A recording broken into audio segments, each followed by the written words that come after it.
beard. Many monsters and orcs dare skulk in the shadow of Peak Pass. The Templehof vampires are such a threat. A grudge on all Zanganers. No voiceover Do not speech. let the undead fester in their nests. Well, good morning, Further north, everyone, the or anybody Ungrim who's of the decided to Empire join. squabble with one another. I'm Great Haga, All the and while, welcome to Kislev a new prepares for the campaign war with of all Ungrim wars. Ironfist. Should evil cease I've decided from the that frozen even though I wastes. am playing several campaigns in Warhammer 3, But it's an good to have a bit of a immediate break threat resides and to within return to these the craggy Dowie, mountains. and The Red-Eye to tribe, return to a a game that's a vicious bit more horde stable, of greenskins, even though it runs, sack and oddly pillage enough, halls the of loading your times are a mighty bit king. longer on my machine. And they now dare turn So, their yeah, beady Ungrim eyes on Ironfist, you, using my my king. Hammer of Grungni mod, Push back this green tide, and my we'll see lord. how many creatures we For can you capture are the last and what Slayer troubles we can King cause here in the of mountains. Karak Kadrin. So it's the first time I've streamed on YouTube for quite some time, so I'm not sure if I've got the stream set up correctly.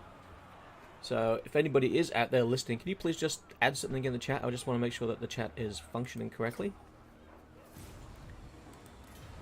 And if you could let me know, is the sound level okay? So can you hear my voice okay, and can you hear the sound of the game okay? Well, that's right, there's the new grudges that you start off with. I haven't played Ungrim since their update. Okay, let's just have a quick look at the stream activity. I have no stream activity. Okay, that's not what I was wanting to see. And apparently I have no chat.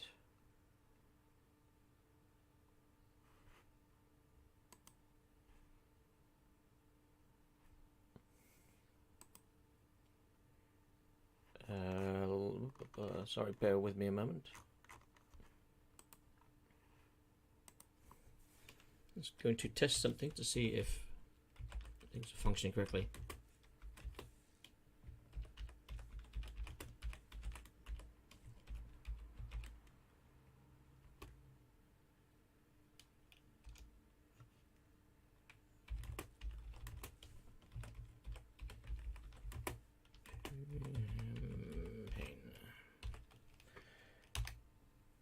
Alright, will OBS pick that up?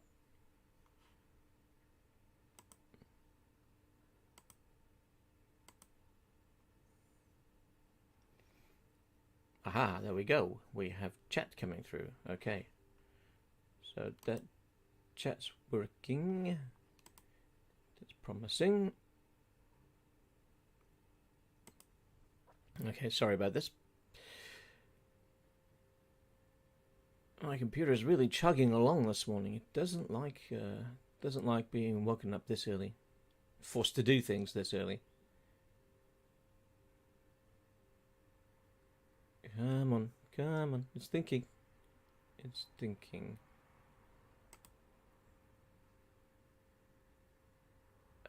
Jeez. There we go. Alright, cool. Okay, I think that's excuse me, as best as I can get it. So let's jump into the game itself. Alright, so what am I using? So I'm using my Hammer of Grungni mod. I am using the Banners mod that was recently updated by the SFO team, and I'm using the Thunderbarge mod. Other than that, it's just a standard group of mods like less blood, less gore, better progression icons, a whole host of things, but they're all minor compared to those ones that I just mentioned. So anyway, let's jump into the game. So, if you're not familiar with the Hammer of Grungni, it's a mod I released about 8 months ago, maybe 9, which overhauls the mechanics of the Dwarfs, in a sense. So, each legendary lord is given their own mechanic, and at the time, of course, we didn't have Thorek Ironbrow, so he didn't get one. So each legendary lord gets their own mechanic, and for Ungrim, his mechanic is the Slayer Halls. And the Slayer Halls gives him access to upgrades to Slayer units.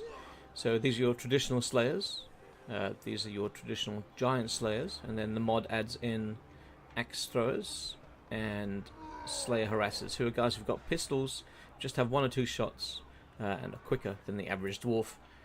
So you can upgrade these guys. I believe, if I remember correctly, each one's got 5 upgrades you can do. And you use a resource called Acclaim to upgrade them. And we have 50 Acclaim to start off with. So you can upgrade your Slayers.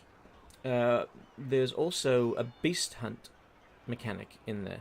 So every 15 turns, I think it is, or maybe it's after 15 turns and every 20 after that, you get event to come up with beasts, which have popped up somewhere in the world, and you have to find them, and you have to defeat their army, and then you can choose to slay them for extra acclaim, or tame them, and then once you've tamed them, they join your army, and they only have the 1 life, and you can upgrade them from this screen here. Hey Venris, how are you going? Nice to see you, mate. I caught some of your video about the difficulty modifiers. It's an interesting change they've made. So we have the Slayers, we have the Beasts. They can both be upgraded in these new custom UIs, and we have the main part of the Hammer of Grungni, which is the runeword smithing mechanic. So you have your offensive runes, you have your defensive runes, and you have your generic custom runes. And then you can take 1 from each and smash them together here. Click this button and you'll get a rune word. I'm trying to remember what Ungrim's special interaction is. I believe that whatever rune word you create, Ungrim will get bonus versus large attached as a bonus on the effects. You're stalking me, Venris. Why are you stalking me? You love this mod, by the way. Thank you. It means a lot coming from you, because I mean, you did such a great mod with SFO. I will say this. I am quite proud of what I did here with the Hammer of Grungni. I think I did a pretty good job with the Bretonnian Crusades, but I think I prefer what I did here with the Hammer of Grungni. Although, of course, the Bretonnian Crusade one's not quite finished yet. I have to get round to coding Repence's mechanic. And then the next will be, I think, yeah, I'm leaning pretty heavily towards the next race being the Dark Elves, which will be an increase again, because instead of 4 lords, I'm going to be looking at 6 lords that I'll be doing mechanics for. I'll have to bite off more than I can chew. Anyway, back to the game. Oh, thank you for the banners, by the way, making them available in vanilla as well as SFO. In Warhammer 3, you will be able to make such menu way easier now. Such menus. Oh, do you mean the actual... Do you mean a full screen like this will be easier? Because I saw your thing in Discord. I haven't really looked into that new UI... what would you call it? Debug option they've added. I've played around with it for maybe 5 minutes, but I haven't looked into it too much. But if it makes it easier, that's great. Hopefully everything is a little bit easier in Warhammer 3 modding wise. I was looking for landmarks in the database the other day, and I cannot remember the name of the table. I came across a table, I think it was regions, and it had colours for each region, and it reminded me of the old Total War Rome, where you used to be able to split the map up with colours. So I wonder if there's some way now of splitting up regions of into 2 distinct regions and adding a new settlement there. So while we cannot change the actual physical bump map and that of the map, we might be able to add settlements. While custom menus don't require UI framework, Xenon already tried those. Can them in a matter of hours, not days or weeks anymore. Okay, that's good. I think it'll still take me weeks or months, because I'm pretty bloody slow. Otherwise. The Slayer in me seeks death. Alright, Ungrim, my boy, Ungrim. Let's see, we have a starting no Slayer. Oh no, 2 Slayers in the starting army. Let's see, we are going to be fighting Uruk. That's a lovely orc name, Uruk Face Smasher. We are going to give him We're going to give him some Slayer axe throwers. And should we throw in some? No, I won't throw in any miners. Just the Slayer axe throwers.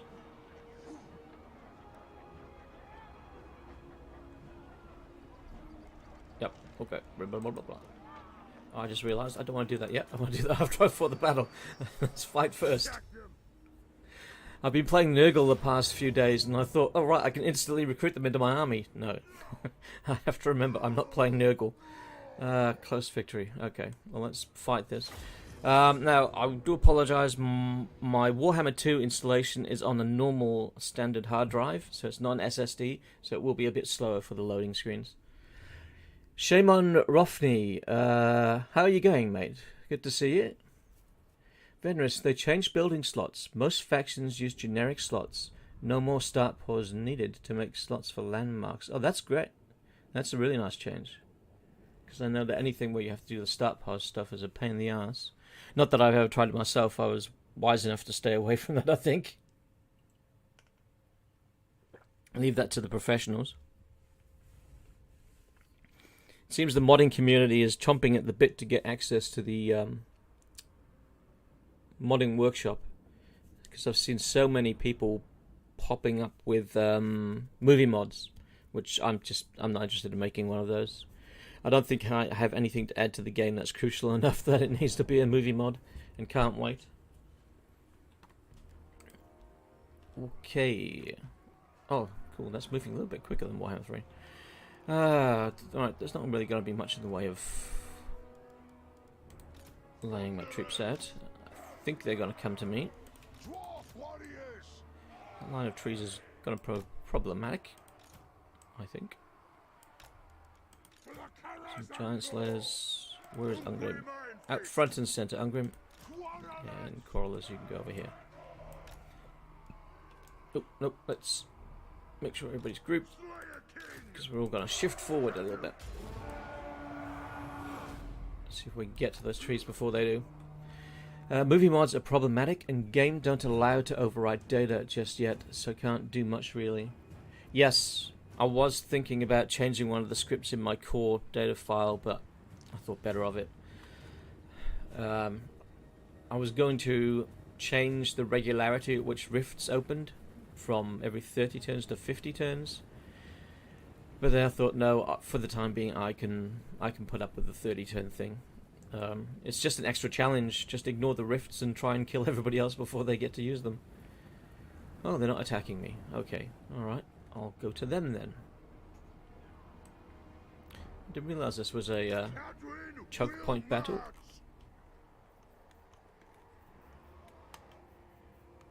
Is that meant to be water in there, or is it just lifeless? I don't know. It's a chasm.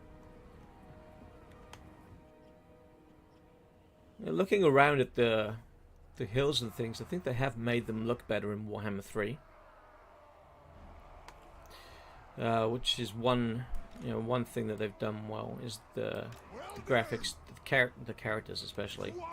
The artwork on some of those is amazing. Oh, he's going to try and come around the side, is he? Oh no, yes he is. No, he doesn't know what he wants to do. You are, and you're going to kill some things for us. You're going to go here. No, you're not. You're going to go here.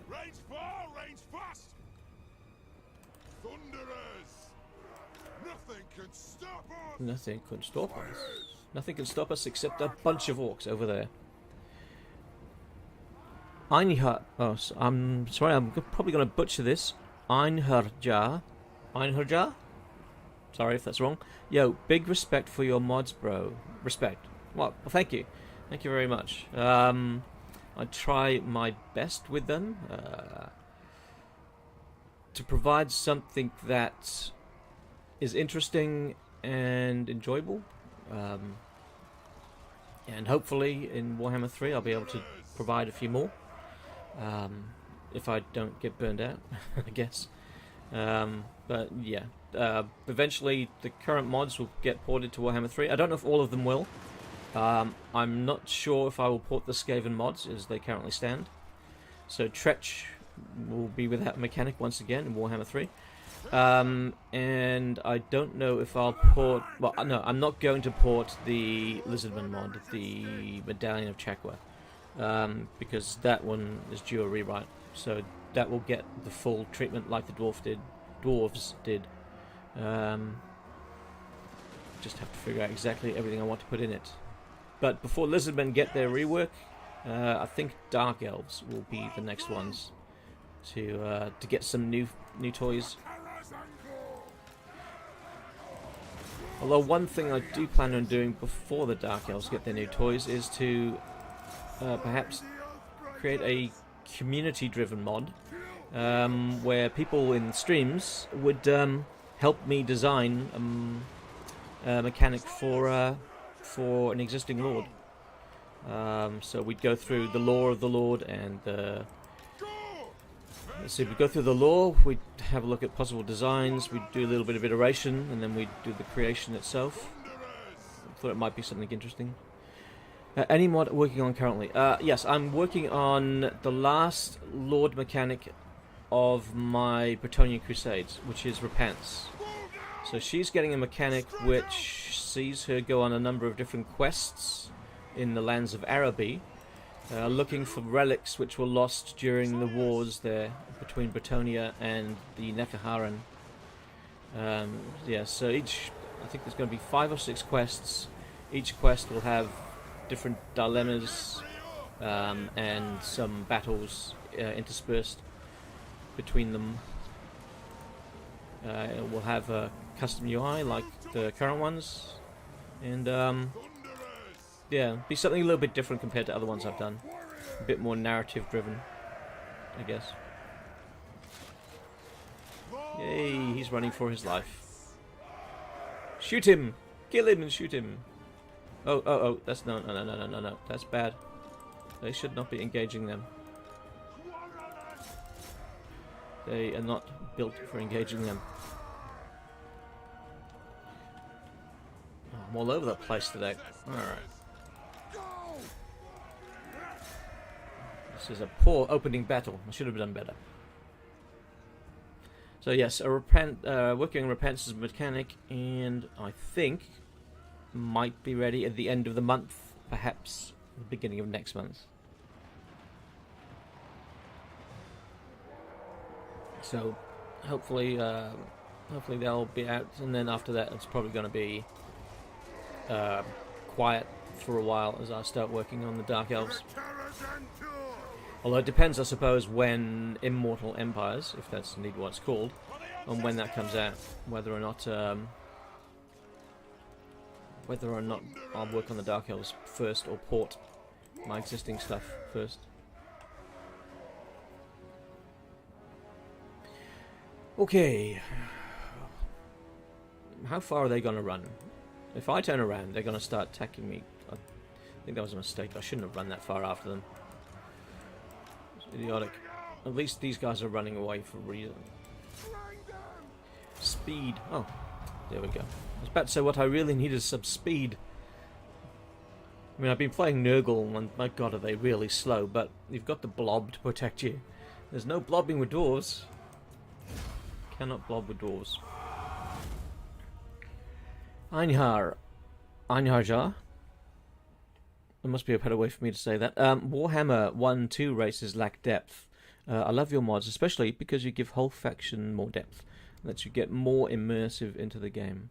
Why, thanks. Yeah, that's pretty much the reason why I do them, because the lords I've chosen so far didn't have any mods apart. Sorry, not mods. Didn't have any mechanics apart from their main race mechanic. No, who did I do first? Oh, it was the Lizard Man first with the Medallion of Chakwa.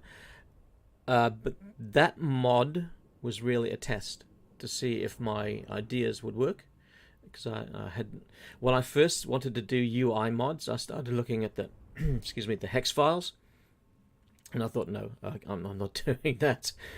So I started looking for a workaround, and that's what you got with the Medallion of Chakwa. It was a workaround using the scripting, and then I thought, yeah, okay, it's working. I'll see how creative I can get.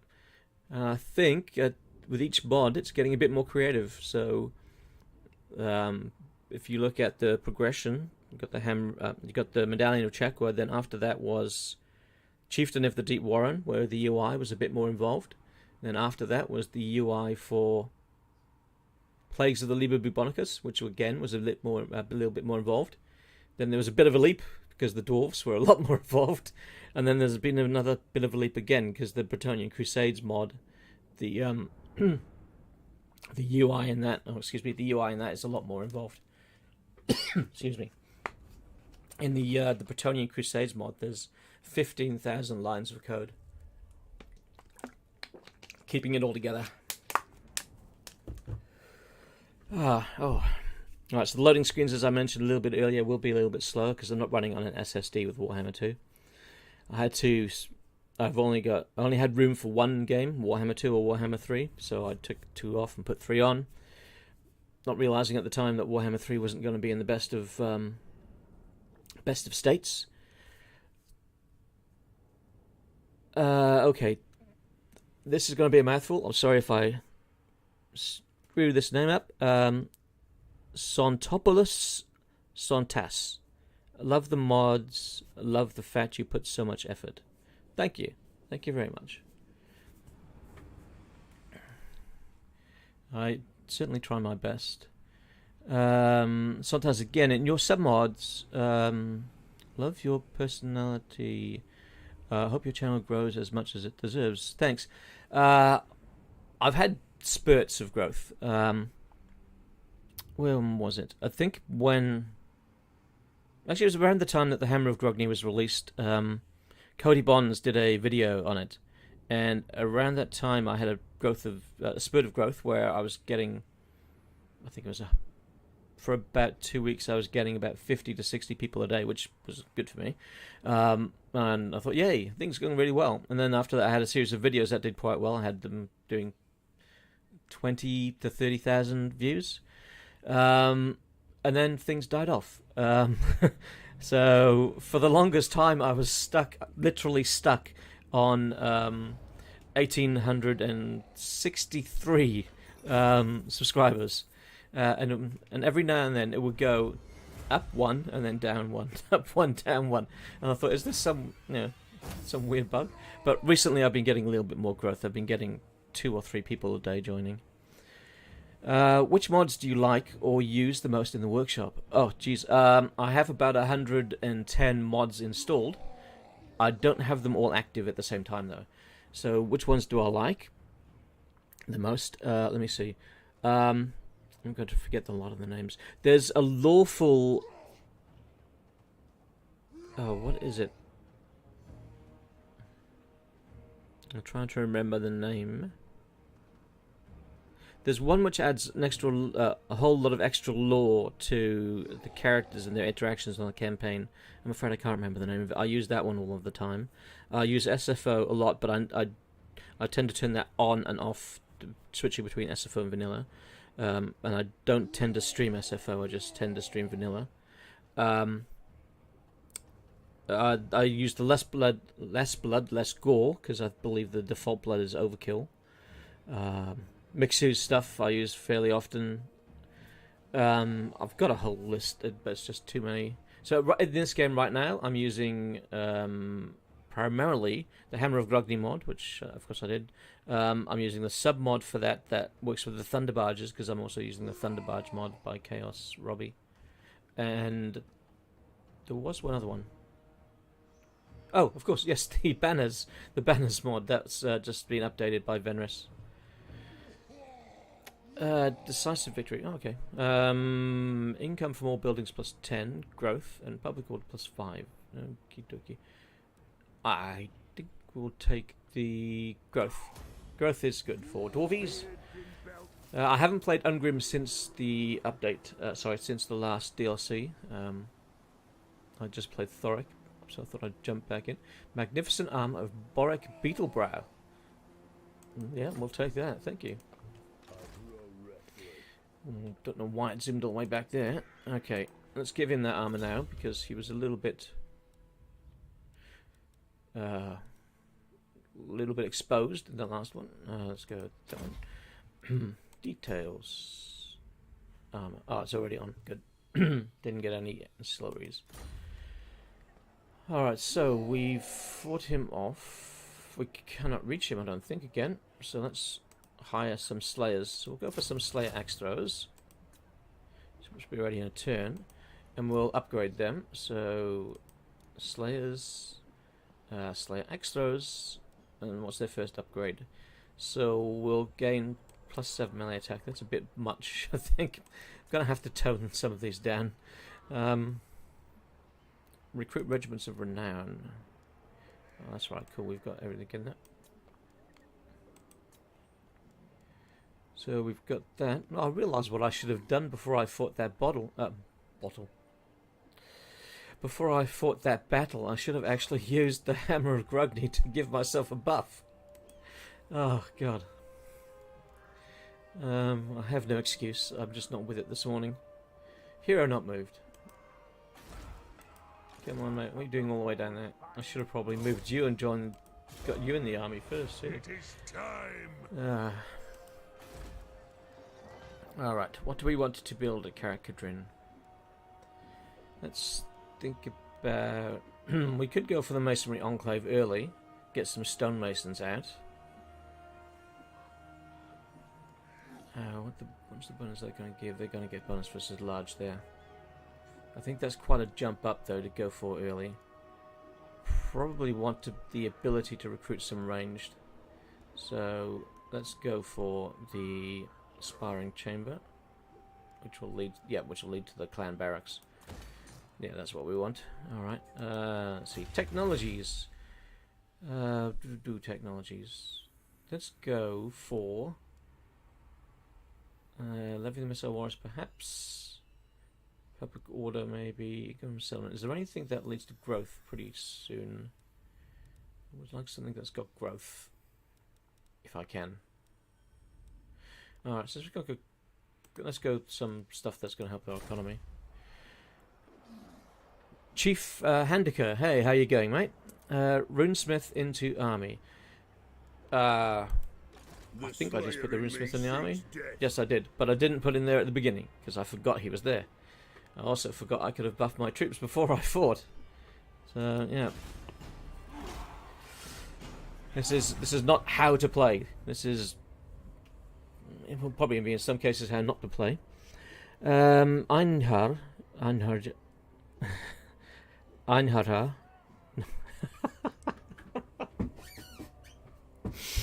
Oh, God. Sorry. I haven't played Warhammer 3 yet, but I do like the aesthetics of Cathay. What do you think of this original faction?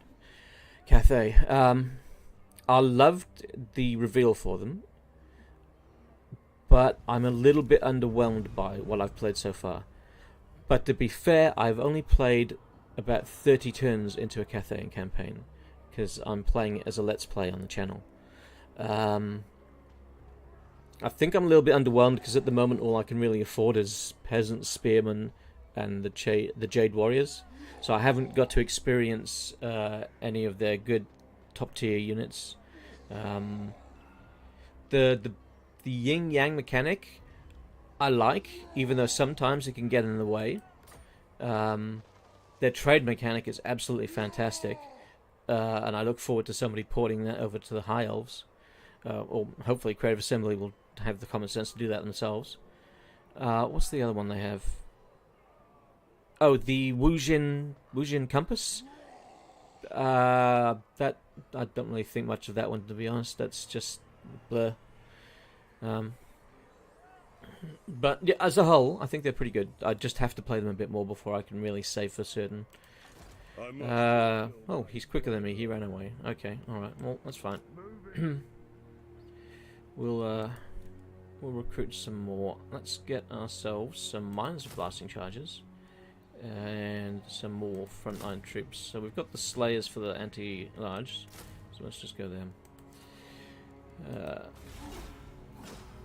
Got to try and remember how to play this now.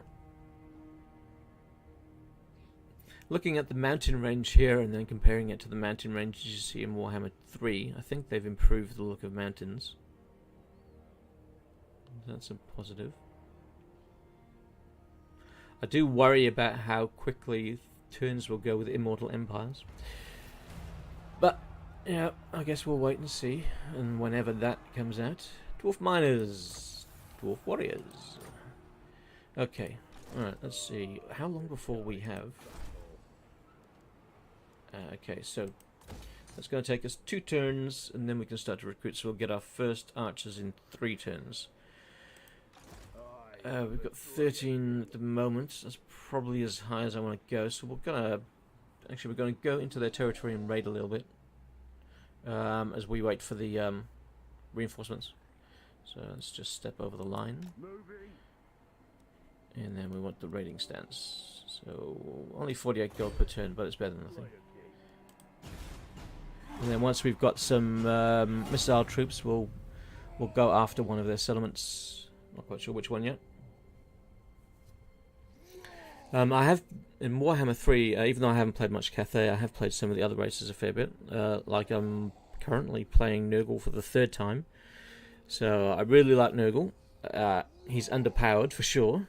His tech tree sucks. His tech tree sucks, his plague mechanics are underpowered, and for some reason he only has 1 landmark that he shares with the other Chaos factions, whereas every other faction in the game has multiple landmarks. And his... is it Unholy Manifestations? Those manifestation things that you can activate through the amount of corruption you've seeded, they are terrible for him too.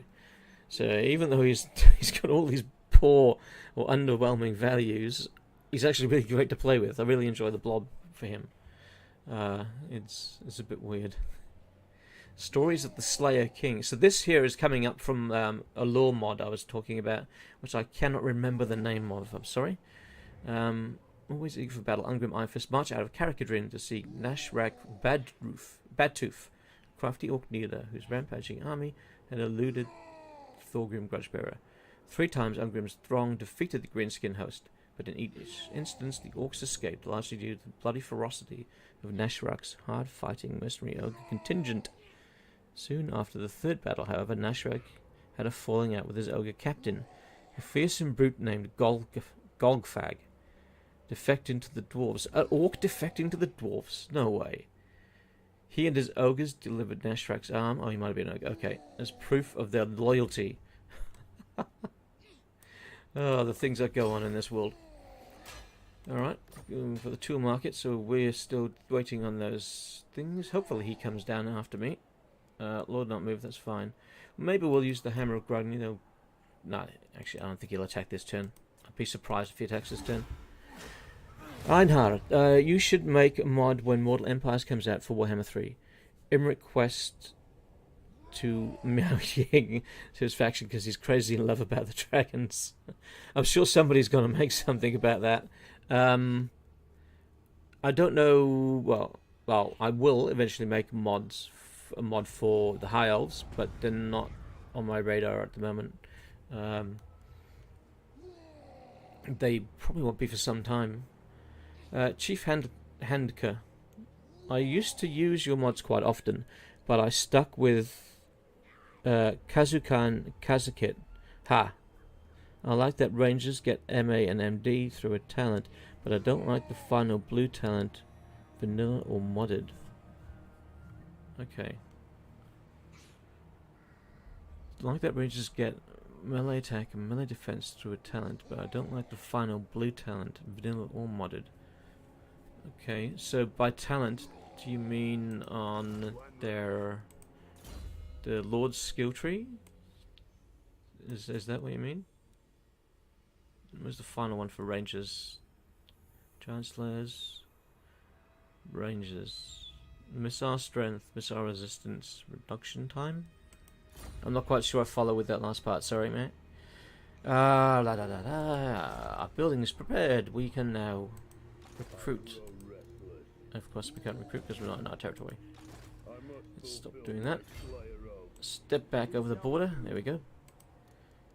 And now our dwarves can find us as they leave the protection of the hold. So we'll get 2 lots of those, and then we'll fight. So you used to use the mods quite often. Oh, well, you know, don't always want to play modded. Want to switch things up every now and then. Some modded, some vanilla, some overhauls, maybe some Warhammer 3. Blue one's 10% research. Okay, alright, I see. I guess if that's at the end of the tree, that is a bit underwhelming. Because you generally want your research to be going quicker at the beginning. Quarrelers! We have some quarrelers. Alright, let's get some more quarrelers and then we're ready. Although, yeah, I haven't been keeping an eye on my income. I've got to remember, I'm not playing Nurgle now, and I don't really... Because I've just been ignoring my income with Nurgle a lot. Okay, who can I sacrifice? Oh, no, we've got four of those. Who's really expensive I'm not going to keep around? Yeah, you are. You can go for now. Because we'll get 2 of these guys roughly for that. And I think they would trade better.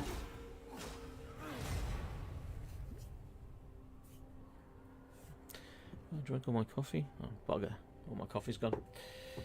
Oh well. Should have made a new one.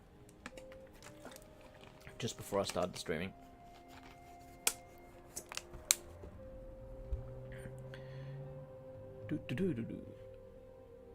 Thanks. Okay. Alright, let's see if we can kill some orcs. Or if I can die early. Which is not beyond the realm of possibility. Not the greatest player of this game. I do love it, but sometimes my tactics suck. Okay, let's see, we've only got access to the 2, so we can go for the Rune of Cleaving, increased melee attack, or the Rune of Fury, charge bonus. I think we'll go the melee attack there. It's a no-brainer pretty much. Armor, or magic resistance. Well, once again, we'll go with the first one, armor. Leadership, or missile range. I think I've made all 3 of those choices pretty obvious. Okay. So we'll craft a rune wood for 30 oath gold. There we go, that's all that oath gold gone. So we got the wood of Snorri, and it's melee attack plus 5, arm plus 7, missile range 7%, charge bonus 5%, and then the bonus versus large, which is what Ungrim gets. 10. Why 10? Oh, that's right, it's twice the lowest, and the lowest was 5. Okay.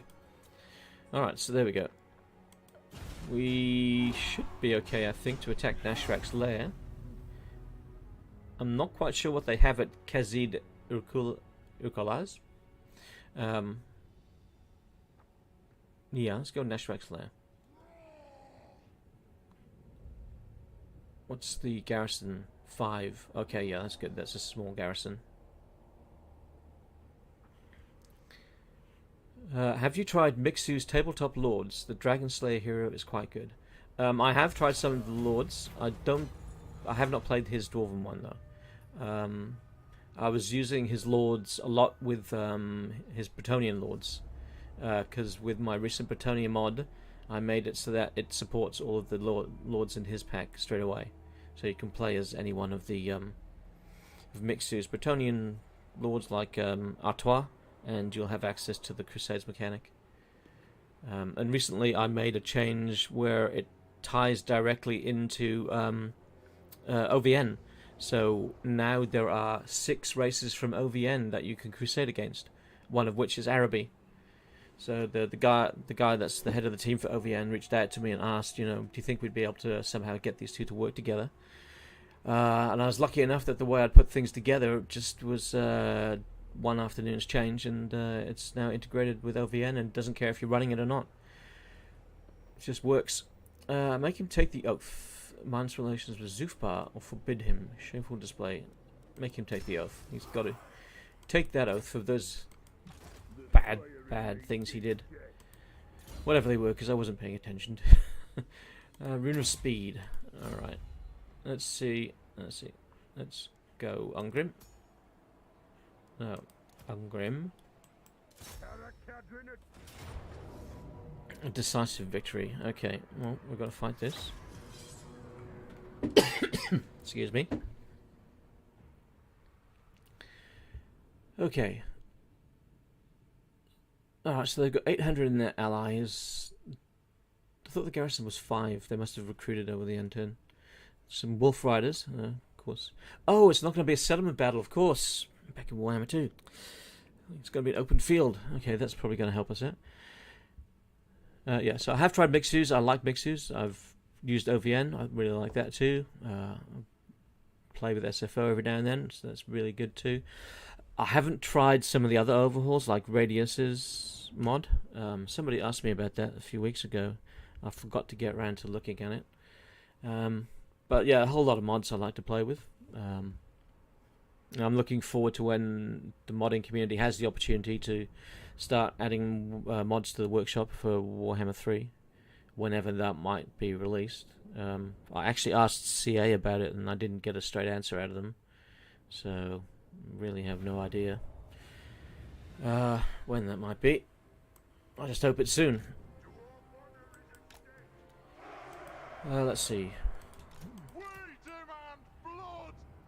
We demand blood. We do have blood. We have the blood pack activated, so we have blood, which is good. That's one thing I think I'm missing from Warhammer 3, is blood. I mean, it seems like a little thing, but just having no spurts of blood coming out. Is that a tree or is that a rock? Oh, it's a tree. Yeah, having no blood spurting out of your enemies as you kill them is just a bit weird.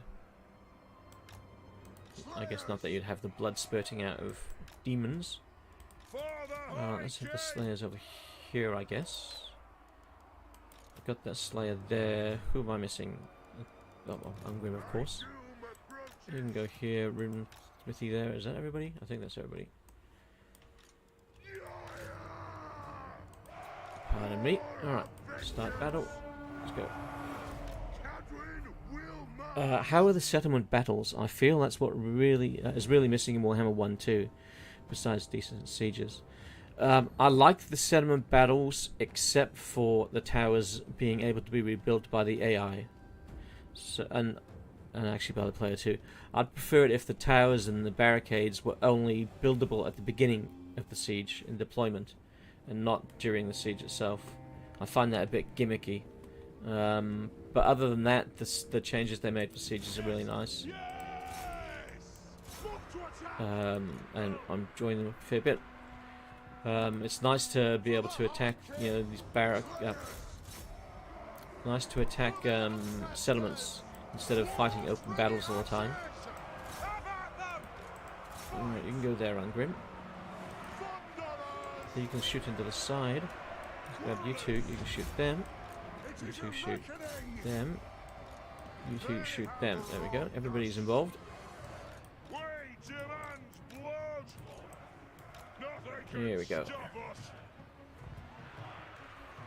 One thing what I'd really wanted to see from the siege rework was I was really hoping we would get settlements that had multiple walls, as in the actual design of the settlement.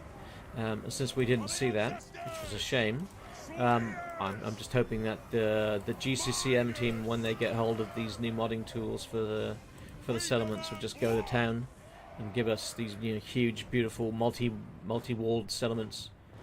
I mean, some of the work they've done just with the Game 2 mapping tools was amazing, and if the pathing.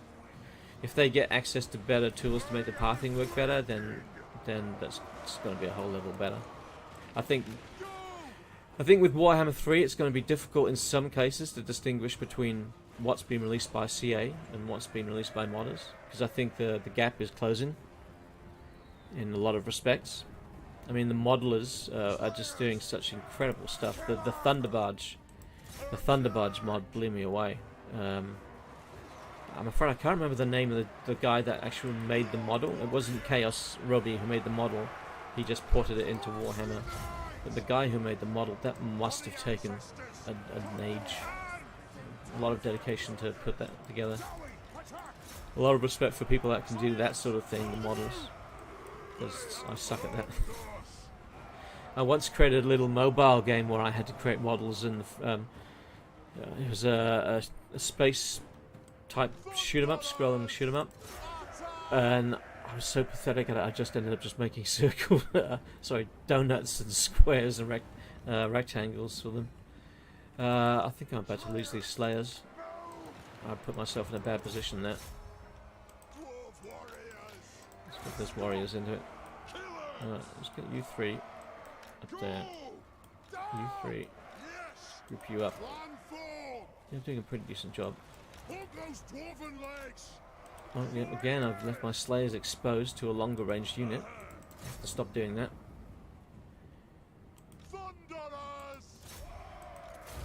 There we go. Made them run away, and they, of course, we're in a settlement, so they're not going to be able to come back. Now, on the whole, I'm kind of torn about Warhammer 3. I don't know what that is. The campaign mechanic, the overarching campaign mechanic with the rifts and the soul gathering of the souls. It needs bonuses as you gain each soul, bonuses for your factions, so you feel like you're actually getting some reward. The Tzeentch realm just needs to have a redesign. Probably same for the Slaanesh one too, because that's a bit of a slog. Oh, sorry, not the Slaanesh one, the Nurgle one. But I don't, for the life of me, I don't understand why they just didn't add a toggle option for turning the rifts mechanic on or off. So, because surely they're going to realize that because the pace of your game is controlled by the rifts, and you don't get a chance to build your empire out as you'd like, because every 30 turns you're being interrupted. Surely somebody at CA would have realised we need to be able to toggle this off so people can just play the traditional way. And especially if they knew that Immortal Empires was going to take a while to come out. So I'm sure whoever realised that just got overridden. Because I find it hard to believe that nobody thought of that. I mean, it's a simple toggle option, and I've looked at the scripts, and it's only a small... Maybe it's 4 lines of code that would need changing. So you just need a new UI element and 4 lines of code changed, and psh, there you go. It's an afternoon's work, if that. But I guess we won't see gameplay changes. I think they mentioned until sometime April. So be interesting to see what they do change in April. Please understand, small family company.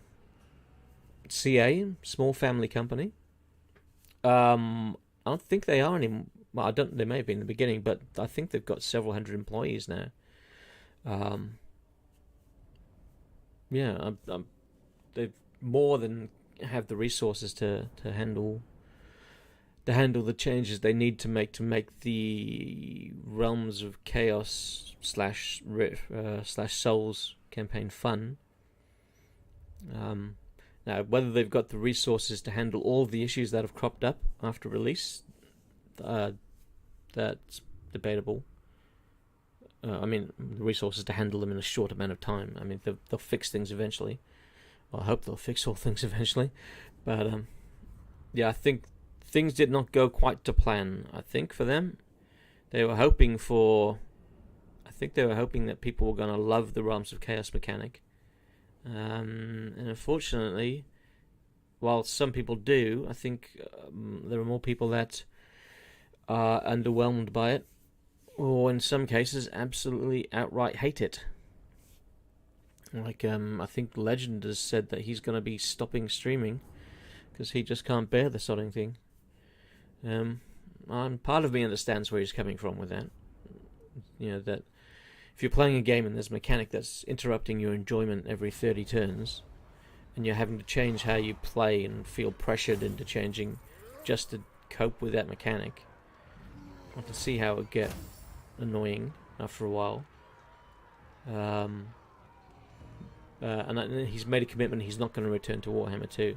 So he believes that by stopping streaming completely, it's going to, well, I don't know if you could say force CA's hand, but encourage them to see that there is a real issue there. Einhar, it's a joke. They're usually too lazy to do some of the most common things we expect in games, like a proper game version launch. I don't know if lazy is the right term. I don't know what it's like working in a game development company because I've not done that. But I was a software engineer for 20 years, and I worked in the mining industry. So the companies I worked for, we created in the big bulk ports where you have coal and iron ore and that sort of stuff. We made the software that moved the machines, loaded the ships automatically, and all that shit. And there was a lot of red tape that we had to deal with, both inside our company internally and with the companies we dealt with, because we're dealing with ships that have millions of dollars worth of grain and iron ore and coal on them. So there's a lot of red tape. I can imagine there's a fair bit of red tape that CA devs have to deal with. So the developers themselves, the code, as I used to call myself a code monkey. So the code monkeys probably are eager to make the changes and ready and willing to fix everything they can, and probably do it in good time. But they've got red tape preventing them from changing things. And then on top of CA's red tape, there's probably stuff from Sega as well. Although I don't know how much Sega interfere with CA. But yeah, I'm sure there's management just sticking their beaks in, which get in the way of the devs fixing issues. I mean, the devs are not completely without blame, but I'd probably place more blame on management myself. Let's occupy. Understand your point, but it's third game launch. Why do they not have any quality control when it's third game and they did a good job at the first two? Oh, yes, the QA department. With the release here, Game 3, it kind of looks like they don't have a QA department. Which is freaking insane. Right. They've got to have people there in the QA. And if they do have a QA department, if they have a dedicated QA department, I'm sorry, they dropped the ball on this one. If I'm being kind, it might be that the QA department was overridden by higher up management. I don't know. But I know that any QA leads that I've worked with, they would never have allowed this out in the state it was in. Yeah, I've had some QA leads who would have given them a complete dressing down for the state of things. Yeah, I hope they do have a QA department, and that if they were overridden, that they start listening to them. Okay, is there any way to get Hans Varison when not playing Astoric? He is so passive, and after a military alliance, he still doesn't summon him. I'm sorry, I don't know any way. I'm not even sure about getting the character. I haven't looked into that. I've played Thoric once, and I didn't really pay too much attention to him. Sam Hobbs, hey, how you going, mate? Nice to see you. Game 2 release was way, way, way worse than this. Okay, I wasn't around for Game 2. Well, I was alive at the time, of course, but I wasn't part of the Warhammer community. I was in Civ 6, playing and modding Civ 6 back then. So I didn't see what the release of Game 2 was like. I heard it was bad, but I have no first-hand experience to go off. I joined the bandwagon just before The Warden and the Paunch. So my first experience of a DLC release by CA was a really good one, because they released a DLC that did a fantastic job of fixing the game. This item or follower is ready to be assigned. Cool. Capture and occupy the following settlement. Yay, we did it. We did it! Ungrim did it. Okay, what do we want to give Ungrim? Determined death blow. No, we don't need that yet. Let's head to the lightning strike. Chance of intercepting an army in the underway. Construction cost. Untainted. I don't really like any of them. Untainted. Am I going to face anybody that's going to be tainting stuff? Oh yeah, there's undead just around the corner. Alright, we'll go for that. And then for his mate here, the Rune of Wrath and Ruin. Straight off the bat, yes please. And then for technologies, no, I don't think I found one for growth, so I'll just take that. Now, where are we?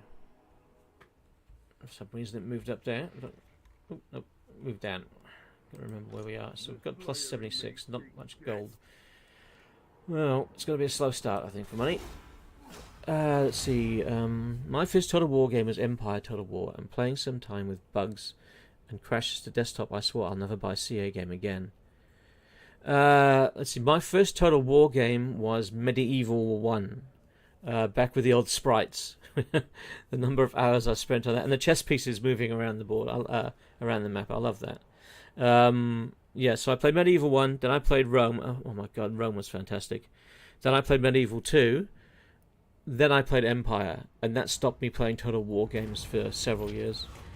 I played Empire. Hated it. And then didn't come back to Total War until Warhammer 2. That's how much of an effect it had on my enjoyment of Total War. So I missed out on some good ones. I missed out apparently on the Japanese ones. What was that? Shogun? Was it Shogun? I missed out on Three Kingdoms as well. Just as I was about to invest some time in that, they went and killed the game. Which was a big mistake, I think. Perhaps a more humble approach. CA have a habit of getting themselves into situations like this. Sam Hobbs, in my opinion, you are an underrated member of the community and your mods are awesome, man. So please keep up the good work. Well, thank you, Sam.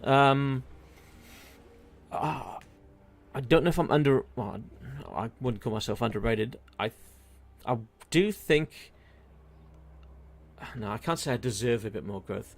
But I do think that the quality of my work warrants a bit more growth. I'm trying to put it a bit diplomatically without sounding like an arsehole. Yeah, I think the quality of the videos I put out warrants more viewers, perhaps. There was a time when I was getting about 30 or 40,000 views on videos, and I thought, yeah, that's going really well, and I was getting a lot of subscribers. And then I don't know what I did on the channel, but I must have done something because I just suddenly took a nosedive, and subscribers just slowed to a trickle. And my views, I get maybe on the average video between 500 and 1,000 views now, which I mean, which good. I know other creators for Warhammer who struggle even more than myself, who I think deserve a lot more. I don't know if any of you are familiar with Broken Load Order. He's a great Warhammer creator, and he deserves a lot more recognition than what he gets. There's also Brought to Bear. He's really good as well. He gets very little recognition. So there's there's several tiers of Warhammer content creators. You got the big boys like Legend and Milk and Cookies. Cody Bonds I'd put into that same category, even though his subscriber count isn't the same. The quality of his videos puts him up there. Then you've probably got middle tier guys like the Hammer of what's his name? Great Book of Grudges. I'd say he's middle tier, with Colonel Damndeer and some other ones. Hello, Anabran. How you going? You want to go on camera? Yeah, and then there's the lower tier ones like myself. Hey, come here. Yeah, say hello to the world. This is one of my new kittens. This is Inabran. She is wonderful, aren't you? Hey, but you don't want to be on camera, do you? Yes, so off you go. So I love my cats. Yeah, so I wouldn't say no to more viewers. I'd love more viewers. But hopefully people start to join the thing. I tried going on to Twitch, thinking maybe I'll get a boost by going to Twitch. Nah, seems nobody's interested in me on Twitch.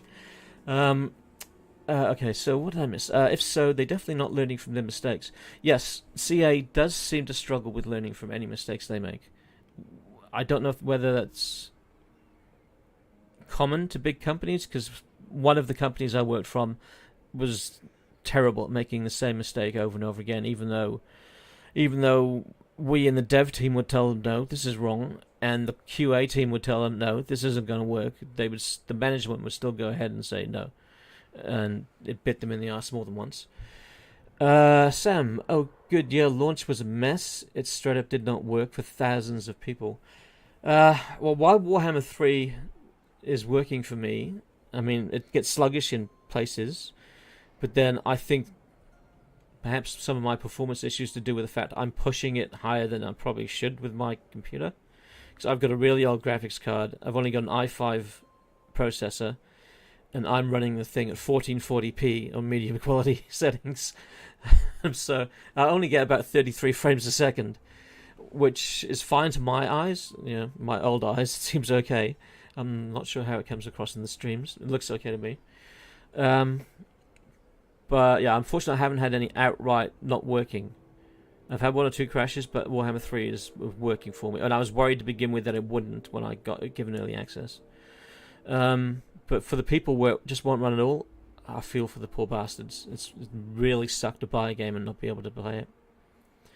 Einhar, what do you think of remastered Rome? I cannot comment. I did not play it. I wasn't in the access program at that point, so I didn't get an early access copy. And it had been I was so busy working on the Hammer of Grungni mod and other mods that I just didn't have the time to play it. Your quality of mods are absolutely on top. Thank you very much. I hope to keep improving on the quality. Some things I want. Oh, hello again. Some things I want to try and add to them is rudimentary animations and sound. Would be nice. You're back, are you? Hello, Narbon. Yes, and working on Repents at the moment for the Bretonnian Crusades, and the next mod, well, the next major mod will probably be Dark Elves. Yeah, I'm looking forward to overhauling the Dark Elves, giving them a mechanic tied into their gods. Sam Hobbs, no need to be humble. You do deserve more recognition. Thank you very much. I'm trying to be humble. I don't want to come across as an arse. My setup should run it perfect, but it crashes. Thank you for the tail. My setup should run it perfectly, but it crashes all the time and runs out of video memory. Shit. Crap. I don't know what to say about that. That's so your rig is more than capable of running it, but if it's running out of video, hello, there must be maybe one of the settings. I don't know if you've tried all settings on low, and turning all the settings you don't need off, and then putting everything on low, and tried working your way up, because it might be that one of the settings is. Thank you. One of the settings is what are you using the mask for? We're going on a flyover of the world, thanks to Anabran, apparently. Now she's showing you her butt. One of the settings might be causing memory leak. I wouldn't be surprised if their new grass thing that they were touting causes issues. I don't know. Where are you going? What are you doing? Kittens, you gotta love them. They crawl over everything. Yeah, I'm sorry to hear that your setup's not running it like it should. It really sucks to get a game which you've been looking forward to and then find that, well, it's not only a disappointment, but it's just being a pain for you. We'll try that tomorrow. Okay, well, as I said, I'm just guessing that maybe something in there's causing memory leak and just taking down your whole system. Maybe it's driver related, I don't know. I'm probably odd in that ow! Don't dig claws in my shoulder, thank you. I'm probably odd that I don't tend to update my drivers. Once I've got my system working, I stick to them, because I've had some bad experiences in the past where I've updated drivers and it's just killed my system. You want to rub up against the microphone, do you, there in Arbon? How come you're not with your brother? Where's Elim? Now, I don't know if anybody recognised the name in Arbon, so kudos to anyone in the chat who can recognise where Narbran comes from. Chief Handicap, have the same problem, but only when I go to desktop and open the browser. Open the browser. Okay. Oh, I had an issue when I first got the game where if I was alt-tabbing between my browser and then the game, it would freeze, lock up completely. and I had to turn off run-in windowed mode off, I think, or I had to turn it on. I had to turn whichever it was the other way around. Oh, where have you put me? I can't see a thing in Auburn. Oh. Alright. Okay, come on then. Climb over me. Good girl. Are you going to sit down and settle down or what? You want attention, I know. Okay. I'm sorry. I'll give you more attention later. You're welcome to sit here on the desk though, Narborough. You're welcome. Okay, so we've got that. Let's go take the next outpost from them. Oh, they've got 2 armies up there. If they've got 2 armies, we need 2 armies. Can we afford 2 armies in Auburn? I don't think we can. Maybe if we just ambush. Oh, actually, can we deal with the 2 of them? Probably can. How much to get a new army? I don't know. Never mind. Oh, actually, we put that on. We might be able to deal with them. Sam. Yep, I get that as well. Try settings, but it sounds like optimization in there. Oh, they've certainly got some optimization problems. I hope that they can figure out how to deal with them. I don't know how much time they had for optimization run passes over the game, because I mean, even though what was it, 3 years going on 4 years between games. Oh, okay, pirate victory. What's the result going to give me? It's going to wipe out my front line. Alright, so can I do better or worse than the auto resolve? In Warhammer 3 I tend to do better. In Warhammer 2 it's a mixed bag. Okay, let's fight this. I might have to camp in the corner. Yeah, there's definitely optimization problems. And whether or not they had much time to deal with optimization, I don't know. They may have just tried cramming too much into the game, which worries me about Immortal Empires. If that, I hope that map we saw data mined is accurate and we get something like that. But they say it was an early prototype. I'm worried that that was accidentally left in there, and it was the engine was not capable of running that. And if they now feel pressure to give us that, it's going to be a mess. Whatever they go with, and I do hope we get a decent sized map, whatever they go with, they're going to have to find some additional optimizations, I think. I think they're going to have to dedicate, if they don't already have, they're going to have to dedicate a team to finding inventive ways of cutting down on processing power and that sort of thing. Chief Handicare, NVIDIA experience makes all the settings work. Okay, alright. That's interesting. I tend not to play around with that sort of stuff, I'm afraid. Okay, so we've got... Oh, they've got reinforcements coming in. How long? Oh. I was about to check. How long it was going to take for the reinforcements. They're going to be there straight away. Okay, oh, that's a terrible corner to camp on. That's a better one. Okay. Is corner camping scummy? It probably is. Yeah. Let's not corner camp. No, we'll fight them. We'll fight them like dwarves.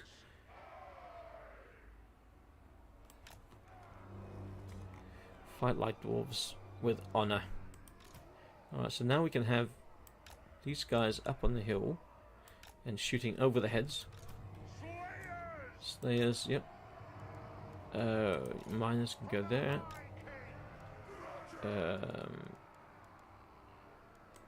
We'll have the rune guy there. Ungrim, you're up front. What do we have left? Oh, we got the Slayer axe throwers. Oh, we got 2 lots of them. Cool. And then we've got a lot of archers. Love me some ranged units in Warhammer 2. Is that everybody? That's everybody. Alright, let's go. Let's group these into 2 units of 3. 2 units of 3. Yeah, that'll do. Okay. This game is their golden goose. They will never get an earner like this again. They need to make it work.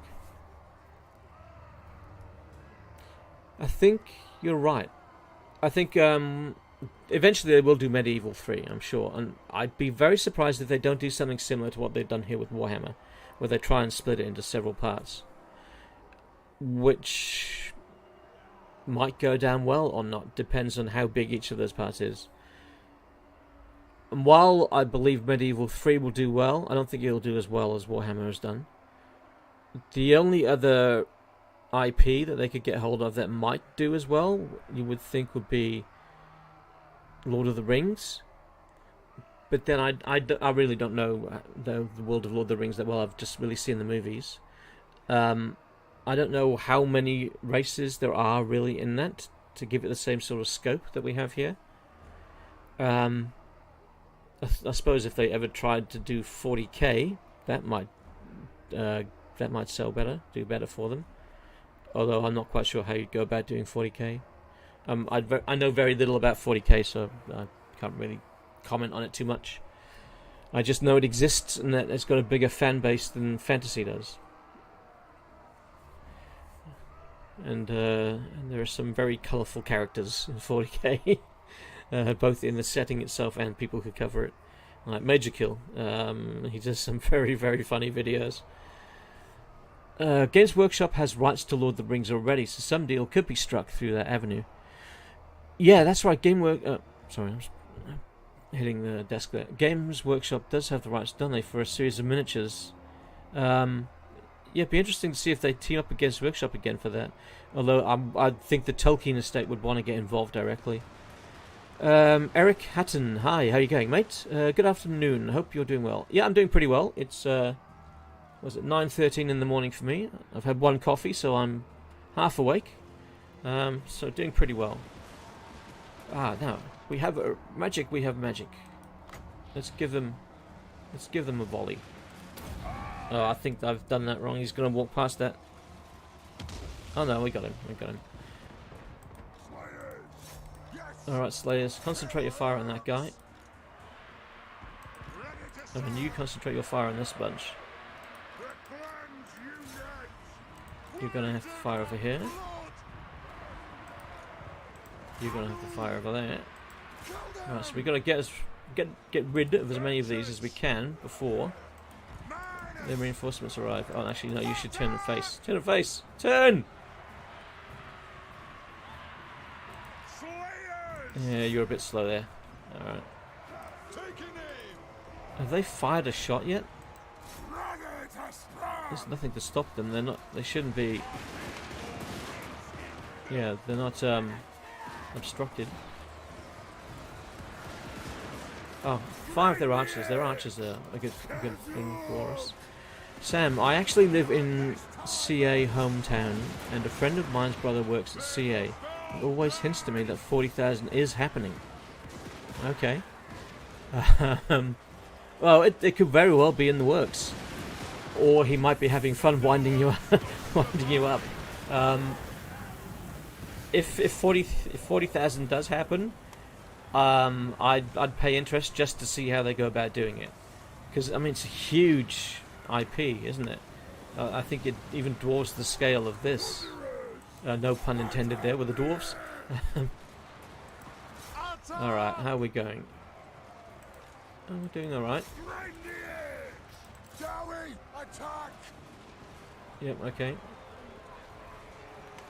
Dowies are solid. I'm looking forward to the Dowie coming to Game 3.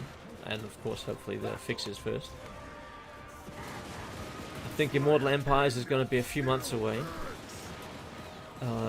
Maybe they'll prove me wrong and they'll release it in the next month or two. When I say a few months, I mean middle of the year.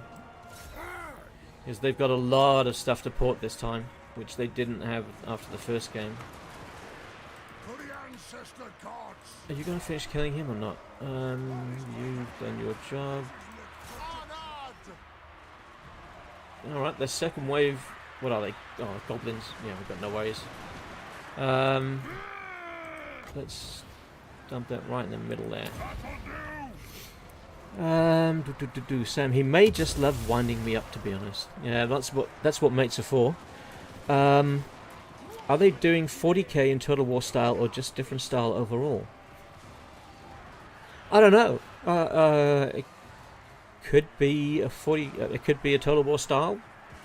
They might try and. Oh shite! Oh no, that's not mine. I thought that guy flashing them was Ungrim. I thought I got Ungrim into trouble. Although that said, Ungrim is in a little bit of trouble with there. Maybe they'll try and copy something along the lines of Company of Heroes. That might work for it. I don't know. It's going to be interesting to see if they do it, how they do it.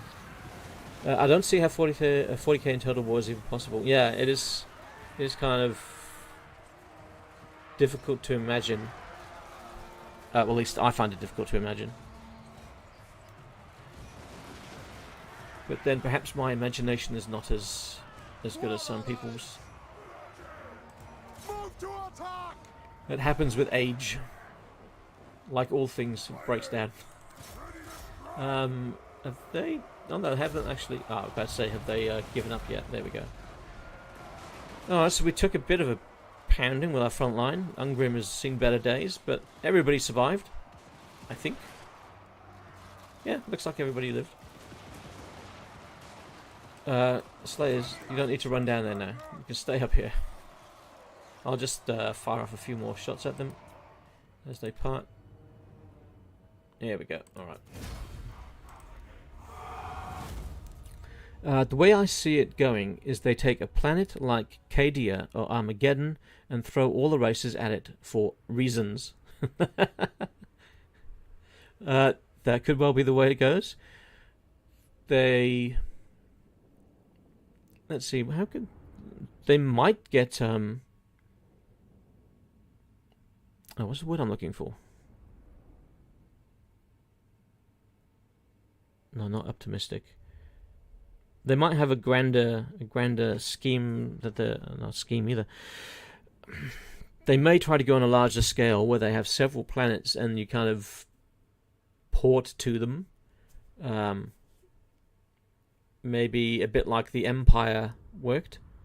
Total War Empire worked. I think we might see that mechanic make a return in the Immortal Empires as well. At the edges of the map, you might be able to traverse one part to the other. Which would be good, because if you're the Dark Elves, the whole new Immortal Empires map isn't really much different for you if you've got to traipse all the way across the planet before you start to meet new races. It would be nice to be able to just jump on a boat and go and raid Grand Cathay. We'll go meet the Hobgoblin Carnate. Fingers crossed they're in the game. Okay, how did we do? 225 losses. We would have cut down on the number lost here if we corner camped, but the Slayer axe throwers did a pretty good job. 69 kills and 53 kills. Who was our standout? That was a group of Quarrelers. 150. They might get a name for that. Sam, I have not played Empire. Oh, I'm unsure about that, but it does sound like we need it. Dark Elves need the Undersea Sea. Yeah, I was thinking... I read about that the other day, the Undersea Sea, and isn't there a whole race under there, which nobody knows anything about? I think there's a... No, not the Undersea Sea. Yeah, there's a big sea or cavern that goes under parts of Nagaron out to the west towards Cathay, isn't there? Where there's a race of creatures that just live under there all the time, sometimes fight the Dark Elves. I don't think we'll ever see that race come to the game, but it'd be interesting if they wanted to add a new race that was completely out of nowhere. Tiger, your fave race and why? Favorite race. Okay. I'd say favorite race is Dwarfs. Why Dwarfs? I'm a very cautious player, and I like to turtle, and Dwarves I think are ideal for that. I also like their attitude, and that they're always complaining about something. I love the accents they did for it, and one of one of my favourite British actors is Brian Blessed, and I love the fact that he voices Gotrek, I think, isn't it? I remember watching him as a young kid in the Flash Gordon movie, where he was the Emperor of the Hawkmen, and ever since then I've just loved his voice and the timbre of his voice. And yeah, it's I think there's some of the reasons why I love dwarves. That's why I did that's why I put so much effort into the dwarf overhaul when I did that, because it was a huge leap up from what I'd done with the Skaven. And whilst I like Skaven, I don't love them like I do the dwarves. So I'd say dwarves are top, and then Tomb Kings. I really love the Tomb Kings aesthetic. Game 3, if I was to have to pick a favourite in Game 3 right now, I'd say it was the Ogres, but I've been playing Nurgle a lot the last day or two, and I think Nurgle might be my favourite. They've got real problems, don't get me wrong. Their unholy manifestations are crap. Their tech tree is underwhelming. Their plagues are underwhelming. But I love the aesthetic of the race and the way they play on the battlefield, even though they are quite slow.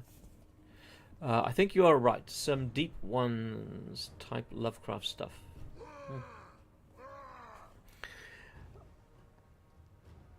Oh, you know, I've realised I put the SFO team's banner mod on. I didn't actually look to see if the banners are on any of my units. I should have checked that out.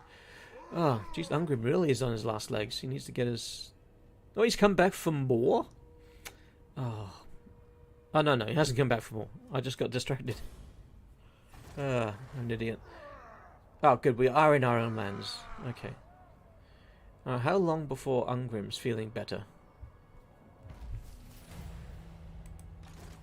Oh, good, he's healing already. Let's go to Pure Beard. Leveling is a little bit slow. Master of the Forge. Oath Gold from buildings plus 100%. Am I getting any Oath Gold at all? Yeah, I am. Oh, excuse me. I don't think I need to worry about that. Rune of Slowness, no. Rune of Oath and Steel. Plus 30 armor. No, let's just buff that one, I think. How are we for... We've got some gold coming in. Let's finish them off. Nurgle faction, USA faction in fantasy. I'm not quite sure I follow there. Nurgle faction, USA faction in fantasy. Yeah, I don't get that one. Sorry, mate. So I'm just going to jump onto something for a second. I'm just checking something out on my other monitor.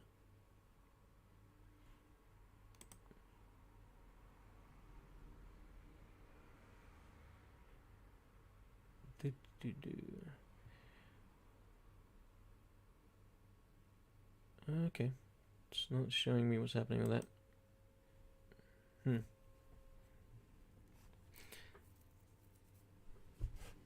So my activity feed in OBS is not showing me any activity. So apparently nothing's happening on the stream, which is odd.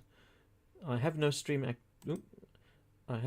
activity apparently, even though I can see people chatting. Slow, bloated, ineffective. I get it. Ah, all right. Yes. Okay. Overindulging. Okay. All right. I see. I guess that's any large military can be slow and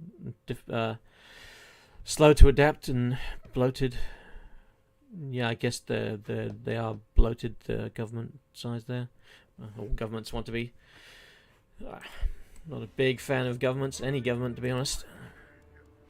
And oh yeah. I like to be left alone, but governments just don't want to leave me alone. They want to interfere. Alright, let's get these Slayers. And let's get you guys, like so. Is that everybody? Yeah, I think that's everybody. Alright, so we'll put the... We're going to have to get Ungrim to kind of stand back a bit this time, just so he doesn't get a snot beat out of him again. Alright, we'll hold our ground this time. They can come to us. Group and group.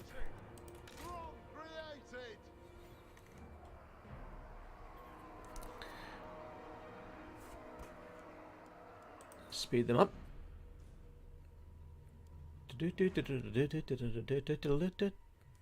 Need some Benny Hill music on cue to play. Here we go. With the limitation to 100 winds of magic, the rework of the rune magic makes sense. Yeah, that limitation actually could be good for the dwarves, because everybody now has a bit less magic. Sometimes I'm a little bit annoyed by the rework of the magic, but I don't know. I'm kind of torn. Depending on who I'm playing, I either like it or hate it.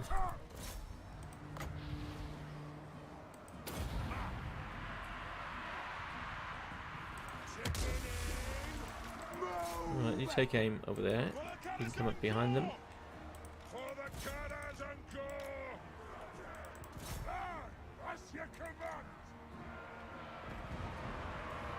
Oh, let's have a look. They actually have banners. This mob doesn't. Oh, that's a modded unit, so I don't expect them to have banners. Oh, there we go. Oh, the battle's over already. That's cool. I really like the work that SFO team did with these banners, and then it was really nice of them to put them so that they work with vanilla.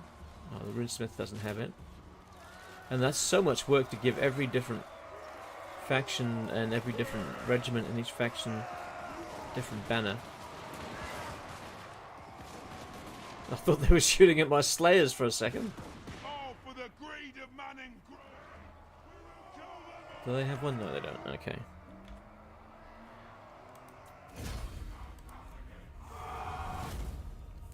With the limitation, it makes sense. Yes.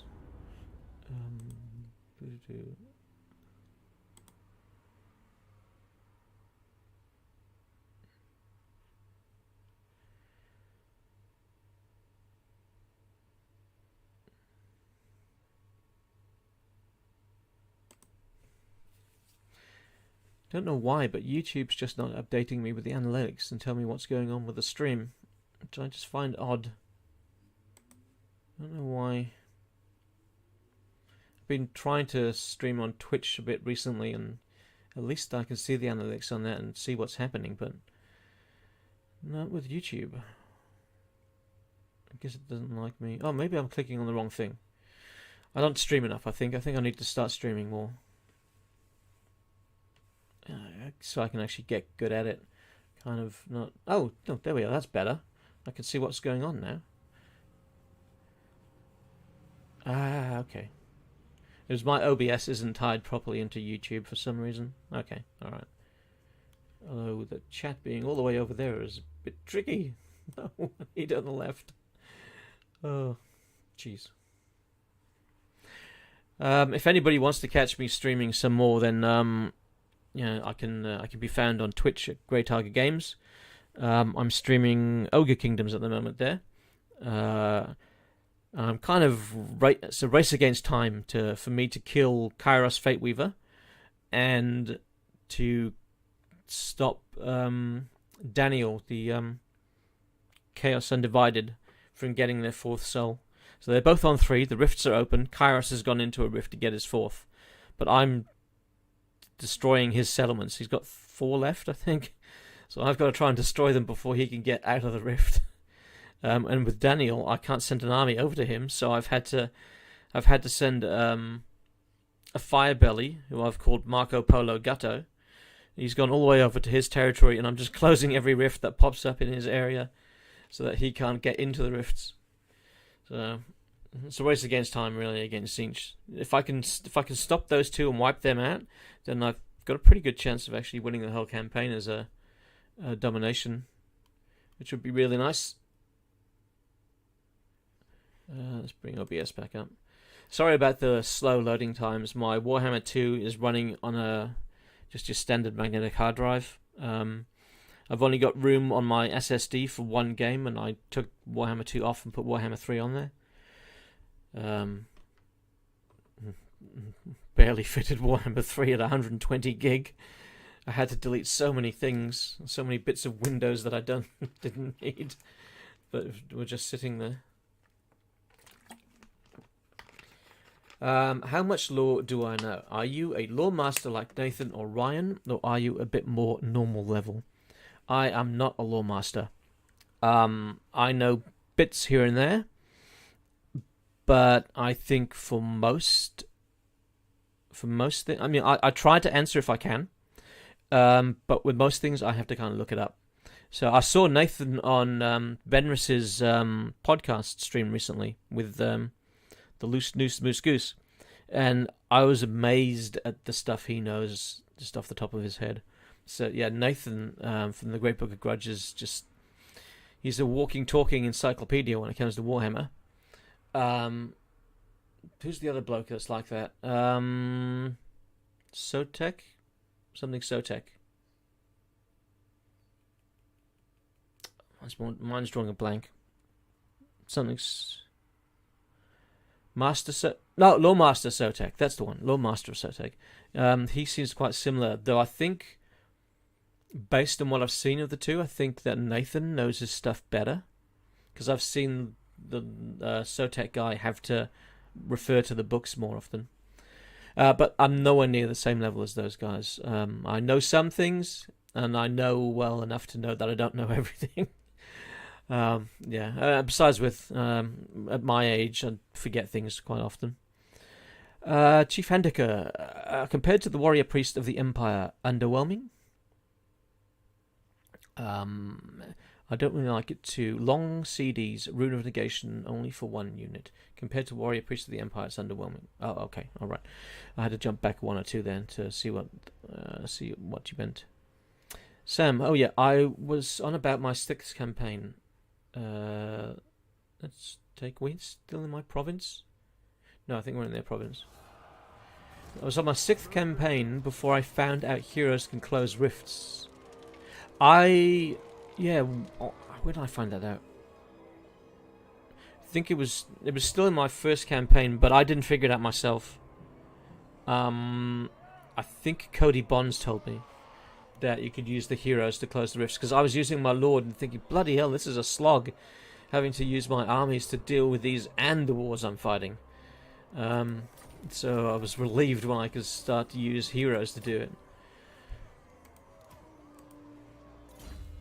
Let's see, what do we want to give him? Let's just give him Pure Beard again. And this guy can just have another version of that one. Okay, so we fought them off. Do we have the troops to take this out? They've got 6 in the settlement, and they got that there. Well, they're all goblins. It's going to be a real battle. I think I might come back, recruit another 1 or 2, and then we'll go on. Although, can we get any... We can get Slayers. They're not going to have any real large units we need to worry about, so I won't worry about the Slayers there. Let's go... Another Quarreler. How much are the Slayers axe throwers? 132 upkeep. Yeah, let's go another one of those as well. Alright, so it's going to be a turn. So let's end the turn. Sam Hobbs, where was that memo? Ryan equals Sam Hobbs, Ryan is Sotek. Oh, sorry, is that his name? His name is Ryan. Oh, sorry. I thought Ryan was the guy that is Italian Spartacus. I thought that was Ryan. Or are they both Ryan? Yeah, I hadn't heard him called by his first name before. Oh no, that's controversial. Nathan knows more than Sotek. I'm not saying 100% he knows more. I'm just saying, based on what I've seen recently, it seemed that Nathan really knows his stuff. Although Nathan might have known what he and Venris were going to be talking about and been swatting up right before the stream started. So, you know, I don't know for sure. Income from toolmakers plus 10%. I'll take that. Where are dwarf women warriors or hero mods at? Anyone seen any? There is a hero mod for a master brewer for the dwarves. That's on the workshop, I'm pretty sure. I don't think anybody's done one for dwarf women. Yeah. I understand, though, that Amazon's doing a new take on dwarf women, apparently. Not giving them beards. Which, if you're going to adapt a beloved lore, you have to stick to the lore. And whilst for some people, the dwarven women not having beards might be a tiny thing, you're not respecting the lore, or the person that made it, I think, if you're ignoring their stuff. Although I think the lack of dwarven beards is going to be the least of people's worries with that show. I've got a bad feeling about that show. I don't think it's going to turn out well. It's not going to turn out anywhere near as good as the movies, I'm sure. I do not know Italian Spartacus' name, so if it's also Ryan, then fair play. Yeah, I'm pretty sure it's Ryan. But yeah, I didn't know Lawmaster of Sotek's name was Ryan, so apologies to Lawmaster of Sotek. And the only reason I know the Great Book of Grudges is Nathan, is because I watched Veneris's podcast a lot, and I remember him referring to him as Nathan. And the Great Book of Grudges is in the content creator Discord quite often, and he's down as Nathan in that. Or he's referred to Nathan by a lot of people in that. Yeah, I think I don't really know that many people in the community. I know Brought to Bear, who's a small YouTuber like myself. He's pretty good. I know Barely Tactical, who's a Twitch streamer. I really like his stuff. Watch him quite a lot. I also know, well, not know personally, but know online. Broken Load Order. He was, I've got to give a shout out to him because he gave a shout out to me when I first released one of my mods. And I think without him giving a shout out, I probably wouldn't have been noticed. So yeah, check out Broken Load Order. I think he does some great stuff, and he's really underrated. And I guess the big one I know is Cody Bonds. Chat with him quite often. Really nice guy. I think he's underrated. I think he does some of the best Warhammer content out there. His editing is really good. His take on things, I think, is pretty solid. Yeah, so really good fan of his stuff. Don't really know many of the others. Haven't had much interaction with them. Like, I watch Legends stuff every now and then, but I never conversed with him. I do know. Well, I've chatted a little bit with Radiant Ash, who's pretty new. She's doing pretty well recently, far better than myself. And I've chatted a bit with Dame Offensive, who her growth just shot up. She's just taken off, shooting for the stars as Dame. Yeah, but I'd like to get to know some more people in the community. Maybe play some multiplayer with some of them. Oh, Battleseat, there's another guy I know. He's a really good streamer on Twitch. He's got a great sense of humour.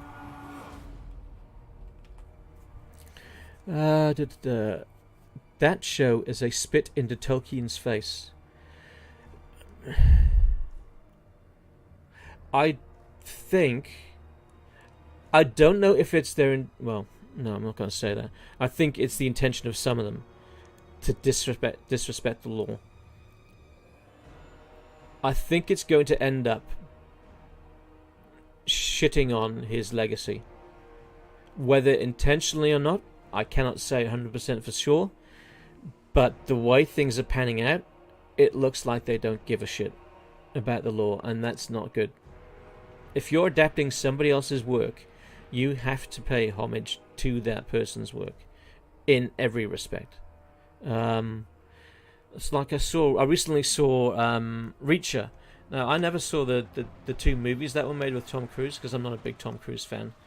But my wife saw them, and she really loves the books, the Reacher books, by Lee Child, and she hated the movies because she said, no, that's not Reacher, because Reacher's meant to be this huge guy, and as we all know, Tom Cruise is not, and he just did not fit the part, and the movies were nothing like the books.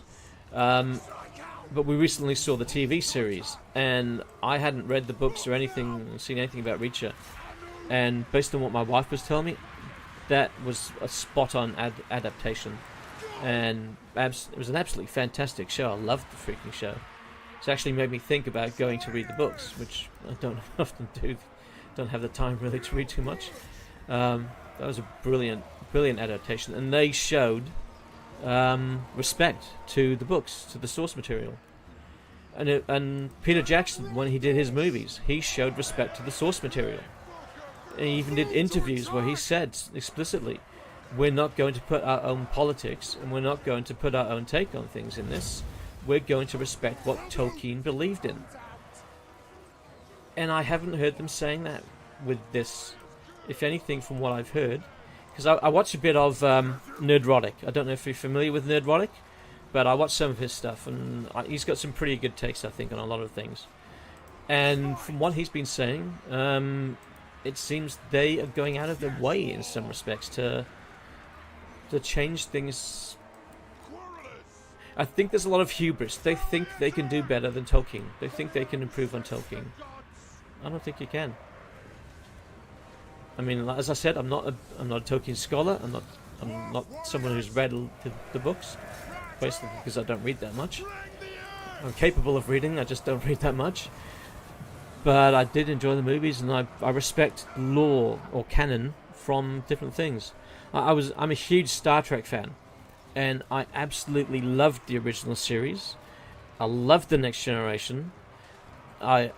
Deep Space Nine is my passion. That's my favourite TV show of all time. And I really, really, really enjoyed the first 3 seasons of Voyager. Unfortunately, when 7 of 9 came in, that ruined it for me. That character just rubs me the wrong way. And then I loved Enterprise. Well, a lot of people hated it, but I really loved Enterprise. But then this new mob got hold of Star Trek and made STD. And now it's ruined my love of Star Trek to the point that I don't watch the old stuff very often anymore. Which might be a bit pedantic, saying it ruined the old stuff for me, but yeah, what can you say? Sometimes, even though it's not rational, your love for something can change when something new comes out and plays with the canon. Yeah, Nerdrotic is good. I do like his stuff. He does really well for his stuff. I liked Doomcock as well for a while, but I don't know whether Nerdrock and Doomcock had a falling out, because you never see them together anymore. Yeah, so I'm a stickler for lore and sticking to the canon of it. If it's your work and you want to change the canon, that's fine. So if Tolkien was alive today and was going back and rewriting the stuff he'd written, that's his prerogative. It's his baby. There's somebody else to come in and rewrite how his stuff should. No, that's just wrong. What about Picard? I hated that show. I watched the first episode and then quit. I could not stand that show. And I watched the first 3 episodes of. No, I watched the first 4 episodes of STD before I said no. This is not my Trek. And I just stopped watching. I didn't complain on forums or anything. I just said no, it's not for me. So I went back and started watching. I went back and watched Battlestar Galactica for a while. Yeah, so unfortunately, Trek has seen better days. Battlestar Galactica was a great series, but ended on a bit of a sour note, but pretty good. What other sci-fis have I really enjoyed? Stargate. I love the Stargate franchise, and at the time, I wasn't too happy with Stargate Universe, like a lot of people, but I went back and watched that, and every time I rewatch that, it gets better. I think it's a brilliant series, underrated. And what was the name of the lead actor in that? The British actor. Why does the name escape me? I can't remember his name. I always have blanks like that. He was brilliant. I never saw Babylon 5. I never saw it. I might have to check. I think it might have popped up on Netflix here, so I might have to check it out. I know it was a big. There was a big rivalry at the time between DS9 and Babylon 5. Some people say that DS9 copied the ideas, and there are so many similarities. There might be some truth to that, but to be honest, I don't care. It doesn't affect my enjoyment of DS9. If they copied ideas from Babylon 5, I think they executed things so well, especially when they started to do their own thing and not try copy the next generation. I just love the show. I think out of any TV series, they had the best cast of secondary characters anywhere. I mean, name me another show that has a secondary character as well fleshed out and as brilliant as Garak. I don't know. Check mod Thunderers, Grudgerakers. Gives law-friendly shotguns for dwarf unit. Really fun to play with. Thunderers is... So that's not the Dowie Thunder mod?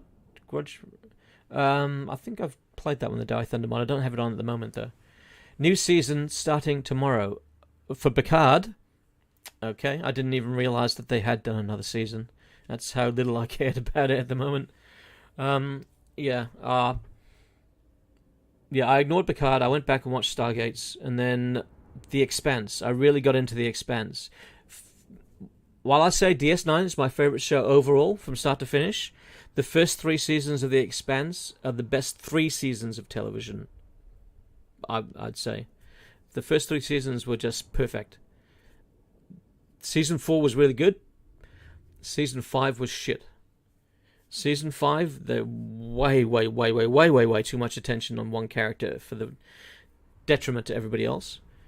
And then Season 6 was just short. I don't know what the hell they did with Season 6. Where'd it go? They picked the ball back up and Season 6 was good. It was just over way too quick. Yeah. What's another show? Oh, I don't know if anybody's ever seen a show called Dirk Gently's Holistic Detective Agency, but I encourage everybody to check out the first season of that. They only ever did 2 seasons. It got cancelled after the second, but and both seasons were fantastic. But the first season is, for me, next to The Expanse, the best season of television ever made on anything I've ever seen. It stars Elijah Wood and some British actor I don't know the name of. But yeah, it's brilliant. Dirk Gently's Holistic Detective Agency. Really good show. Babylon 5 is your favourite, hands down. It's so well written, must see it. Well, I'm looking for new sci-fi. There's a bit of a gap until the next Stargate comes out. So, yeah, certainly I'll check that out. I understand they had... what's the name of the guy? Walter Koenig in it. I think he played a role in there, didn't he? How come AI factions forget all the good stuff you do for them, but remember forever that one peace treaty with a faction they hate? So bullshit.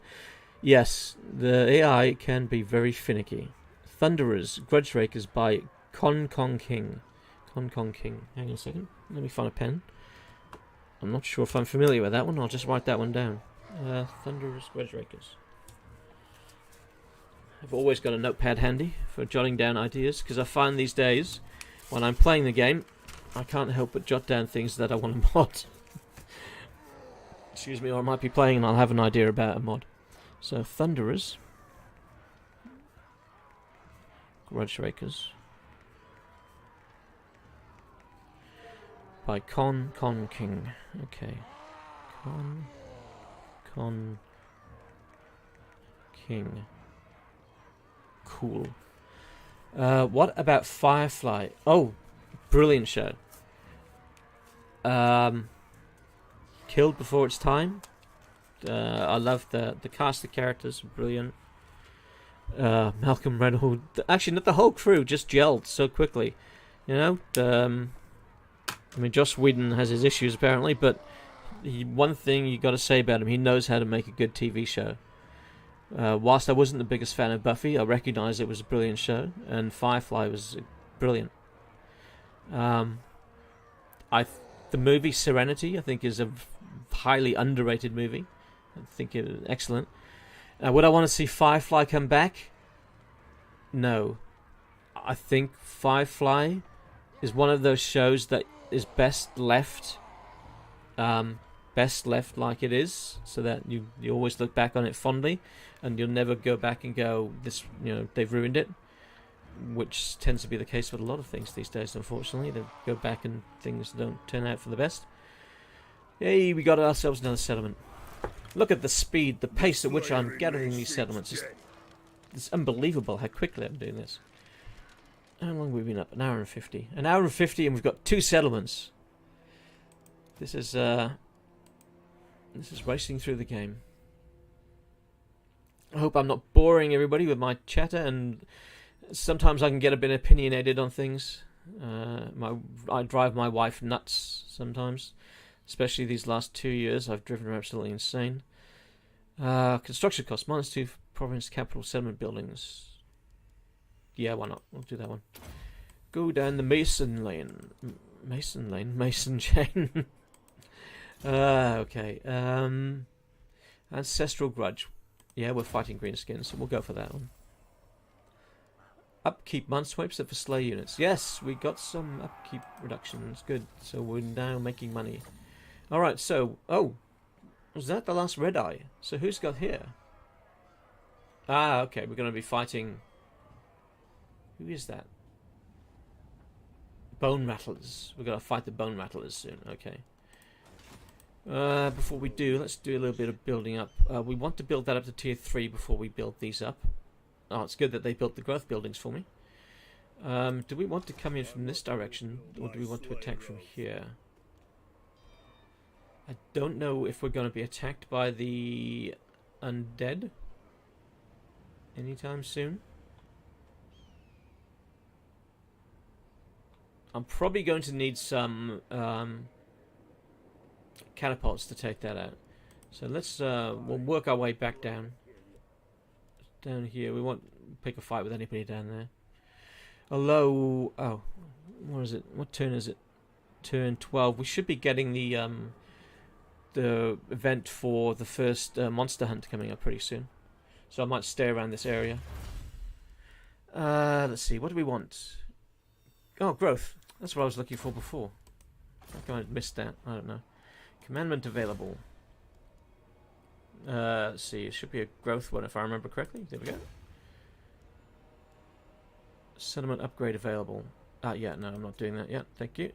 Let's have a look at the Slayer Halls.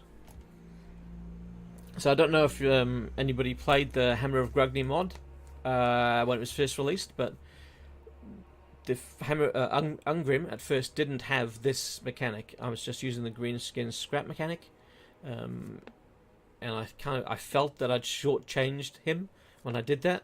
So I came back in and I added this, which I'm very happy with. I think the UI turned out very nice on this one, even though I'm just taking pictures of stuff that's already in the game. And the background picture came from one of the Warhammer fantasy books. Kind of lean into that stuff. Alright, so do we want to give them another upgrade? Can we give them another upgrade? How much do we have? We've got 50 acclaim. We need 75. Okay, so no, we're not giving them an upgrade. We do have some of these slayers in our army. 50 acclaim to unlock 10% weapon damage. Yeah, let's do that. Okay. Alright, so not enough acclaim. So bonus first infantry next for him. Missile damage 20% for him. Okay. And we don't have access to any beasts yet, of course. Alright. How are we going with our timer on the hammer? It's got 5 turns remaining. Okay. No worries.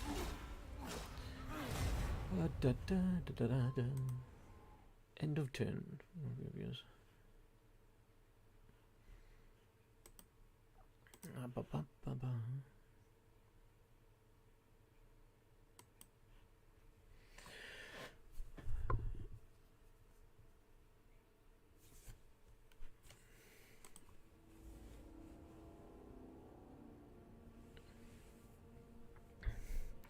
So anybody who has taken the plunge and purchased Warhammer 3 and been playing it, who would you say your favourite race is so far? Would you do you lean more heavily into the demons or the forces of order?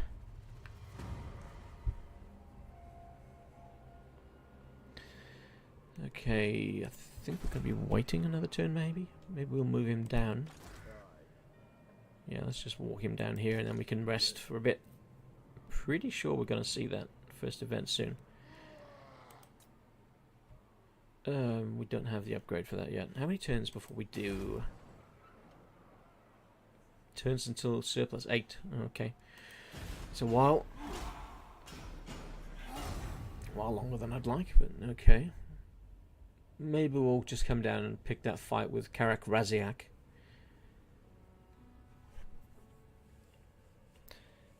So as I mentioned previously, I've been playing a lot of Nurgle, which I'm enjoying.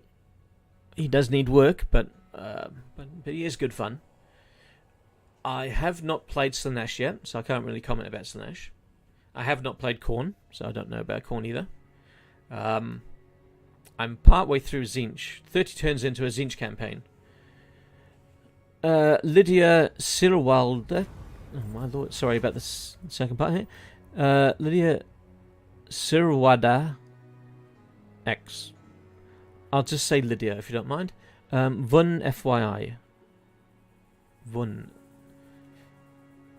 I'm afraid I'm not quite following Lydia. Sorry. If you could just expand upon that. Chief Handicare. I am on turn 8 as the Iron Dragon. Ah, yes. Zhao Ming. I think that's his name, isn't it? Zhao Ming. Yeah, the Iron Dragon's one of the Let's Plays I'm doing. He's interesting. I like him, actually. Haven't really tried his sister yet. I played about 10 turns of her campaign just to get pictures for landmarks in that in the landmarks video I did a few days ago. Income from iron mines, gold mines, and stone quarries. Oh yeah, of course I'm going to take that for myself. Eidhart, planning on buying a third game when it's stable. Yep, that's a sensible decision. Yeah, if no point, I guess, buying it now when there's so many problems with it and complaints about it. If you're happy to wait. And yeah, I mean, I'm not sure how much the Ogre Kingdom will retail for after the case. But I've never been a big fan of pre-ordering, and I don't think I ever encouraged anybody to pre-order. I made the mistake of pre-ordering. Oh, what the hell was it? Cyberpunk. I made the mistake of pre-ordering Cyberpunk because I thought, it's CD Projekt Red. They did the Witcher games. How could they stuff this up? And then they did. so I'd say no. No matter how reliable they've been in the past, pre-ordering is probably not a good idea. Khorne, I have done twice. That's fun. I still need to do it again because I forgot 2 achievements. Oh, you're achievement hunting. Okay. I never really go out of my way to get achievements. If I happen to get one, cool. If I don't, then it doesn't bother me. I've always been a little bit like that. I've never really been one to hunt down every bit of a game. Oh, what did I do there? I think I double-clicked accidentally. Do I still have enough to adapt? That's cool. Alright, so we're waiting pretty much for that event. I think the event's going to trigger next turn, if I remember the code correctly. I have an advantage playing this, I suppose, because I know when things are meant to trigger. I'm not worried. In Warhammer 2 with Mortal Empires still has tons of replayability. Oh man, Cyberpunk is biggest game industry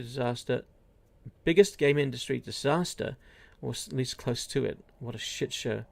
Yeah, that was not pretty. I was so looking forward to that. After that 1 hour playthrough that they did, I thought, oh my god, this looks incredible. This is going to set new standards for the industry. And then I think I pre-ordered pretty much about a couple of weeks after seeing that. And then the game came out, and yeah, it ran on my PC. I had big issues with things disappearing all the time, and I had some bugs that made me have to restart in certain places. But I played through the whole campaign, through the whole story rather, and I enjoyed it, actually. Even though it had these serious issues, I enjoyed it. And then I was going to restart and play through what are the different life things, and then that's when I read that they're not that different. And at the same time, they released their first big patch, and that patch actually made the game worse for me, in that things that were working perfectly before stopped working completely for me. So I thought, no, screw it. I've played through the story. I'm going to leave it a year or two until they tidy it up. So I installed that, and I went back to The Witcher.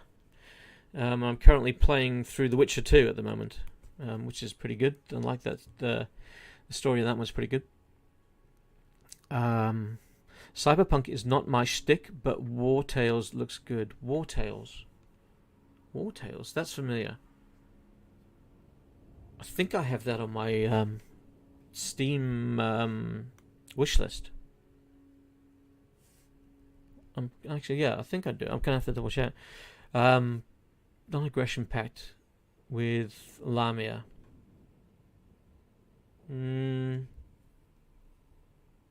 I want to expand out that way? I'll give them the non-aggression. I'm sure they'll break it at some point in the future, so I'm probably going to end up fighting the orcs above me first. What games am I looking forward to? I owned a Sega Master System and a Sega Mega Drive when I was younger, so I really liked the Sonic games then. And it's been a long time since I've played a Sonic game, but I really like the look of the new Sonic game that's coming out later this year. I think that looks really good, so I'm looking forward to that one. I'm looking forward to a game called Stray. It's by an indie company, and it's about a cat. So yeah, I'm into my cats. I have several cats that live with me and my wife. What other games are there that I was looking forward to? There's Death Becomes You, I think, is an indie game that's coming out this year as well, which looks pretty interesting. It's a platformer. I've got a whole series of platformers that I've got, which I need to play, which I haven't played, which I want to stream at some time. It's just finding the time to stream them. Or play them, even. I was partway through streaming a game called Creeks. I need to get back to that one and finish that. It was quite an enjoyable puzzle game. Oh, Zufbar has fallen. Ah, there we go. First monster hunt. I was right. Grotha, the giant boar. 15 turns. Okay, so word has reached you of a ferocious beast horde that contains Grotha, the giant boar. It has been attacking dwarf mercenaries to the southeast of the Silver Pinnacle, past the World's Edge Mountains, and the High King has ordered that you dispatch a force to locate and eliminate this threat. You have 15 turns to find and slay Grotha. Oh, excuse me. Alright, so I know where to go. I should know where to go. I put it there. It is time. It's time, that's right. It's time to move out and go and find a beast and hopefully not die to it. Settlement upgrade available is the one I've been waiting for? No, okay. Tier 3, because I need those catapults. Cyberpunk is not my stick. Oh no, I said that one. Still have Mass Effect and Dragon Age to play. Okay, well, that's good that you've got some sitting in your to-play list. I have about 30 games in my to-play list. I really need to get to some of them. Check out platformer Record of Lodos War. Dilit in Wonder Labyrinth. That's a hell of a mouthful. Check out platformer Record of Lodos.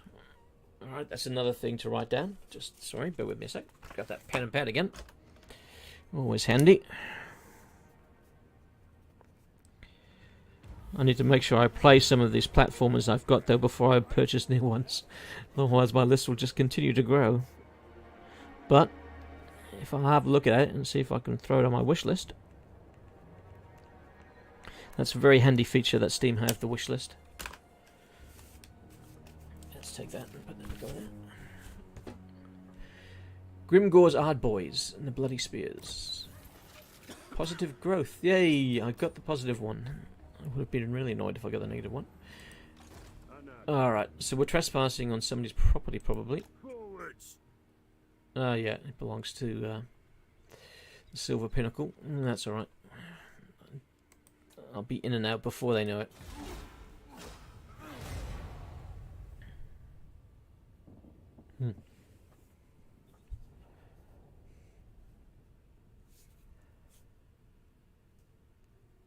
I don't know if anybody has been watching the Let's Plays for Warhammer 3 I've been releasing. The Iron Dragon campaign and the Kairos Fateweaver campaign. But I'm just curious. I've tried something a little bit different with these, in that I've cut out me fighting the battles and I've put in kind of cinematic battles. Yeah. I'm just curious how those are going over. If anybody's watched any of those, do you think it's a good idea, or do you think it's just something I should just not bother with again?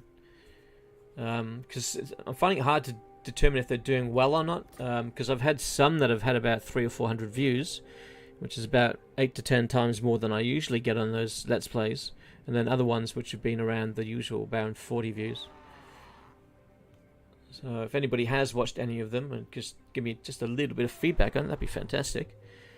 Chief Handicare, at least I can say I played through Loom. I cannot say I played through Loom. I have never heard of Loom. Is Loom a platformer? Seek our doom. Alright. Gotha is encountered. Your scouts... Scouts? Scout? Is that a Scottish scout? Or your scouts have located Grotha nearby. Should we engage the enemy with our full force? Attack Grotha's force or keep a distance? So attack, of course. Alright, so we're looking at a pirate victory against these beastmen. Alright, so let's fight. I haven't played Ungrim and these battles since I first added them to the mod, so this is going to be interesting. Because that's about, 9 months ago? I can't believe how long it took me to release the Bretonia mod after I did this one. Because I started working on the UI for the Bretonia mod about 2 to 3 weeks after this one was released. And well, actually, no, it might have been before this one was released. And then I just... I realised at some point I bit off more than I could chew, and I lost heart, and I put it aside for a while. And then I don't know what it was. Something made me go back and revisit it and go, no, come on, you can do this. And that's when I decided that I wouldn't do the mechanics for all of them at once, and Repents would have to wait. At first, I was going to make, what's his name, Alberic, wait as well, for his mechanic. Because I only had the ideas for 2, for Luan the Yonker, and for the Fae Enchantress. Chief Handicare, Bobbin Threadweaver is the main character. Game was made by LucasArts. Okay. I haven't played the LucasArts game since... What was the name of the Star Wars game they did? It was back on the... I have not played a LucasArts game in about 20 years. There was a Star Wars game, I can't remember what it was called, that was the only LucasArts game I can remember playing. Oh, no, there's a point-and-click adventure of theirs as well they did, about a biker, which I played around the same time. But yeah, it's showing my age. 20 years ago was the last LucasArts game I played. Einhard. I'm sorry, I keep butchering your name. It is very hard to mod Warhammer. Oh, is it very hard to mod Warhammer? Okay, you're not going to like... Well, I'm going to give a wishy-washy answer. It depends on what you want to do. So, if you want to, say, tweak... Right, if we have a look at, say, Nurgle's Plague, for instance, because Nurgle's Plagues are underwhelming. So if you want to tweak Nurgle's Plagues and just make them more powerful, so, make them cause more damage to your opponents, well, maybe not damage, but, give you better bonuses, then it's easy to tweak that, because you just got to go into one table, which is Effect Bundle to Effects tables. You go into that table, and you just have to change values in one column. So that's easy. If you want to add a unit, I guess adding a unit is pretty straightforward, though I screw it up quite often. I don't know how I managed to do it. I know the steps to do it, and I've done it many times now, but quite often I'll screw it up. I'll add a unit and my game will crash. I've got to go back and look at it again. But that's pretty straightforward, and there's good tutorials for that, which I followed to get to those in the game. If you want to do more scripting things like I do, I find the scripting easy, but then I was a software engineer for 20 plus years, so the scripting stuff comes naturally to me. If you're confident with your scripting and coding abilities, then I'd say it's pretty straightforward. I still find the most difficult thing for me with the modding is the changes to the database, because I'm not as confident as, say, someone like Venris. I mean, Venris knows the database, the pack files like the back of his hand. I mean, if you watch him on stream going through them, he knows where everything is. I'm not so confident. I've got to sometimes I'll have to refer to previous mods I've done to figure out how exactly did I do that. But yeah, so it can be easy or it can be really difficult depending on what you're trying to do. If you're trying to put models into the game, I have no idea. That's way beyond what I'm capable of. You need the magic makers like Chaos Roby for that. Yeah, he does some fantastic work.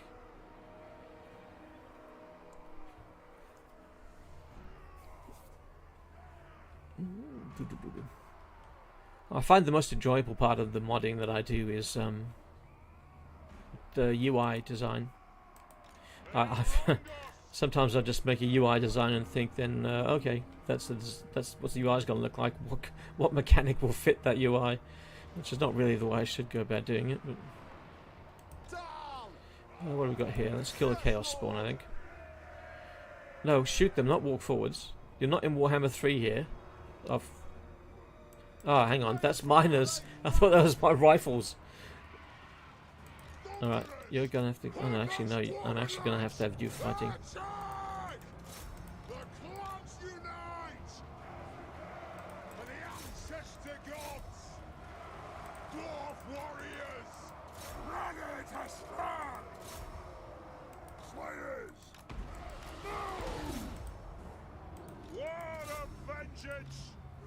Let's get you over there. Let's get you over there too. Oh, it's the Slayers. Actually, the Slayers are handy for this army because they're dealing with the big monsters. Now, let's see, where is Grotha? Grotha should be on the battlefield somewhere. Probably over here. There it is. There's Grotha. Oh, oops! Flipping through the floor there. I was trying to follow Grotha, and for some reason, it just put me on the floor. Oh, what's this? What the hell?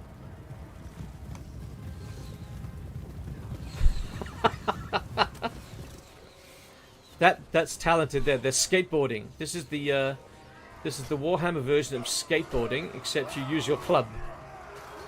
I don't know what the hell's going on with those trolls.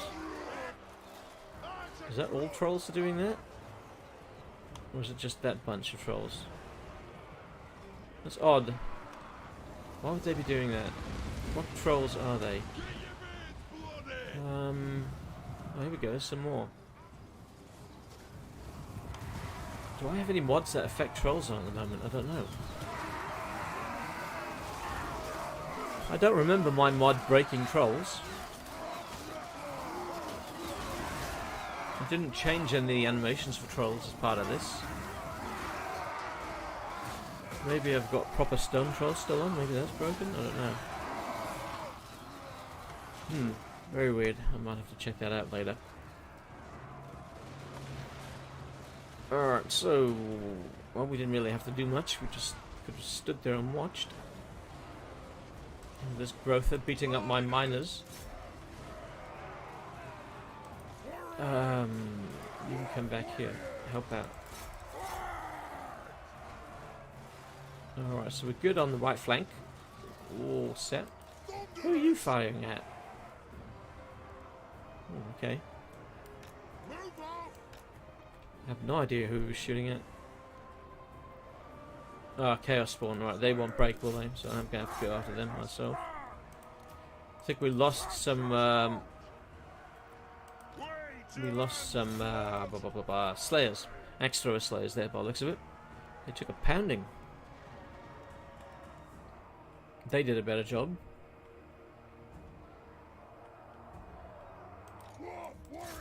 Let's speed that up, there's only one unit left.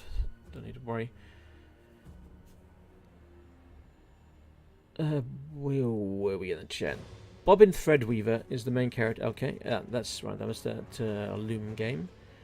Is it very hard to mod Warhammer? Which I answered, I think. Trolls imposing their dominant stance. Yeah, maybe it's the first part of the troll version of the Haka. Club surfing, yes. And they were really talented at it too. I didn't see a single one of them fall off their club. Maybe I could find out what the bug is and introduce it to the workshop. New club surfing trolls. No. I'm not quite sure what caused that. Actually, maybe I should write that down just in case it is my mod that's broken it. Trolls glitched out. Okay. Bug. Yes or no? Cool.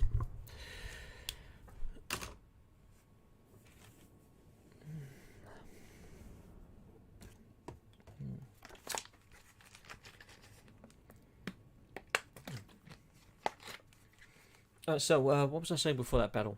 Oh, that's right. I was asking if anybody had watched any of those Let's Plays and whether you thought using cinematic battles in there was worth my time or not. Because it does add an extra amount of time to the editing. Because usually with a Let's Play, you just play the game, maybe do a tiny bit of editing for 5 minutes, and then slap it out to YouTube. With this one, I'm having to cut it at every battle. And not record the battle itself. Then I have to go back into the game to the replay I've saved and then play through the battle a few times using different cinematic angles at different points in the battle. Then I have to take those clips and combine them in my video editing software into one big clip for that battle. Then I have to take that clip of the battle and combine that in with the campaigns sections and the other battles in that part of the thing into one big clip. Because if I try to clip, words are hard. If I tried to combine everything in one project in my video editing software, my PC doesn't like it. It doesn't render properly at all. So I've got to render little videos and stick them all together, which is quite time consuming. So for 2 episodes of for that, I have to dedicate pretty much a day to it. Rather than just 2 hours. So I'm just curious as to whether people think it's worth it or not, or at least worth to continue doing it for 2 of them. Haven't seen it. It sounds like more interesting to watch, but who knows if it's worth the effort. Yeah, it's true. I tried doing a cinematic battle, just a cinematic battle on its own called it was between Kazrak and Boris. Yeah, between Boris. Several months ago, which I thought would do better. I only managed to get about 800 views, which was a bit disappointing. Because I spent, the amount of editing I did on that was about 2 weeks worth of editing. I watched Total War Battles videos, and he does some really good battle stuff. And his videos, which are really good. I thought mine was of a similar quality, and he'll get tens of thousands of views, and I only managed 800, so I was quite disappointed with that one.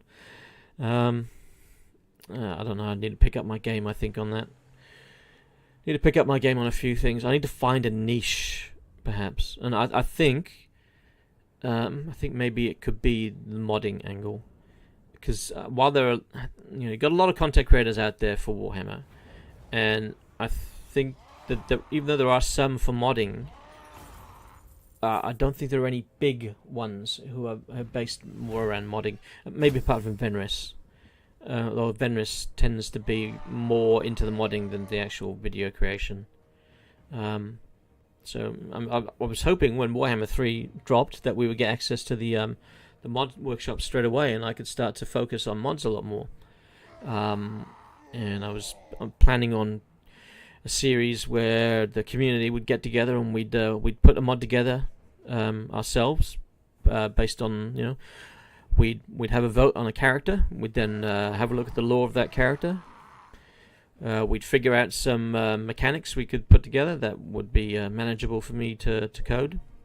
And then we'd go through over several weeks on stream, putting that mod together. And then we'd put it up on the workshop for a beta, where everybody could provide feedback, and we'd do some iteration on that. That was my plan for when Warhammer 3 dropped. But with the modding tools not being there, I'm not sure whether I should do it now for Warhammer 2, or wait until we've got the modding tools for Warhammer 3. I think that would be something people would be interested in, though. I think it'd be something a bit unique. I haven't seen anybody do that before, at least in the Warhammer community. Alright, so we beat their army. What do we want to take? Let's take the gold. We don't have much gold. Alright, so we should get a dilemma now. So we've killed Agbar, Ruinclaw. Destroyed that faction. So we've defeated the Beastman Horde and injured Gertha, who is on the verge of death. Do you tame the beast as it may prove useful, or do you slay it where it lies? So, 200 claim would be nice, but I'm going to take some beasts, and I'm going to tame Grotha. So she should be added to...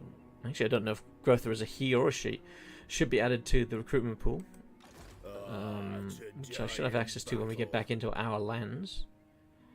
So let's start working our way towards that. Moving. How much attrition are we suffering there? 75 down to 67. 8 attrition. That's a lot. That's an awful lot. Okay. Maybe we should go for reduced attrition. Do we have that option? No, we don't have that option. Oh no, we did have that option. I used them all. Okay. Okay, that's his upgrade. Upgrade for you. Hardened armor. Sharpened weapons. I can't remember exactly what that gives. Oh, there we go. Hardened armor, level 1. Additional armor is increased by 3. Sharpened weapons. You gonna tell me how much it's increased by? Oh, come on. Oh, level 2 is 3%. Level 1 won't tell me. Alright. In that case, we won't do that. Rune of Oath and Steel. Maybe more cleansing corruption? Yeah, I'm going to be dealing with vampires a lot, so I'll cleanse the corruption. Gather the throngs. Leadership, armor, recruitment cost, or do we keep going down? The gold. I don't have a gold mine at the moment, I don't think. I'm not sure if there's one at Karak Kadrin. Let's see. What does Karak Kadrin have in the way of resources? It's a strategic location, but I don't think it's got anything special. No, it doesn't have a special resource. But I'm pretty sure that Red Eye Mountain does. It's got golden idols. Okay. I'm pretty sure there's a gold mine there, though. So I'll take it for the gold mine. Sam Hobbs. Wait for 3 before trying that. Okay, alright, yeah, that makes sense. I'll probably just try and get things ready in the background for it. I mean, I'm hoping that the Mortal Empires comes out soon, and then we'll choose a lord. We'll choose a lord together as a community and do it on there. Yeah, because I guess if I do it in 2, I've got to port the bloody thing, port the thing across as well, and I have no idea how difficult that's going to be yet to port things. Yeah. Or I could just do it on one of the existing lords. I mean, who needs the most work out of the lords that are there? Oh, no, hang on. No, it was going to be a choice by the community, so we'd put all the names up, and then we'd have a poll, and we'd see who would be the one that people would want to give a mechanic to. And I've got a feeling that would be Daniel the Demon Prince. People would want to give a mechanic to him, because he doesn't really have too much of one, does he? Bed is calling. Thanks a lot and have fun. Oh, thank you very much for dropping by, Chief Handicap. Sorry I missed you. You've already gone to bed. But have a good sleep, and I hope you wake up nice and refreshed. Right, so Ashtrax Lab. We should have enough for an upgrade there now. Oh, we should be close. Oh, 4 turns. Alright, well, we'll continue to get him out of the Badlands. Yeah, that is the Badlands, isn't it? Yeah. There we go, we're back safe and sound.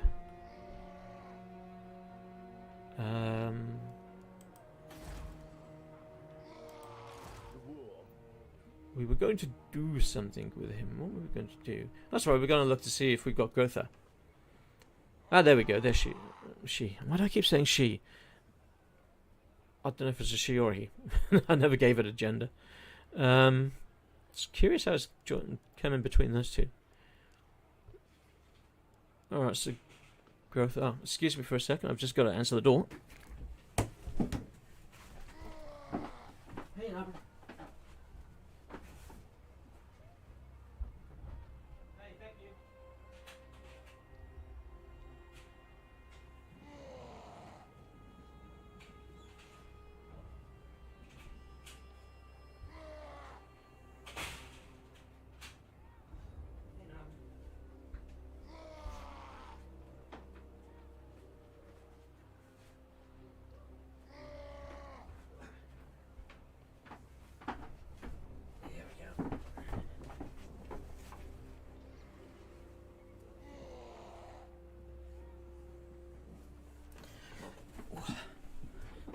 Sorry about that.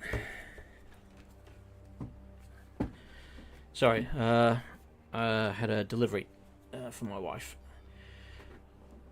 What were we saying? Right, growth was going to cost us 160 a turn. Can't remember what growth it gives you. So 46 melee attack, 38 melee defense, weapon strength 103. Yeah, why not? So we'll recruit Growther. Now, what did we lose in that fight? Oh, we lost some Slayer axe throwers, so we'll probably grab back one more of those. 1, 2, 3. Okay, we've got 7 of them. Yeah, so let's get some Slayer axe throwers. Quite like them. What do we have up that's anti-large apart from the Slayer axe throwers? Nothing else really. Maybe we'll just get some more mining blasting charges. Give us 20. We'll probably have to get rid of something when we decide to upgrade with a when we get a catapult rather.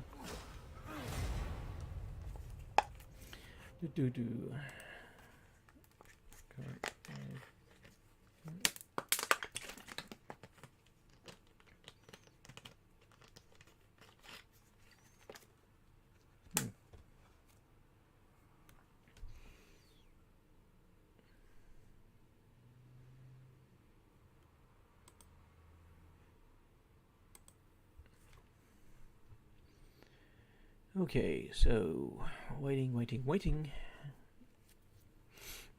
Always.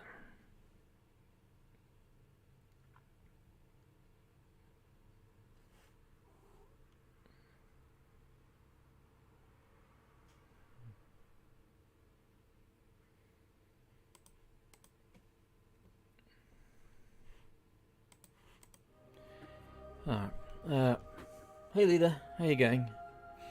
Just being visited by another one of my cats. Okay. Alright, so we've got about 3 turns of growth left there before we can build the next tier. Yeah, hang on. Yeah, we've got 1 population surplus, we need 2, yeah. So do we want to go pick a fight with the Red Eye tribe? Sorry, not Red Eye tribe, it's Bone Rattlers when we're waiting. No, we're gonna need some artillery, I think, to break through there. So let's perhaps. Oh shit, we're bleeding money. Okay, I shouldn't have recruited those extra units. Let's. It's gonna be a waste actually having recruited that. What do I maybe not need 2 of? What's there? Let's see, melee attack 45, melee defense 34, weapon strength 51. Melee attack 44, melee defense 30. Alright, so they've got less melee attack, less melee defense, less weapon strength. They got added health and the range. So if we keep them and we dump them, how much do they per turn? 124, 132. Who's the most expensive unit? Well, Grotha. But I'm not going to kick her out of the army since I just brought her in. Yeah, I was just too busy recruiting. Should have paid attention. We're going to go get rid of him and we'll keep the 2 Slayers with axes. And that's... okay, we're kind of breaking even now, but that's fine. It's better than nothing. Actually, no, it's not fine. We'll need gold to upgrade, which we're going to have to get from some battles or raiding. Yeah, we'll go raid some... we'll raid the greenskins just to the north to get us a bit of cash. And then we should be able to get, I don't know, 1,000, 1,500 from taking that first place, Karak Raziak. I don't think we're going to need the artillery for that one. And I don't think they would have had the chance to build walls yet. But we're probably going to need it for Red Eye Mountain. The Great Migration comes to our borders. Welcome. I'd like the extra growth.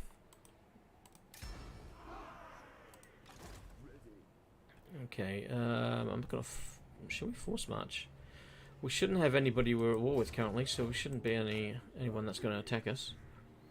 So one of those rare cases where you can force march and not worry about getting killed. End the turn.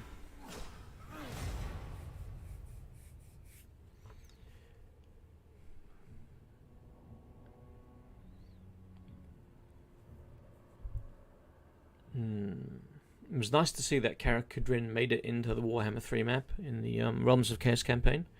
He's just down there at the bottom. Which means that some modder shouldn't find it... Well, hopefully shouldn't find it too difficult to mod him into the game. So I don't know if Mixu is making a Lord mod like he did for Game 2. I'm sure somebody will do it. They've ended their non-aggression pact. I thought they would. I didn't think they'd stay neutral for long. So are they going to attack me? Or not? I don't know. So look, what's their... Oh, they've lost the Silver Pinnacle. Which is the target of a grudge. Do I want to go back and take that? Or do I just take that with a... I forgot about the bloody grudges. I've got to do the grudges, that's right. Because we don't have negative at the moment, but if we want better things, we need to deal with grudges. It's the whole new mechanic of theirs I've completely forgot about. Alright, so where is it? No, that's not it. That's the items I'm looking for. Oh no, that's the other guy, Storic. Oh, I could have created some of these. Alright, when I get the artillery, must remember to do so.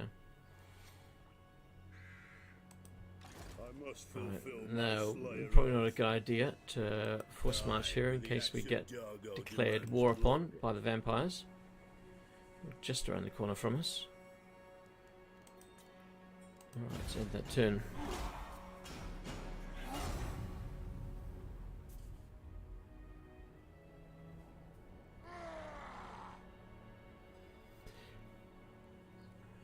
So today we have this stream this morning for a little while longer, maybe another hour and a half. I don't know. I'm not quite sure, but probably going to release another video this evening my time anyway.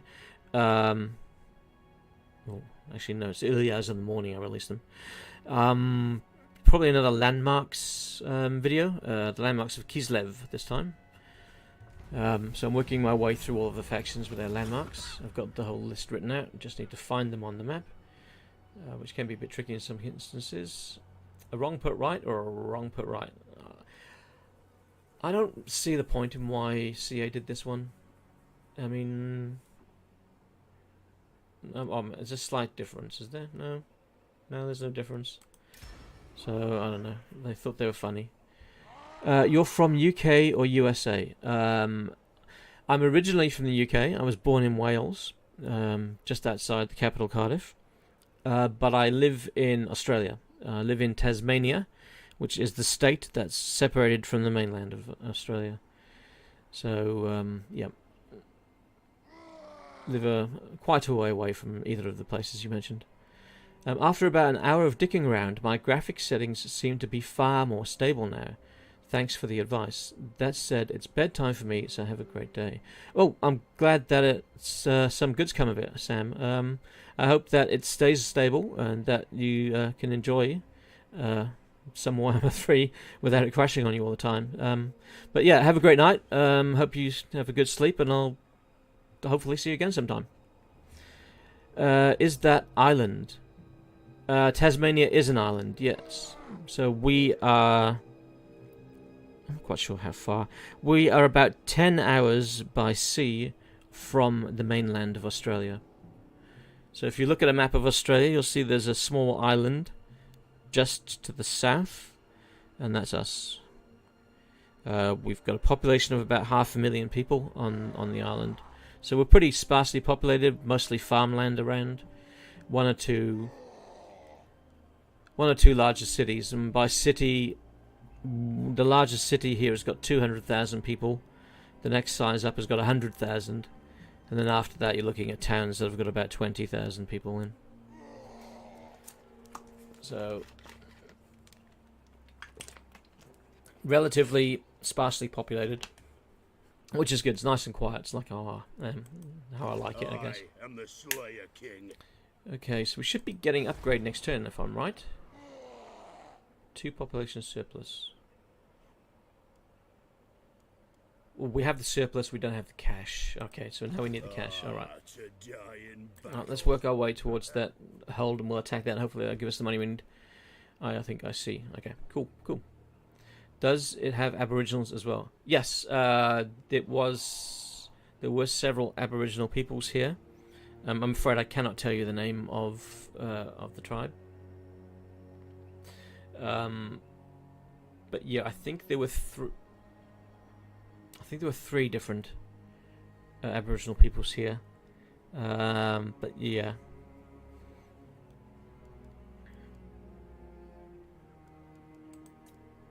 End turn. So we're taking a little bit of attrition.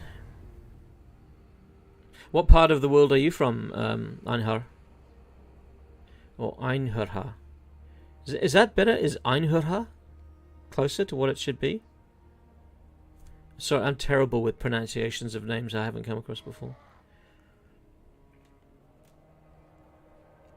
I think if the Linda person who said hello, I think I may have butchered her name so badly that she left.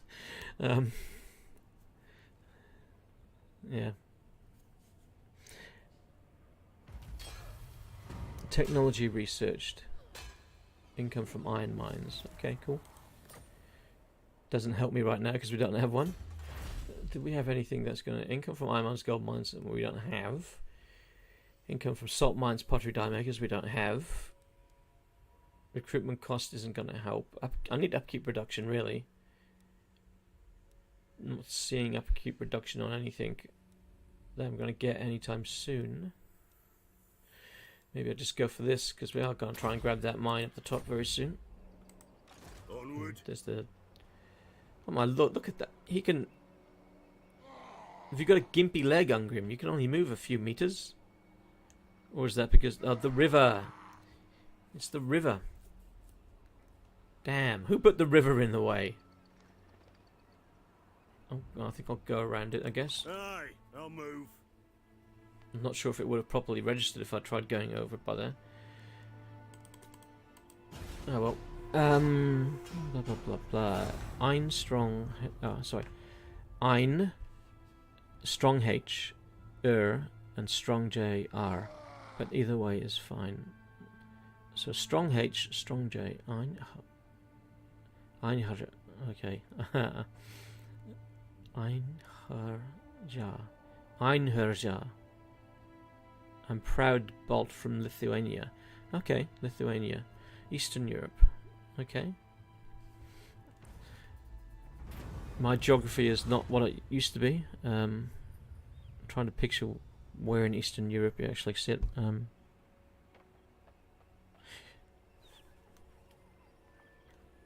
Tribute Soviet. You don't border the current conflict zone, do you? Lithuania, I think. No. Alright, let's get back into the mountains where we feel safer. Get away from that awful undead attrition. And maybe we can take Karak Raziak. Alright, so they'll have a garrison of about 5 or 6, I think. I hope it's a small garrison. I'm in danger zone, woohoo. Oh, you are near there. From one of the Baltic states. Okay, so you're on the Baltic, okay. So then, alright, might be problems. Well, I hope you stay safe. Just below Latvia. Okay. I'm gonna have to pull out a map later and refresh my memory. What's that? Somebody next door is making a racket. Okay. Oh, we got level up just for traversing the mountains there. There we go. We're back in the snow, back where we should be. Ungrim of Grungni, missile resistance, charge bonus. Missile resistance or charge bonus? Let's go missile resistance, I think. I know we're a small target and we shouldn't really get too much. Oh, they've moved on. Their army left. Oh, that's the perfect time to... Can I attack? No, I'm out of movement. Damn it. Damn it, damn it, damn it, damn it. Oh, pressing the wrong keys now. I don't know where they went, but that's good that they left. So they got 7. Right, if they don't come back, that's good. I hope they stay away. They'll be easy pickings if that army stays away. They've probably gone to Red Eye Mountain thinking I'm going after that, which I am eventually. But just take this first Karak first.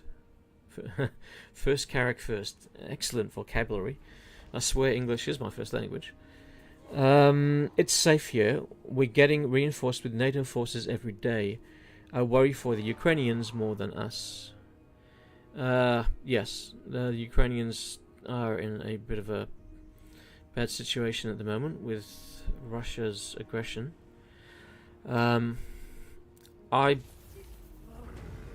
This kind of snuck up on me.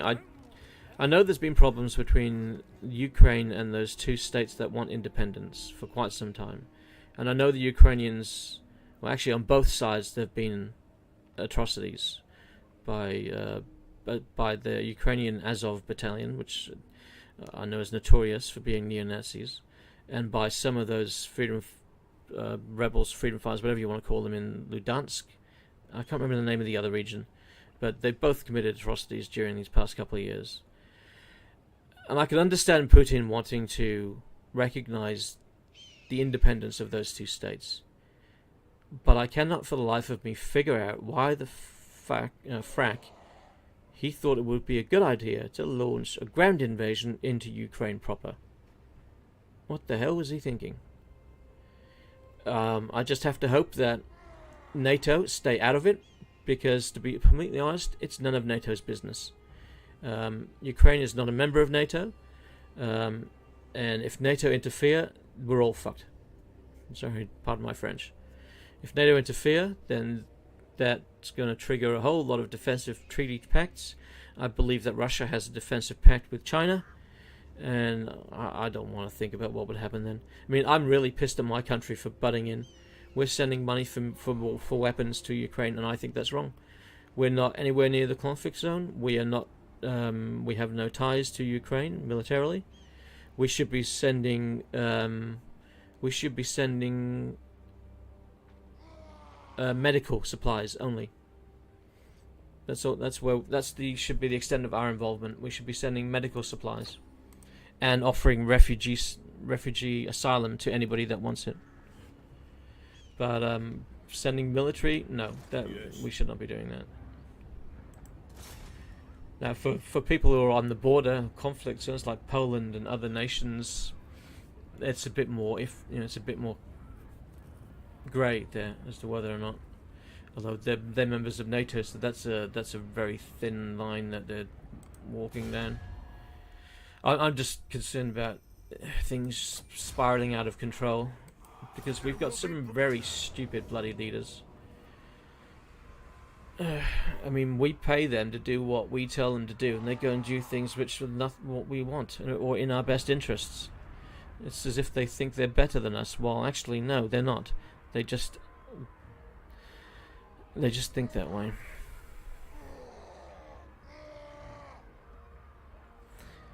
Decisive victory. Okay, that's gonna. Since it's decisive, I might just let the auto resolve take care of it. Oh no, I should have actually fought that. Could have had a look at what growth is like in fighting. Oh, do I want to sack that for the extra cash? I am strapped for cash. Yeah, we're going to sack that. I'm not gonna die. We'll sack that and we'll come back again in a minute. We need that cash, because that will let us upgrade Caracadrin. Sorry if my view there on that is a bit controversial. I don't think that my country, Australia, should be sending weapons or money for weapons. But yeah, I think the Russians have done the wrong thing here, and then they need to stop. Putin needs to pull his forces back into those two regions and back across the border, and he needs to pay reparations for what he's done. And then everybody needs to calm down once he's done that. But I fear that our leaders, the rhetoric, they're not going to calm down. I heard talk about someone who's claimed to be a reporter, but is actually a member of the World Economic Forum, demanding that the United Kingdom, of all nations, impose a no-fly zone. Now, the UK is not the military power it once was. Let's be honest, the UK is like a chihuahua next to Russia.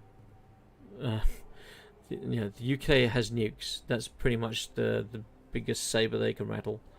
They're in no position to impose a no-fly zone, and even if they wanted to and had the forces, the second you shoot down a Russian jet, that's war. So that's ridiculous talk. A no-fly zone, rather. No, I think negotiations is the thing here, and try to get him out of the country that way. The Azov battalion is just one battalion. It's not the whole nation. No, I know it's not the whole nation. Most countries, most people, like in Russia, most people are great people. They just want to go about their lives. They don't want to be bothered by government. They don't want to be attacked by another nation. Most people are good. But you have some people who are not, and those people ended up in the Azov battalion. And they just get a lot of media attention because they are extreme. I'm sure the Russian military have their equivalent, although I don't know what they are. Oh, actually, the Chechens that are coming into it might be. I believe they're quite aggressive. Putin's speeches show his mental state more than reality. The two states who want independence are like Crimea, fully Russian supported and put their hand in the conflict. Okay. While the two states want independence, there has to be an underlying reason why. And I know that they're Russian-speaking and ethnically Russian in that area of the country. And I know that Putin and many Russians in the hierarchy there were pissed that the Ukraine was handed over. Who was it? No, it wasn't Gorbachev, was it? It was the guy after him. What was that? Was it Yeltsin? Am I right in thinking it was Yeltsin that handed Ukraine independence from the Union at the time? It was a long time ago, I can't remember. And I know people are still pissed about that and see that Ukraine is really still parts of Russia. But I can understand those two areas wanting independence, and I think if the local governing body and everybody there, well, the majority there, want independence, and it's been legitimately voted on, they want independence, they should be allowed to be independent. That's my take on it. Now, whether they're backed by Russia or not, they should be allowed to be independent. But Ukraine wouldn't let them be. and the conflict arose from it. And it reminds me a little bit of what was happening in Spain with the region in Spain that wanted to be independent. Now, it didn't get to a military conflict there, but boy did the state crack down on the people that wanted independence. The scenes of the riot police attacking civilians just because they were voting on independence. It was disgusting. So, to be honest, I don't like any government. All governments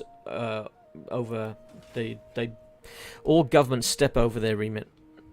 You know, they take powers upon themselves that they don't deserve or shouldn't have. The last 2 years have been indication of that. Boy, have they been an indication that governments need to be smaller. Oh, there's nobody there to fight. All right, we'll do nothing. We'll wait till next turn. Ogres, my lord. These brutish nomads. Anyway, I should probably stop ranting about such things. I do feel for the Ukrainian people, and I hope that the Russians come to their senses. And by Russians, I mean the Russian hierarchy and Putin. Because I don't believe that most Russians want what's happening right now. It would have come as a surprise to them, like it's come as a surprise to most of the world.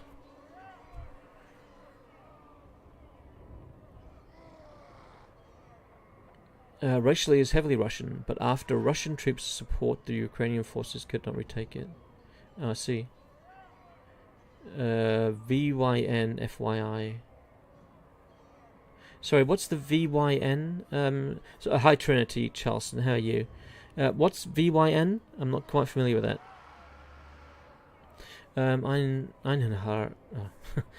Einherjar.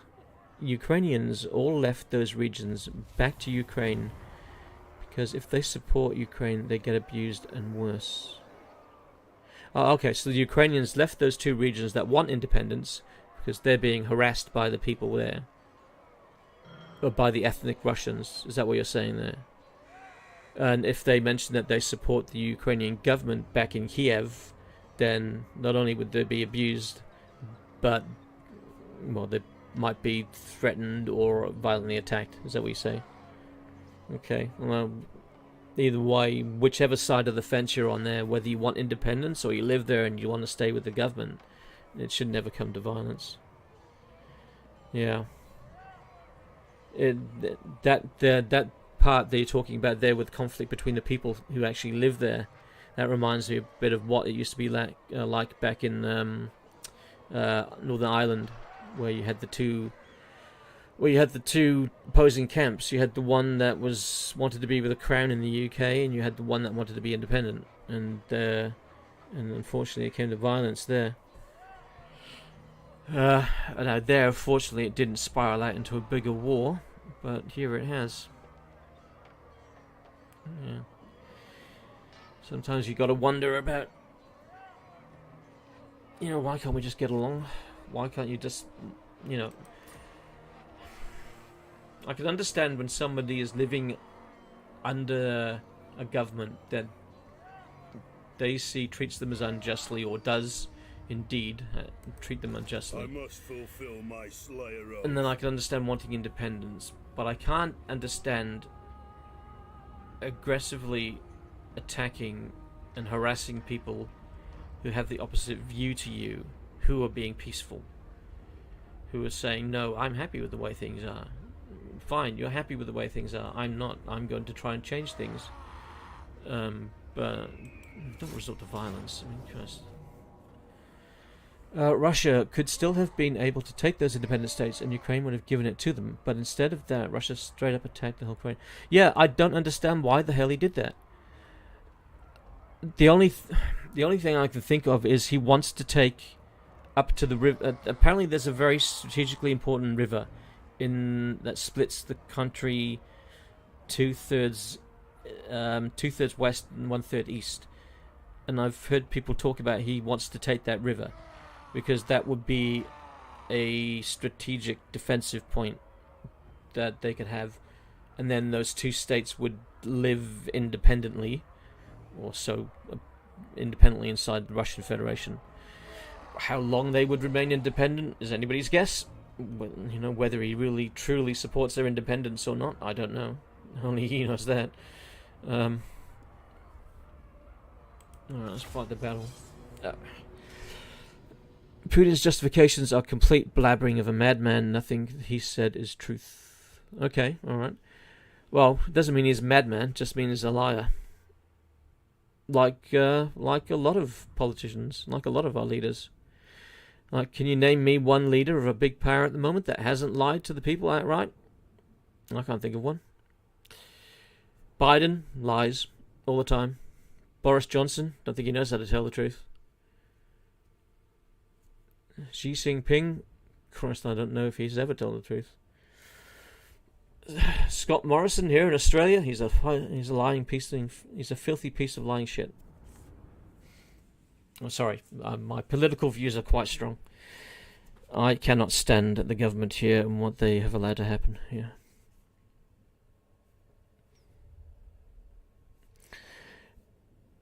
But, you know, it's an opinion. I don't force it upon others. It's just how I feel.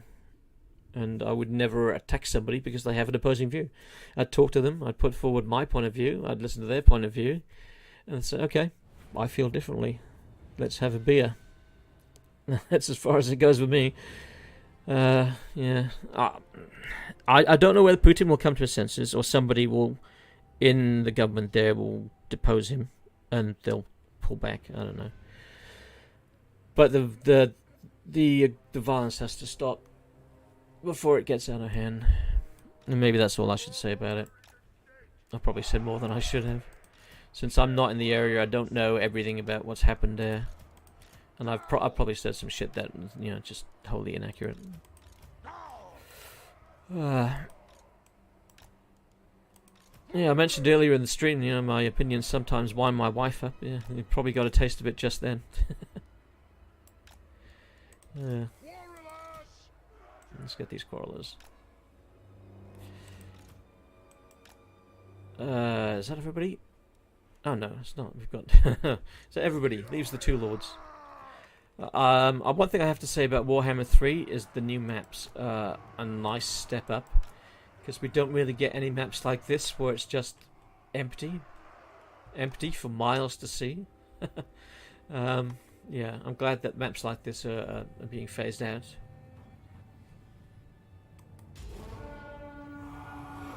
Oh no, what are we going to do against all these orcs? There's just too many of them.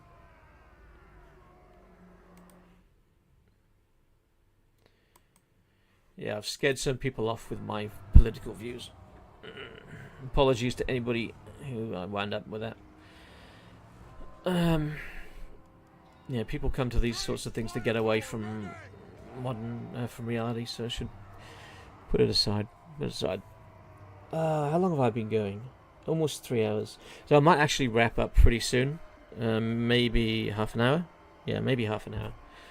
Need to prepare that video of the landmarks. Or I might do a video on Nurgle, about what he needs to get him to a good state. He's enjoyable to play. I really enjoy playing Nurgle. Played him twice on my third campaign with him. Just needs help.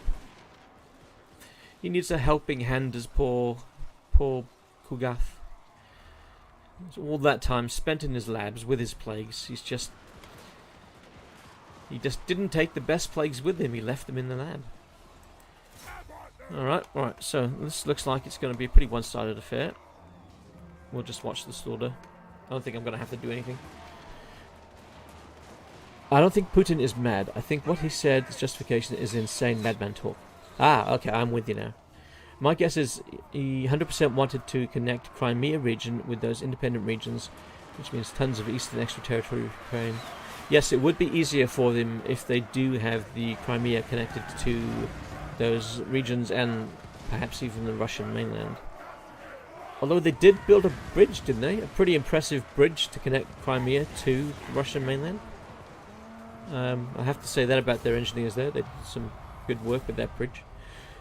I don't like people who are afraid to express themselves, at least even a bit. Even for Slay King, it seems that Slayer's not worth it.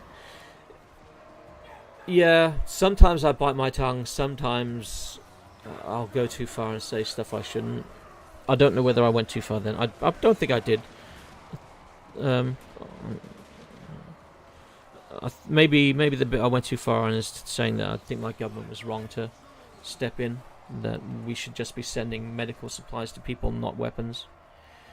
But then I don't think that's too controversial a take. I mean, we're not part of NATO. We don't have a treaty. That means we have to help. I mean, if there was a treaty involved, then that's a different matter. End replay. That was easy. I don't think they even made it to the front line, did they? Oh, so, hang on. The reason I started that battle up was to have a look at Grotha and see how it fought, and we didn't even look at Grotha. Jeez. Oh well. Well, the rest of the army fought well. Even for a Slayer King, it seems that Slayers are just not worth it. I know, it's disappointing that Slayers... I guess it's because they have so little armor, they just get wrecked. It'd be nice if they got a buff. Something to give them that little bit extra. Maybe... yeah. I don't see CA giving Ungrim anything extra. But when the Lords get ported into Immortal Empires as part of Game 3, we might see them change some of their stats and benefits. So who knows? Slayers might be made a little bit better. Because there's going to be a lot more anti-large, I guess, in the third game. With the demons and things. Yeah, I think there are more monsters in the rosters of the third game. I mean, the Slayers are going to have to prepare their axes. They've got to fight a big chicken with Gyros. They've got to fight a big blob of green goo with Kugath. They've got to fight a rampaging monster who can take on the entire world in one turn with Scarbrand. And then you've got, I'm not quite sure how you would describe Nakari. A leggy thing that likes to kill things quickly. Usain Bolt on steroids, perhaps. It's ridiculous how fast the Nakari can get up to. I think I saw somebody get up to 110 speed.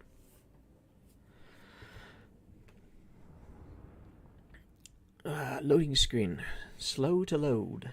That's what she is. Well, Legend is still streaming. My god, that's a long time for him. So in the time he's been streaming, I went to bed and slept and came up and started streaming and been streaming for 3 hours. So he's been pulling an all-nighter for about...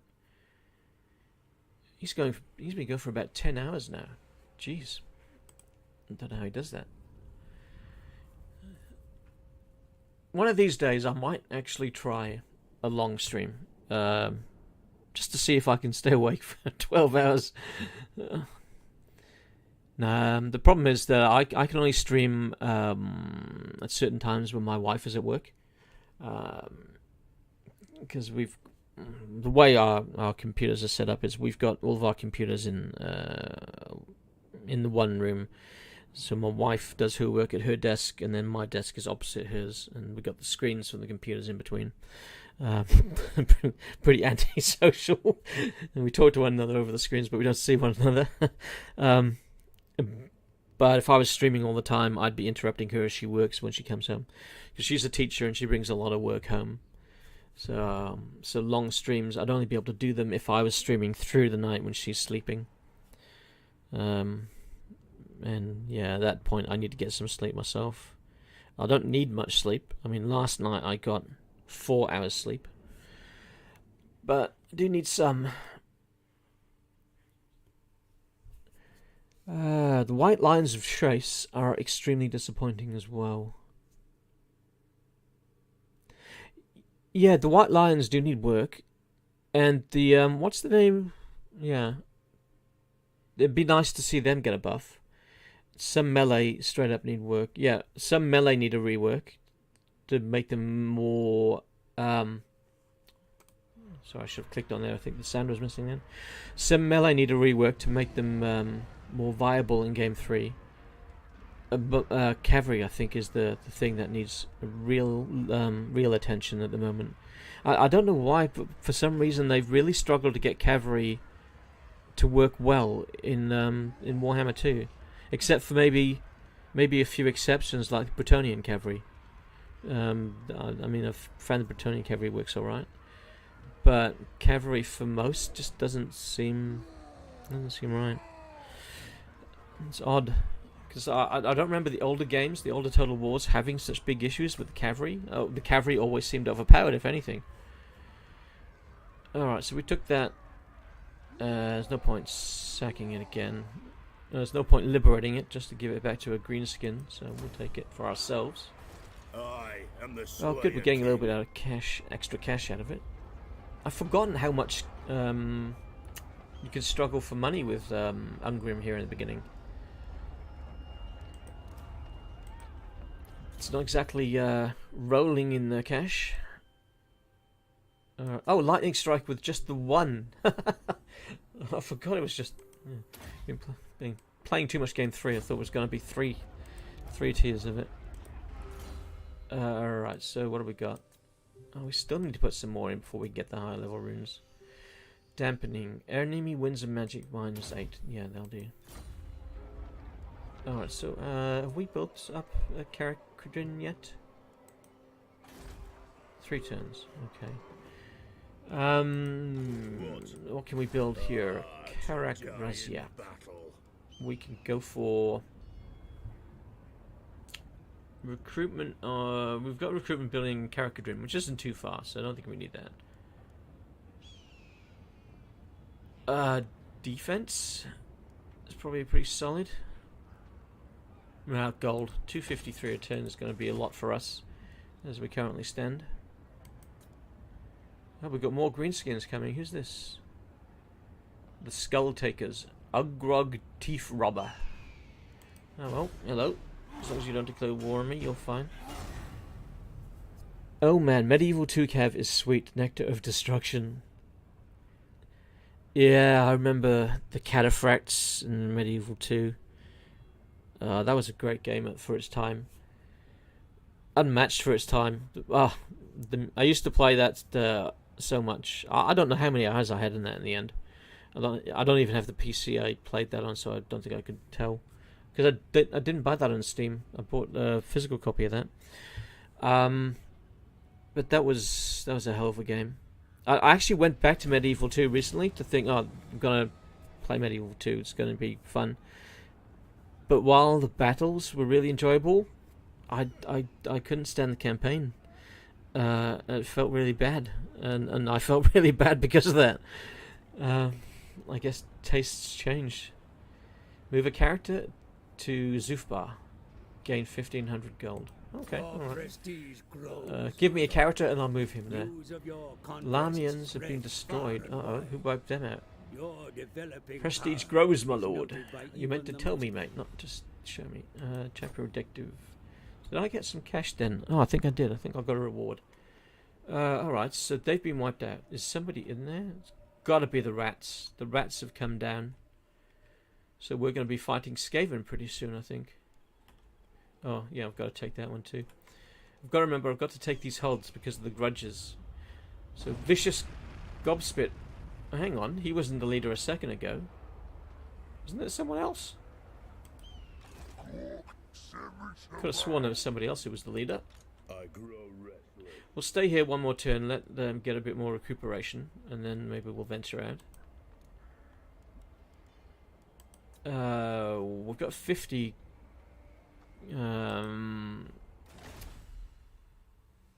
50, whatever the hell it's called. Earth Gold, that's the resource. Earth Gold. Medieval 2 vanilla campaign is lackluster now, but Medieval 2 has some of the most insane mods, like the Lord of the Ring mod. I haven't played that mod, but I have been watching videos of one of the creators, Galathai something. I can't say the name, but he played a campaign on Warhammer 2 with Belagar using my mod, and I was curious at the time to see how it performed for somebody. I've only seen a few people stream it, and he was one of the first ones, so I watched his thing intently and noticed any bugs that I saw, fix them straight away, get a fix out for the next episode. But that Lord of the Rings mod looks like they did an amazing amount of work on it. Modders are insane for Medieval 2.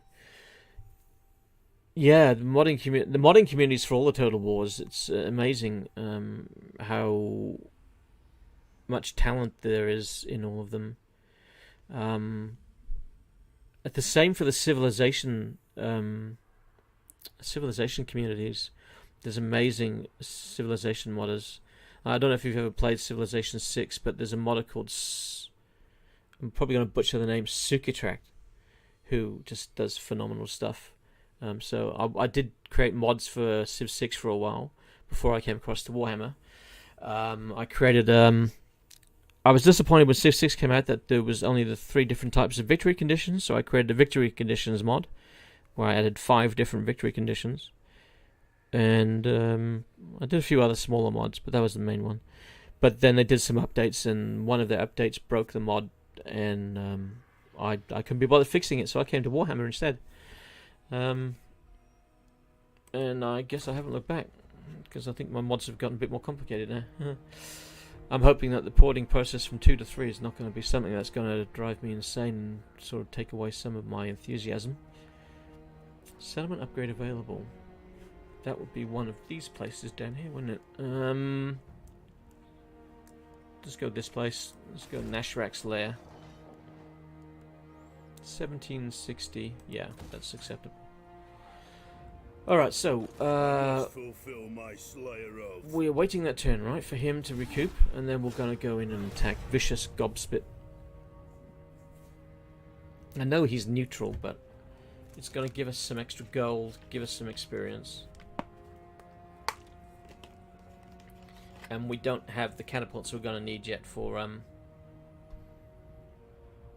attacking the Red Eye Mountain. Did he just get into a scrap? I'm not sure if he did. What's this? I can't remember. Is this What brings you to the halls of my ancestors? Non-aggression pact? Yeah.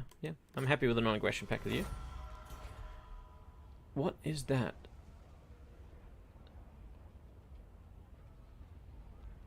Oh, where'd he go? No, I've lost track of him now. Okay. Well. Oh, he's dead. Okay. Improved blasting charges. Does that mean that he came out of there to attack them? Actually, do they even have an army there? That's an interesting question. Aye. Let's send a runesmith out to have a gander. Forwards! He does have an army there. A wise direction. But they're diminished. They are vulnerable. They are vulnerable. The slayer in me seeks We may not need It is time. the catapults after all, if we can attack them quickly. Valia's will binds me to you. A rune's Alright, who's duty. this? Olaf Himmelsson. Gormandi tribe. Oh, he's come a long way south, hasn't he? Let's see, what do we want to go for? Public order +1. I don't know. Income from... I'm not going to get access to any of those soon. See each other at a time. Public order. Recruitment costs. What's after the public order? Additional 5 to recruitment. Gonna empower the guilds. Additional growth. Yeah, let's head for that one. Because we're using that one right now. Any details on modding tools for Warhammer 3? Official modding tools from Creative Assembly. They haven't said anything yet. I'm hoping that we get a improved version of the map making tools, because the maps have changed considerably in scope in Game 3, so the tools must have had some improvements. So I'm hoping that the modders get access to them, to new tools for that, because I'm pretty sure that the GCCM team and all the other map makers out there would do some incredible work for Game 3. For the pack file editors and the other types of editors that CA usually give us, I have no idea. They haven't said. I've asked them directly twice. Any time frame on when the workshop's going to be open and tours will be available. And they haven't been able to give me an answer. The community managers that I deal with haven't been able to give me an answer, which means that they probably haven't been told themselves. So I don't know how long after Game 2 released that it was before modding became available. But it looks like it could be several weeks. So in the meantime, you do have several modders who are creating mods using movie packs. But I'm not going to do that. I don't think there's any need for me to do that. So some crucial mods are getting out there. So I think people have already created mods for turning off the rifts, which is good. But if I get a mod that turns off the rifts, I'd want a more comprehensive mod that would let me would have a toggle thing in the campaign settings where I could turn the rifts on and off, or delay the rifts. So instead of every 30 turns, you could maybe set it to every 50 or 60 or 100. So you could still have the rifts but not feel so rushed. Yeah, so I'm probably not going to download any mods unless somebody brings out a Nurgle mod that makes the plagues much better. And I do know somebody is working on one of those because they asked for my help a few days ago in Discord if I could help them figure out how the tables worked. Alright, I think we can take that place. If the Gormandy tribe doesn't interfere, I think we can take the Red Eye Mountain. Unless they've got another army just sitting around the corner. But that shouldn't matter anyway, because we should be able to... Can we attack straight away? No, we can't. We need to build a battering ram. Yeah, I'm pretty confident we can take that force. Alright, so let's continue the siege. Is that going to take 2 turns? Jesus, 2 turns for that. It's only a big stick. Dwarves are meant to be brilliant at construction. It's going to take them 2 turns. 2 whole turns to create a battering ram. Yeah, so I'm hoping the modding tools arrive soon. I think we'll probably see the modding tools first, then the Blood DLC, then sometime after that will be the combined map, Immortal Empires, I guess people are calling it. And then sometime after that, towards the end of the year... No, after the Immortal Empires, then we'll see the Chaos Dwarves. And then towards the end of the year, we'll see our first Lord Pack. And I think we're going to see Norska or Warriors of Chaos in that Lord Pack. And I actually think it'd be a Norskan Lord. Just because I think the Norskans will be the first ones to get their rework. Not the Warriors of Chaos. Oh, that could be wrong. It could be the Warriors of Chaos that get their rework first. Attack! I don't think we can attack yet, can we? Was it 2 turns or 1 turn? It was 2 turns, okay. Fag them! Alright, so I guess we'll just wait another turn and hope that nobody comes and attacks us in the meantime. Is that another... Oh, the Gormandy tribe's leaving, okay. Alright, I guess he thought, oh, I can't get it, we'll go. We'll let the dwarves have it, we don't want to fight them. Blood DLC is CA's horse armor. You won't change my mind.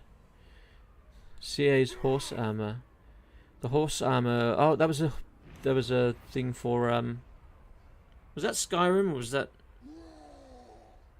Was that released for Skyrim, or was that released for The Witcher? I can't remember who it was released for. Yeah, the Blood DLC is ridiculous. They've got no excuse why it's not part of the core game now. I mean, with Game 1, I don't know if there was any other Blood references in it, but maybe it was a fair point with Game 1. With Game 2, it seemed a bit more ridiculous. But with Game 3, it's just unjustifiable. Because with Game 3, you've got the Blood God, and the Blood God's domain, where you've got fountains of blood. You've got Slanesh, which is all about sadomasochism. I can't say the word now. Sadomasochism, and yeah, I said it wrong again. And bondage and shit like that. And then you've got Nurgle, and they've actually got animations where you poop Nurglings out of your butt. So it's so any justification they had for it just doesn't make sense now. I don't know whether it's because they think they can get more money out of it. I doubt it at this point. I think it's just laziness. Or maybe it's not even their decision. Maybe it's something that Sega said. I don't know how much control Sega have over them. Oblivion, was it? Okay. I don't know whether Sega have much control over such things and whether they're the ones that are responsible. There will be blood. There will be blood. Yes, there will be a blood pack, Ungrim. You're right. Eventually. Hopefully it comes with a slider this time, so we don't need a mod to change it, so we can tweak it to just how we want it. Because the default blood pack just is way too much blood. Just everybody coated in blood after they've attacked for a minute or less. Alright, let's fight this battle. This might be the last battle, I think. Then I'll wrap up. Let's see if we can take this, so we will have secured at least part of the the starting part of the World's Edge Mountains. If we take this. Oh my god, the old siege maps. Look at how tiny it is. Wow. Just don't realise some of the changes until you go back and replay the older game. But I was missing my dwarfs and need to take a bit of a break from Warhammer 3. Even if it is for a day or just a few hours.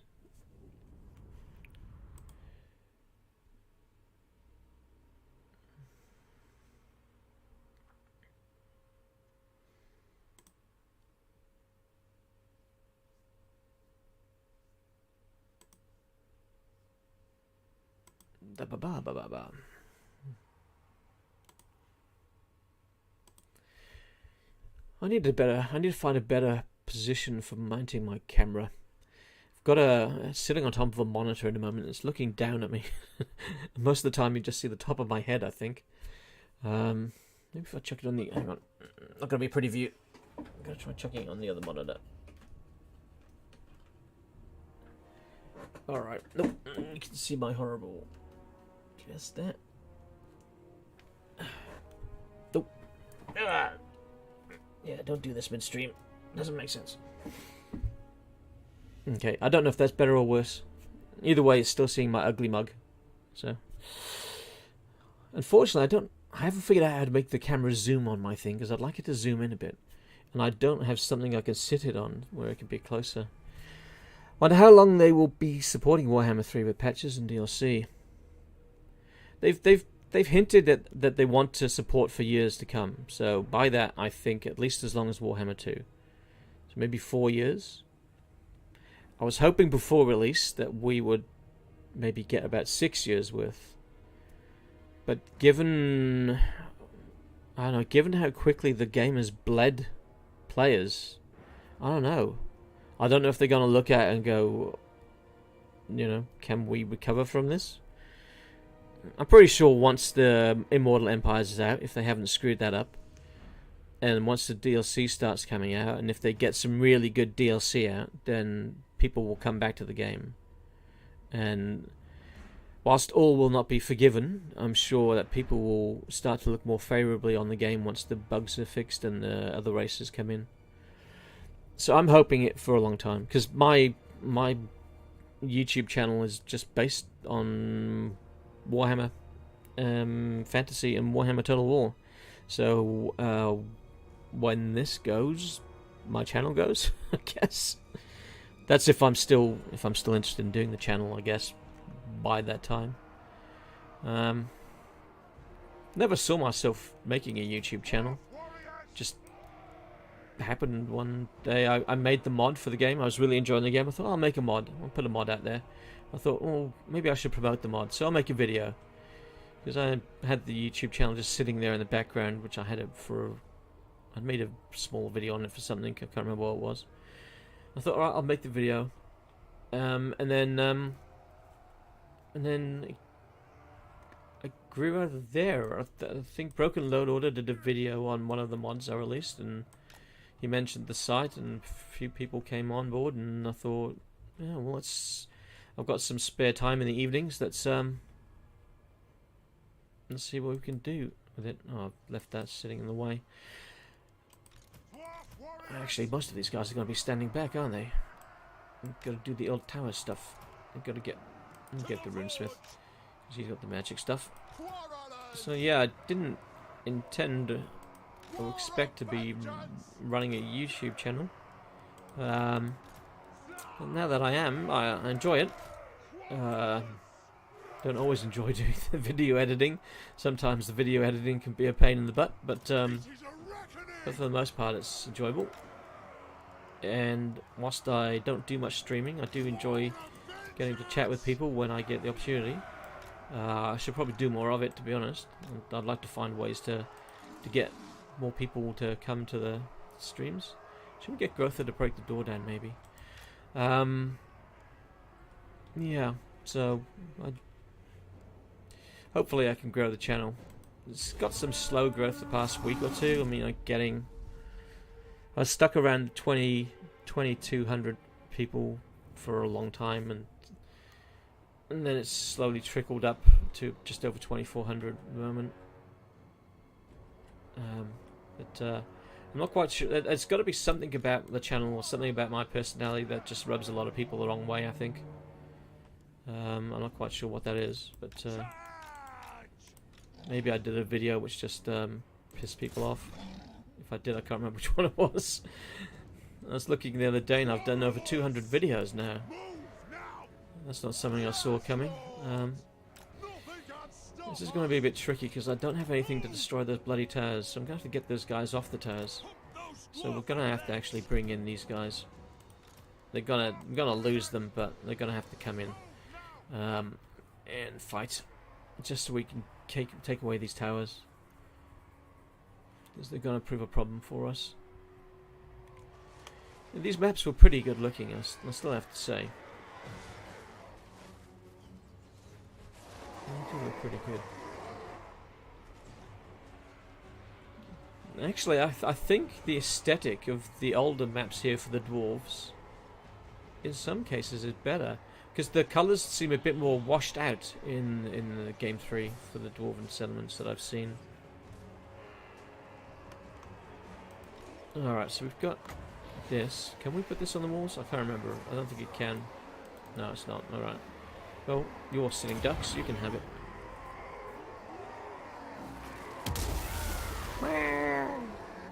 They didn't like that. They didn't like that going off beneath their buttocks. Alright, damage 7% to the gate. Alright, so Grotha's doing its thing. Quarrelers. Yep, you are quarrelers. Pump those dwarven legs, lads. For the High King, that's it. Pump them for the High King. I think you might be getting a bit too close. I might have to pull you back a bit. I know you're going to get hit by the SR5, but there's not much I can do about that at the moment. Maybe we can kill him.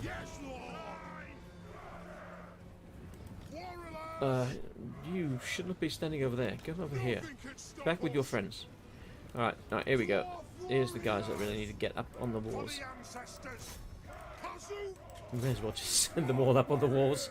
They're gonna die, but it doesn't matter. I saw some strange lighting or colour palette in Warhammer 3. It's definitely different from Warhammer 2. Yes. Yeah, the lighting and that has improved a lot. So much so that you don't need to use shaders really as much. I have been using shaders in some of the footage I've been taking for the cinematic battle things. But it doesn't seem to make as much of a difference. So in Warhammer 2 I found that shaders really lifted the whole look of the game. I never used them when I'm actually playing, but I used them when I was taking screenshots and things. But I found that the shaders don't do so much with Warhammer 3. And unfortunately the shader I used to use to make the silhouette stuff for those little quiz things I was doing for a while doesn't work with Warhammer 3, so I can't make them. I don't know if I want to have to spend ages editing images just to get these quizzy things out that, I don't know, maybe 100, 200 people were interested in. Let's get him to help destroy that door. Might get down quicker. Are they standing still? They're standing still enough, I think. Alright, we're on the walls. Yeah, we're on the walls, and now, well, we should be able to take the walls pretty soon. They've abandoned the walls in some spots, which is good for us. Let's pull in some more of our troops. Ungrim can actually come in as well. Who else? Remember the Slayers? They'd get wrecked by the, they'd really get wrecked by the arrows.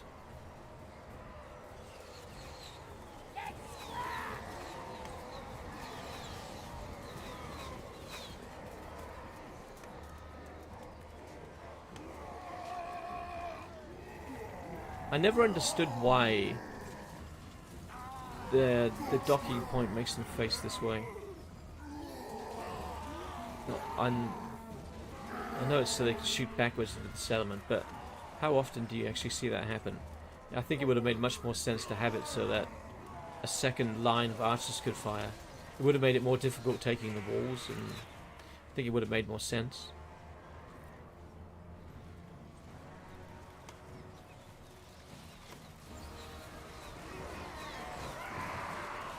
The notorious butt ladders.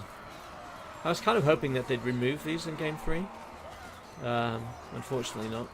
I think it would have made the walls a bit more important, and I mean, you'd be able to hold on to them a bit easier as a defender. And I think the defender should get more advantages in sieges, for sure.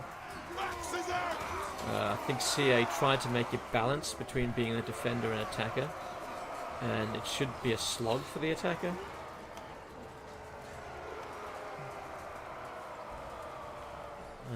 Of course. But then I guess if you're having to get 2 or 3 armies to attack every walled settlement, then that would probably be a bit overkill. Maybe they shouldn't have made it that every capital is a walled one. Maybe they should have made it that they're just bigger settlement ones, and then you have really important sites that are big, grand maps that have 2 or 3 walls, you know, that are on a scale even higher, where you've really got to have 2 armies, 2 full armies before you even contemplate assaulting it. Maybe we'll see that from the modding community.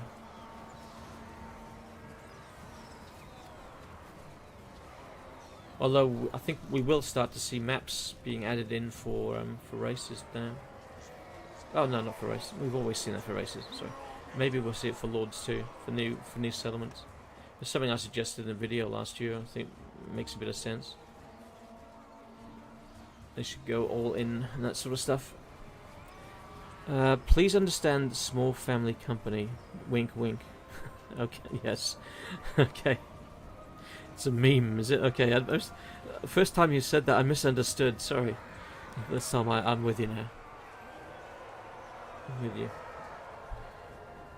Well, looks like we're gonna take this settlement pretty easily. I needn't have worried. I mean, yeah, they're practically routing. Although it probably would help if I get my guys off the walls and into the settlement to fight. There I was, just standing there watching them. Oh, we're almost out of ammo. Okay. How long before the gate's broken? 74%. Alright. Maybe we should send Ungrim over the top. I don't know. But we can use this. Let's see. So they should be attacking my troops there. I don't want to get too close. Let's time this. Yeah, let's put that there. That should get them if they stay there. Oh, they're leaving. Oh, we got a few. We got a few. Oh, that's it. They're fleeing. They've had enough. Cool. We didn't take too many casualties there. We don't need to worry about finishing them off because that's a settlement battle. They're going to be dead. Yeah, we didn't lose anybody. Few, 1, 2, 3 units took damage. Really, that was far easier than I thought. What? Yeah, I thought it was going to be tougher. I guess I was lucky that that army they had that was sitting there just went off somewhere. Maybe got killed by that other greenskin army. I don't know. Decisive victory. Okay. How long we've been? 3 hours 34. Okay. All right. Tactical map provides a bird's eye view.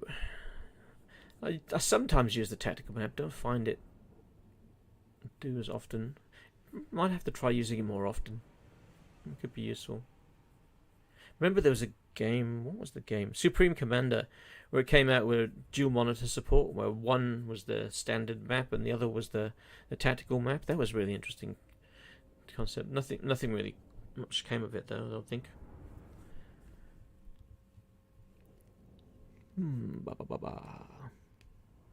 Need to find a way of figuring out to make that bloody thing zoom in.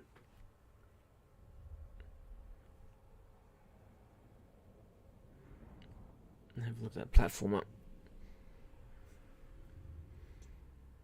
The only bad thing about returning to Warhammer 2 is the loading times. It's a shame. Well, I've heard people talking about using external solid-state drives, and they've had good performance with those with Warhammer 3. So maybe I should buy an external solid-state drive, because I don't have enough room in my actual PC case for another hard drive. So yeah, I'll look at getting an external one. Maybe that'll work. Free up some.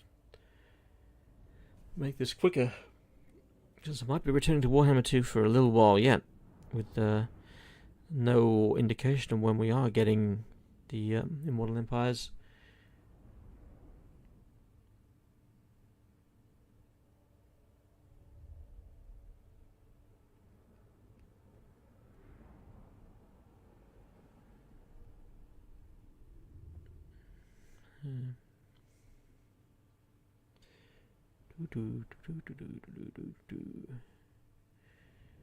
It's always this last bit of the loading bar, it seems to struggle.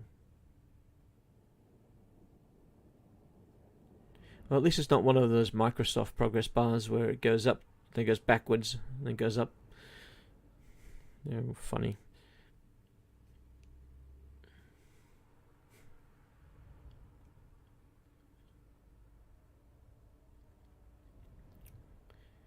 Okay, Ungrim, we got a little bit of management of this new hold of yours that you've liberated.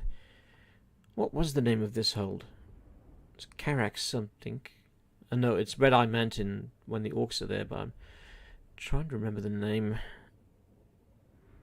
Carrick Ungol? No.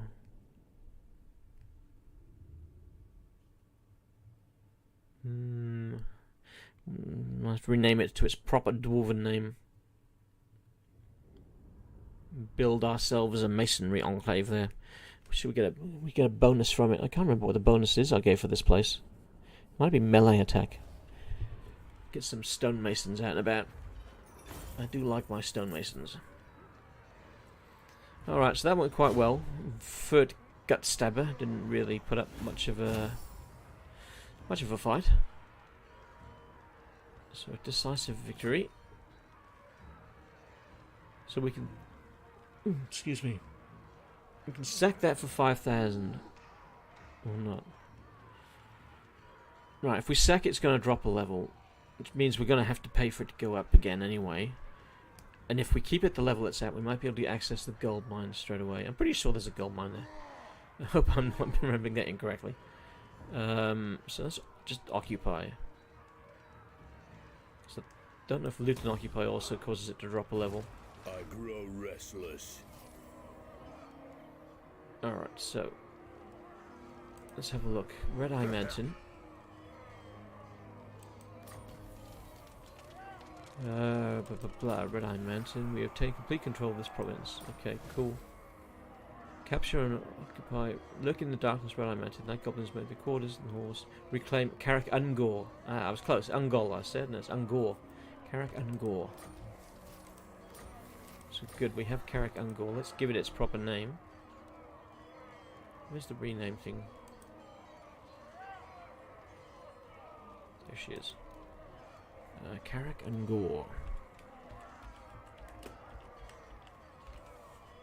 That's better. Pierce Brosnan, how are you going, mate? You look like Louis Theroux if he took the red pill. Look like Louis Theroux if he took the red pill. Okay. Trying to picture what Louis looks like. I look old. That's what I look. I look old. Grey hairs. Grey beard hairs. Yeah. Past my prime. Physically. Mentally it's still there. Sometimes. My wife might say that mentally I'm not all there. Bit crazy. Yeah, I was right. There is a gold mine there. Okay, so they're represented with golden idols on the map. That's right, gold mine. Cool. Alright, so what the hell shall we build here? I could build the siege workshop for the catapults that I thought I was going to need to take this place. Or we could go to the Masonry Enclave and start to get to the stonemasons. Well, what did we get? Melee defense +6, not melee attack. Okay, so I was wrong. 3,500. That's a lot of gold. Although we are now getting 1,600 gold a turn. But it might be better to just go all in on the cash. What's this going to give us? 253 a turn.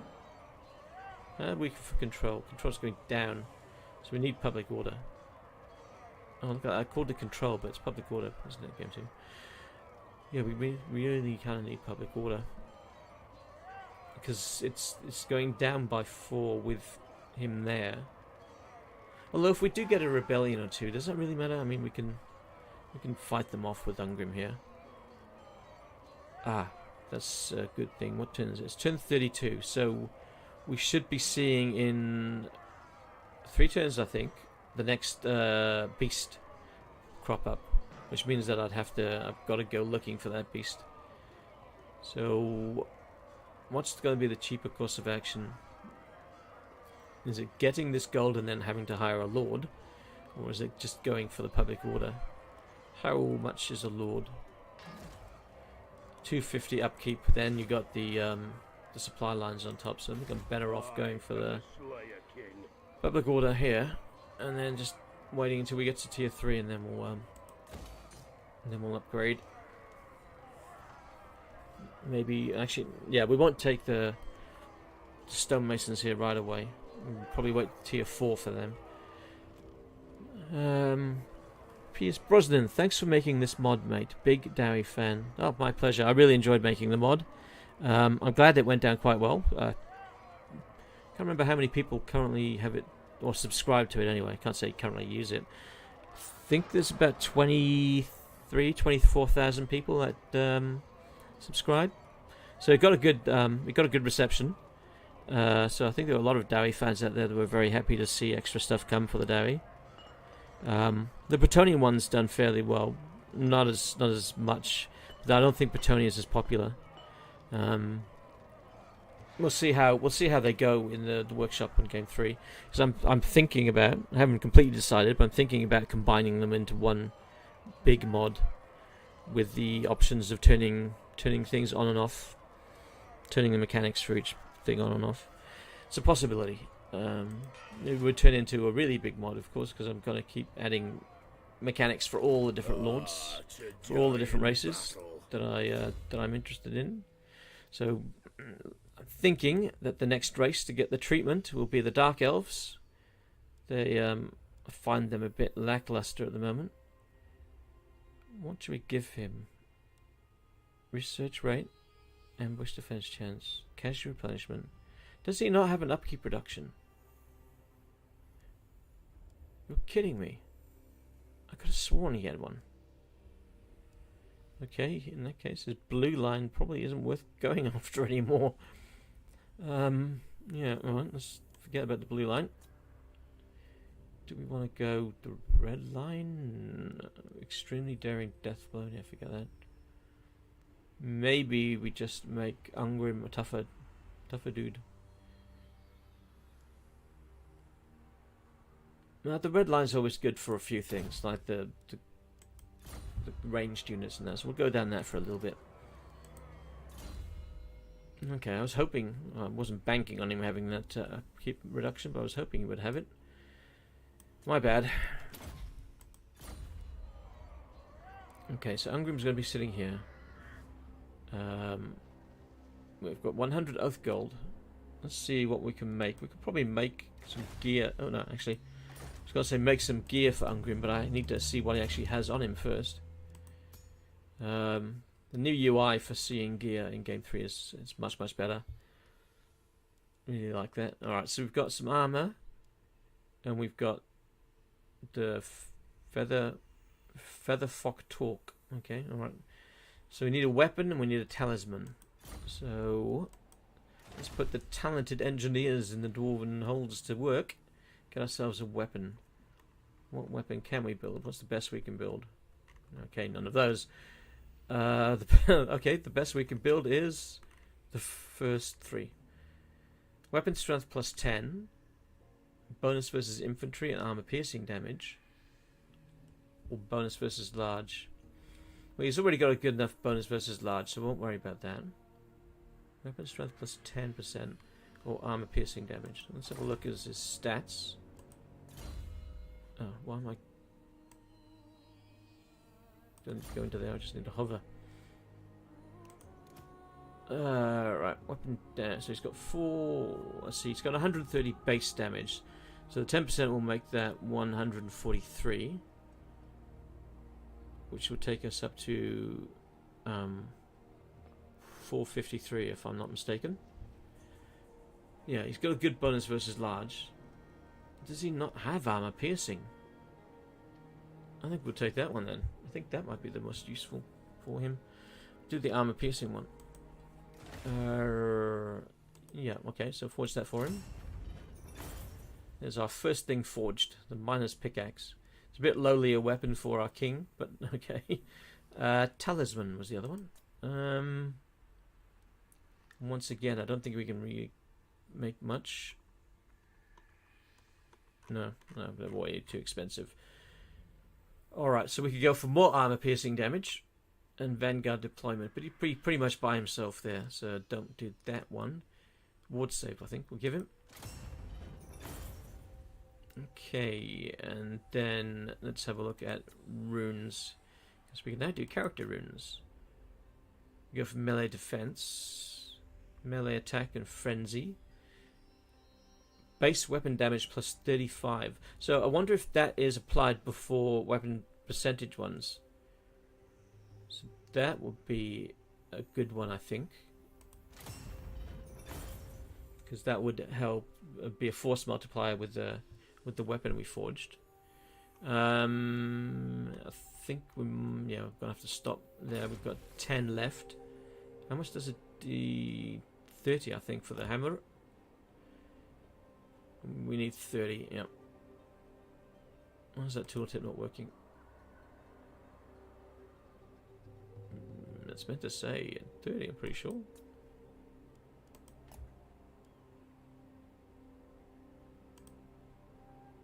Okay, I don't know why the tooltip's not working. The other tooltips are working. That's odd. Alright. Dowie are the master race of this setting. I think so, yeah. The Dowie Tsar will have well, they're still Dowie really, but they don't like to be called Dowie. Blood and stone. Yeah, the Dowie Tsar add the fire and demons. Einhar, what type of enchantment to dark elves are you thinking of making? Oh, enhancement, sorry, not enchantment. Enhancement, I do have a list somewhere. What did I do with it? Pretty sure I've got it in my notepad. Just bear with me a second. Oh no, that's Repence's stuff. Thought I'd written down what I was going to do with them. I know I've got it on a text document somewhere, but don't want to have to open that up right now. If it's not on this page here, then I didn't write it down in my notebook. No, I don't have it in my notebook. Alright, off the top of my head, it's going to be based around their religions. So you've got the different gods they worship. And I was thinking of having...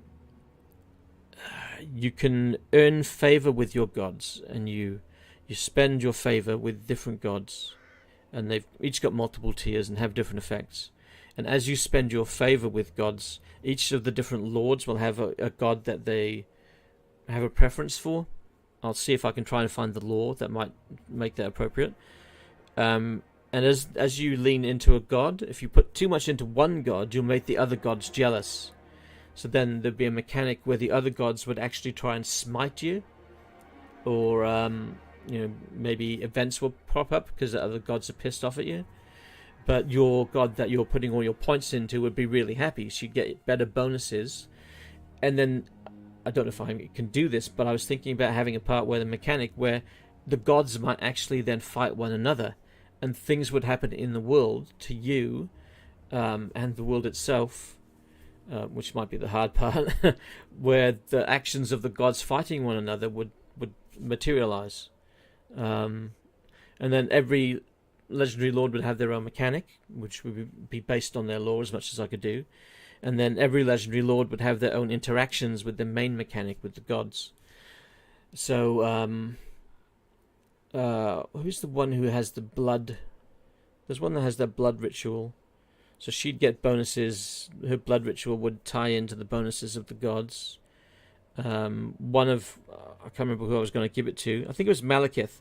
I was going to give it that he would be able to get the bonuses of other lords as he confederated them.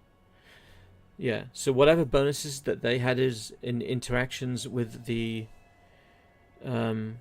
gods. So say, for instance, that Rakarth has a bonus to beasts with the gods. Then if Malekith confederated Rakarth, he'd also inherit that bonus with beasts as well. One of them I was going to have that she would be able to take any negative effects that the gods were conveying on her and turn them into positives. So it's a whole lot of things. I've got it all jotted down in a file somewhere.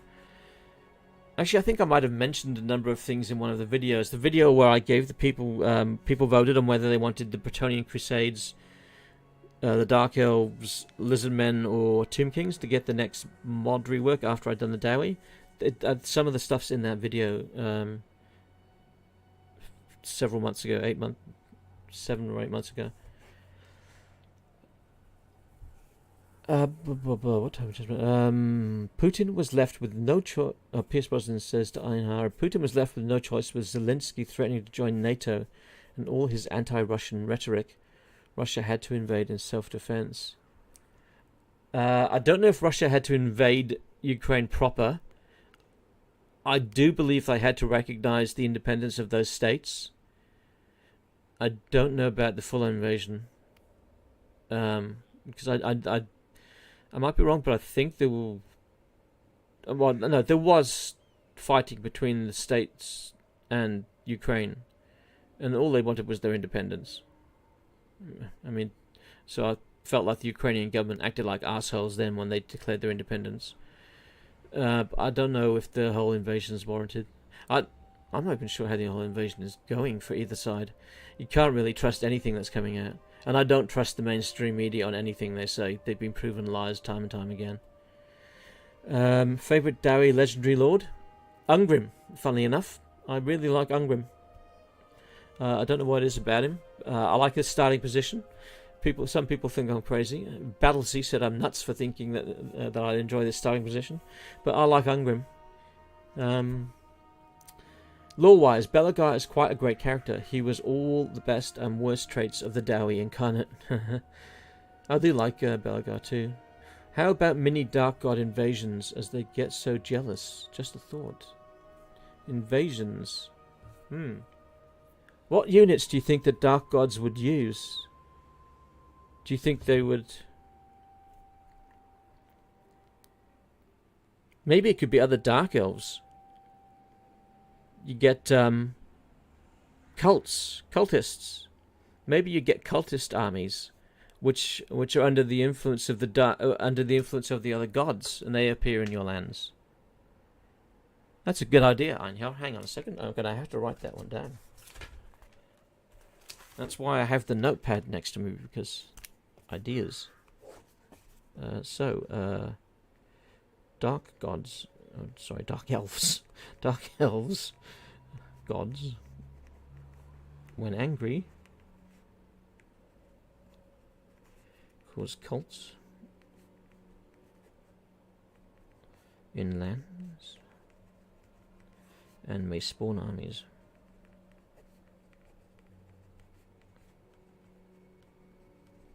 Okay. Oh, and then we'll have bonuses to reduce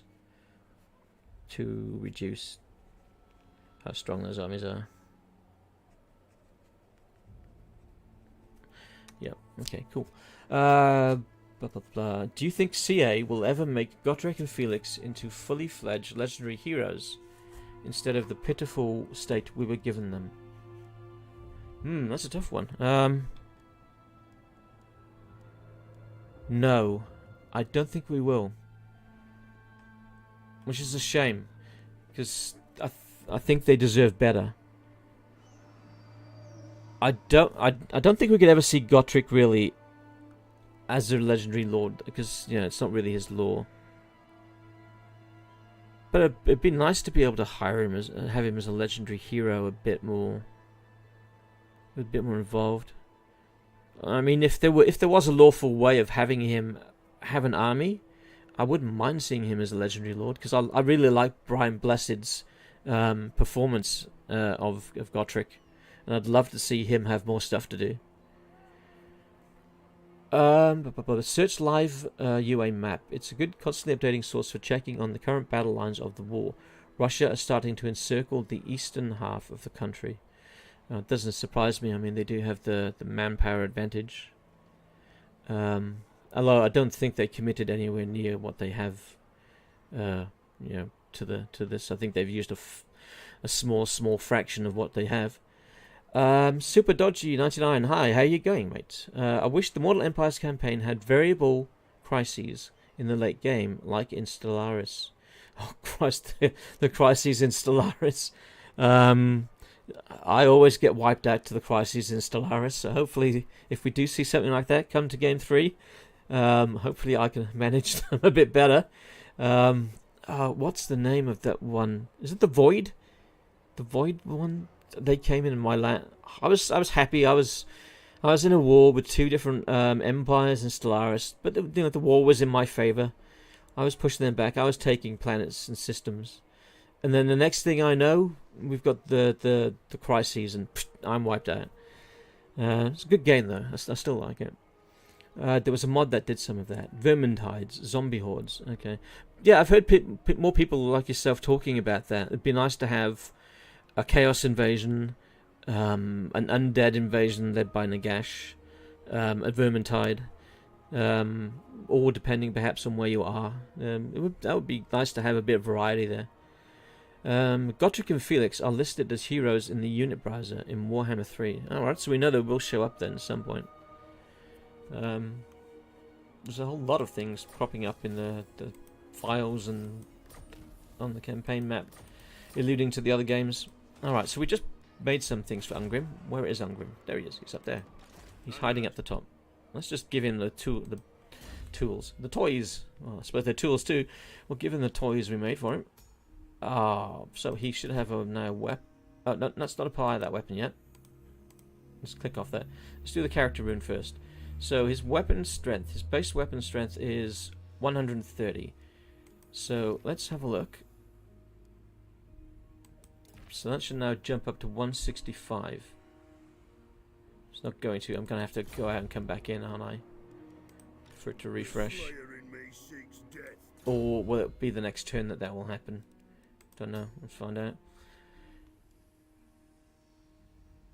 Alright, let's add that, and then next turn we'll see if it's actually updated. Oh, commandment available. Oh, of course I've taken that whole province. We want growth. Growth.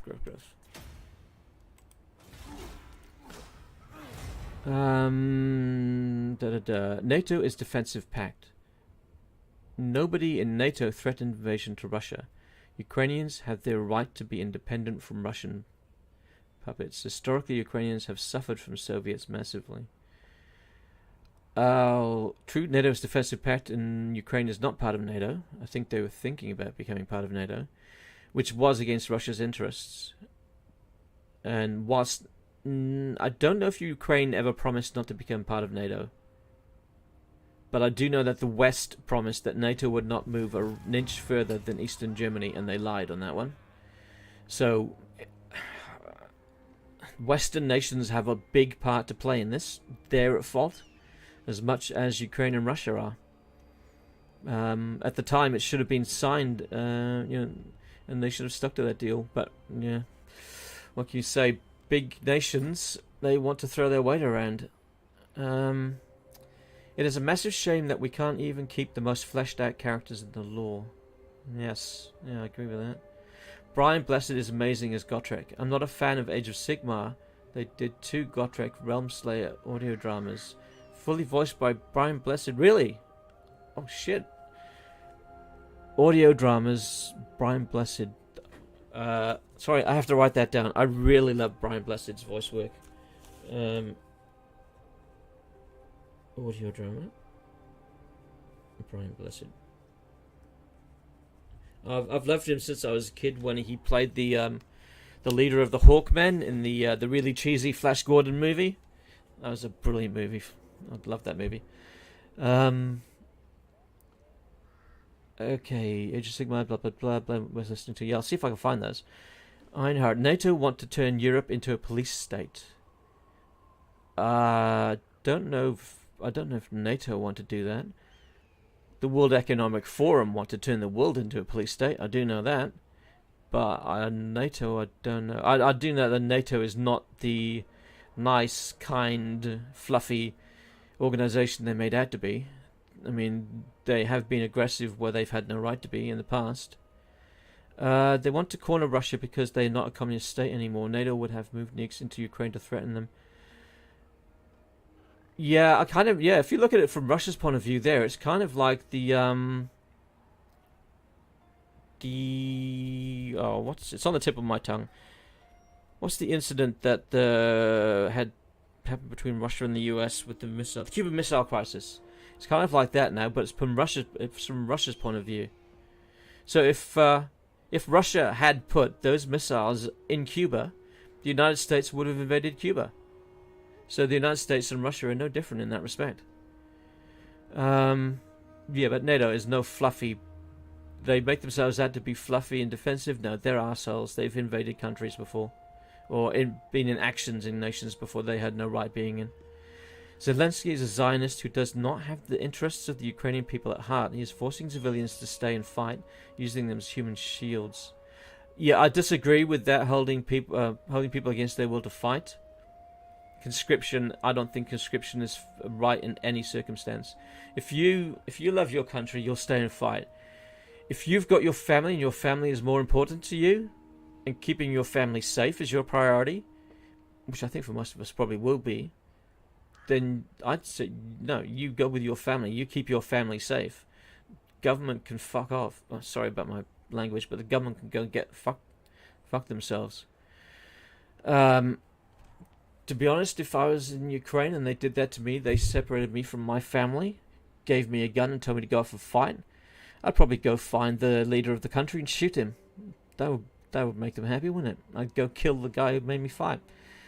If I'm going to kill somebody. Although, that said, I don't know if I'd have... I don't know if I'm the sort of person that could pull the trigger. But you never know until you're in combat, really, do you? Where was I? Voltan, just thinking... Super Dodgy says, just thinking the same thing. Saw Flash Gordon in the theatre. I didn't see it in the theatre, but I loved it. Loved it as a kid.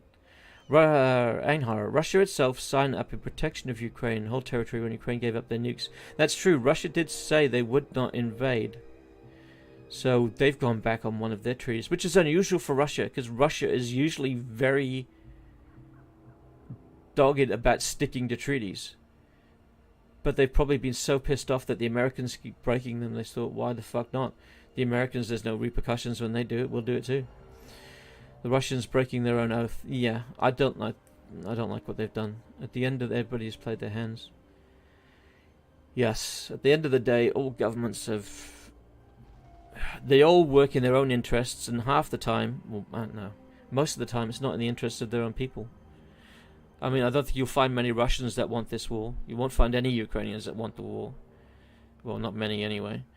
You won't find any from the NATO nations, people who really want war. Anyway, voice with effects. The first audio drama, Realm Slayer, is 4 hours and incredible. It starts off with Gotrek coming through from the portal of the old world and being worshipped as Grimnir incarnate. Okay, that's cool. Well, by the new dwarves. That's right, because they remade the dwarves, didn't they, for Age of Sigmar. Whilst I don't know anything about the Age of Sigmar lore, I have seen some of the models, and some of the models look really cool. And whilst they wouldn't be lawful in the game, sometimes I think it'd be nice to have an extra model or two just taken from there. No, what are we doing? Oh, that's right. I was going to check the weapon damage, see if it actually gone up correctly. There it is. Alright, so it's jumped up. So after the end turn, it jumped up. So 475. So now when I give him his weapon... Oh, hang on. I want the base. 165. That went up correctly. So now when I give him his weapon... Oh, I didn't go for the one with the weapon damage. I went for the one with the armor piercing. Okay. And that's not going to take effect now anyway, is it? No, we did have armor piercing, so it was already there. I misread that the first time through. Alright, never mind. Master Rune of Speed, blah blah blah. Do we have anybody else? No, that's it. Not picking up many ancillaries this game. Do we want to give him the armor piercing as well? Yeah, he's going to be fighting. Of course we do. Don't want to leave him without anything, because I think we've got 3 of them. Enables flaming attacks. Base weapon damage plus 35. Do I want him to have that? No. Oh, it's the only one we've got. Okay. Yeah. Give that to him. What turn is it? Turn 33. 2 turns we should see the next monster hunt crop up. We've got 40 acclaim at the moment, so we don't have enough for any upgrades to any of our things. We've only got 12 oath gold. Oh, the upgrades for the beasts. What do you need? Oath gold to upgrade the beasts. Okay. We need... well, we have 12. We need... how much? 25 to get 20% charge bonus. Okay, alright. So we're a little ways off there. End the turn. Voice with effects, first audio drama. Okay, yeah, I read that bit, sorry. Gotrek laments about all the changes, is basically wandering through the new setting and complaining all the way. Starts a journey to find out the fate of Felix. Blessed chews it all up. Oh, I'm sure he would. He's one of those actors who really throws himself into the role and just chews up the scenery. I'm gonna have to find those. See if I can get hold of them, because I do like his work. I'm gonna have to watch a few clips of Flash Gordon after this too. Oh, speak of the devil, Gottrix and Felix. Here he is. We talk of him, and the spirit of Brian Blessed, even though he's still with us, of course, but Brian Blessed himself has called Gottrick down to us. And actually, it might be fitting to have Gottrick as my second army when we use them. He can lead the second army. I really dislike them killing off fantasy for Age of Sigmar. Yeah, it was really controversial at the time. I wasn't involved with the hobby at the time, so it kind of flew under my radar, but pissed a lot of people off. And I think they're seeing now that it was a mistake, because they're now going to be bringing out the old world, aren't they? Which, of course, is going to have a whole new slew of races, and hopefully some of the old favourites, or most of the old favourites. So we're getting Kislev, we're getting Cathay. I think we might even get hobgoblins in this new iteration. I don't know. At least they're remaking Fantasy World again. Question of how much will they change? Yeah, that's true. As I said, I'm looking forward to the lore books for those races whenever they appear. I should go looking to find out when they're going to be out, because I want to get the Cathayan lore book at least. Probably end up getting. Who am I kidding? I'll probably end up getting the lore books for all of them. Right, let's throw ourselves into the next turn. Just see what... refresh my memory. I'm trying to refresh my memory. I can't remember what monster I put as the second one. Can't remember. It's not the spider. Might be the hawk. Or eagle, sorry. Yeah, it might be the eagle. It might be on a hunt for an eagle. And I think it's down near the undead, which means I'm going to have to start sending my army south. Greetings. You no doubt have a request, I'll hear it. Military access. Okay, you're not a threat to me, so you can wander through my lands. That's fine. That's fine indeed. I'm not sure. Is it? I know the next monster hunt's somewhere in the Empire. Wow, Grimgor, Karazakarak. Oh, Grimgor, bugger off, you bastard! Stop attacking my dwarven brethren. At least you're not coming here to Karakadrin, but leave my dwarves alone. I want that intact so I can confederate with it later. Yay, monster hunt. Elazor the Great Eagle. There we go. I thought it was the eagle. 15 turns to find and slay them. There are rumours of great eagles attacking villages south of Nagenhof. Will you dispatch an army to investigate these accounts? South of Nagenhof. Okay, so that's in the Empire. Nagenhof. Here we go. So it's not too far away. So south, somewhere around here. Oh, there it is. It's right in front of me, and I'm looking, and I don't see it. Somewhere around here. Nope, it's right by there. Jeez. Open your eyes. Open your eyes. Alright, well, we know where we got to go. We got to go this way. It's nice that it's close. They get further and further away, of course, because the intention I had was that you'd have more armies as you got further into the campaign, so I could move these further and further away. I think I've heard some people said sometimes they get a bit too far away. We'll see about maybe changing their location. Well, I'll have to change their locations on the Immortal Empires map because the coordinates will all be different. Oh shit! Oh shit! I just realised the Repents mod I'm doing. I've got specific coordinates where armies crop up and where the event sequence will start. Fuck, they're gonna have to be changed for Warhammer 3 as well. Shit. Oh, I wish they'd tell us when Immortal Empires is coming out, so I'd at least have some idea.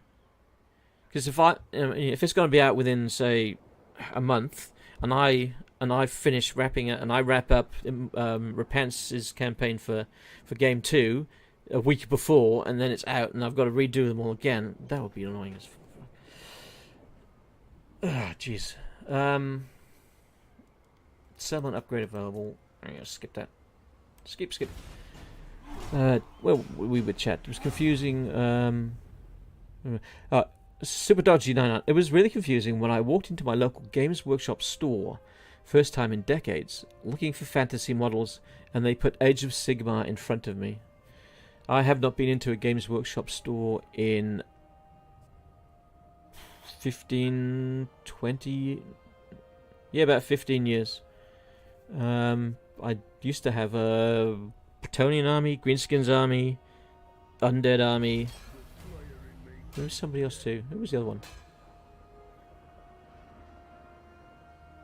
No, it was those three. Sorry, the Undead I split into two. It was mummies and vampires. But I used to have those. Christ, they were expensive at the time. But yeah, I haven't been... I don't think I'm going to start getting the models again. Unless I might just buy one or two of the really impressive looking models. Maybe if I can find a place to perch them where my cats won't destroy them. Because that's the danger with cats in the house. They like to push things off shelves.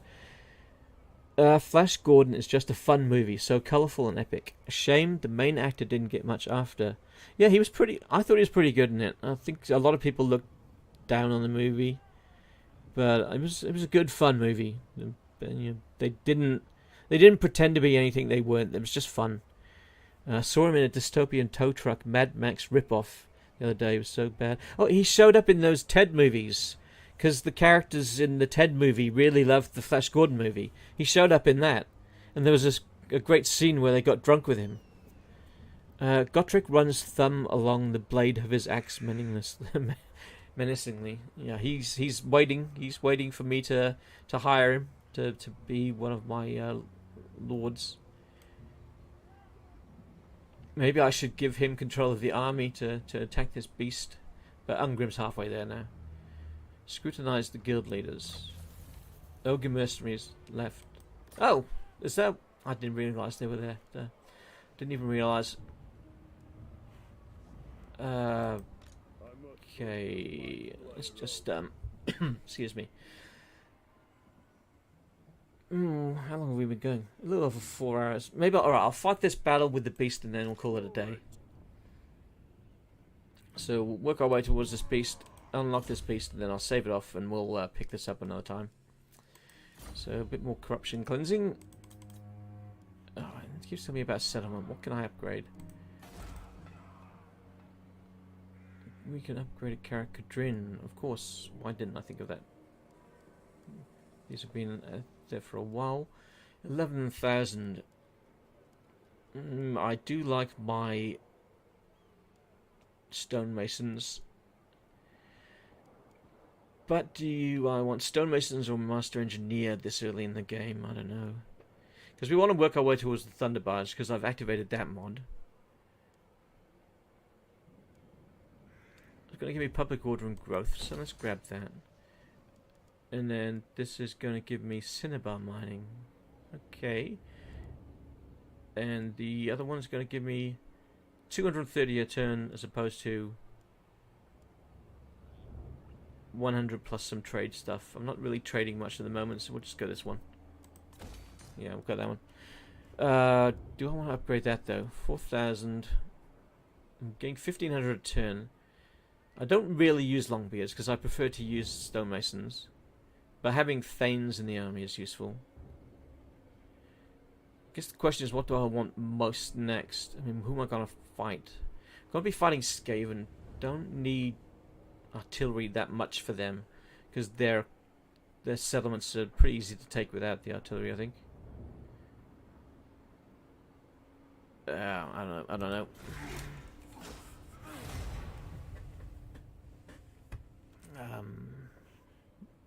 It's my 4. Oh, yeah, isn't it? Okay.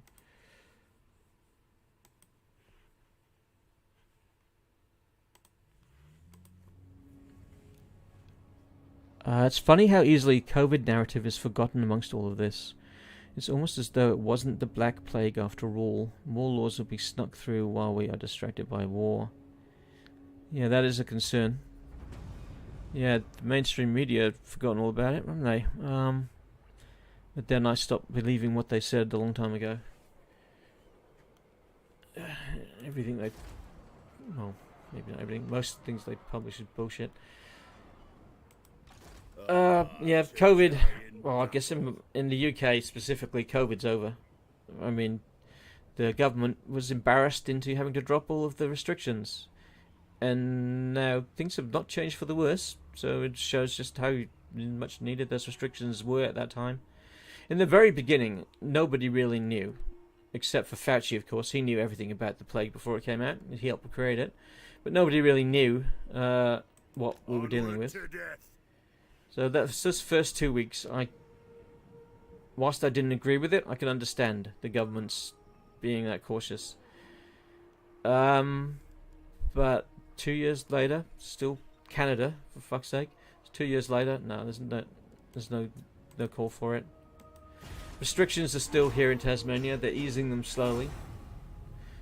So, at the moment, they just got rid of QR codes, so you don't have to scan into places when you go in there.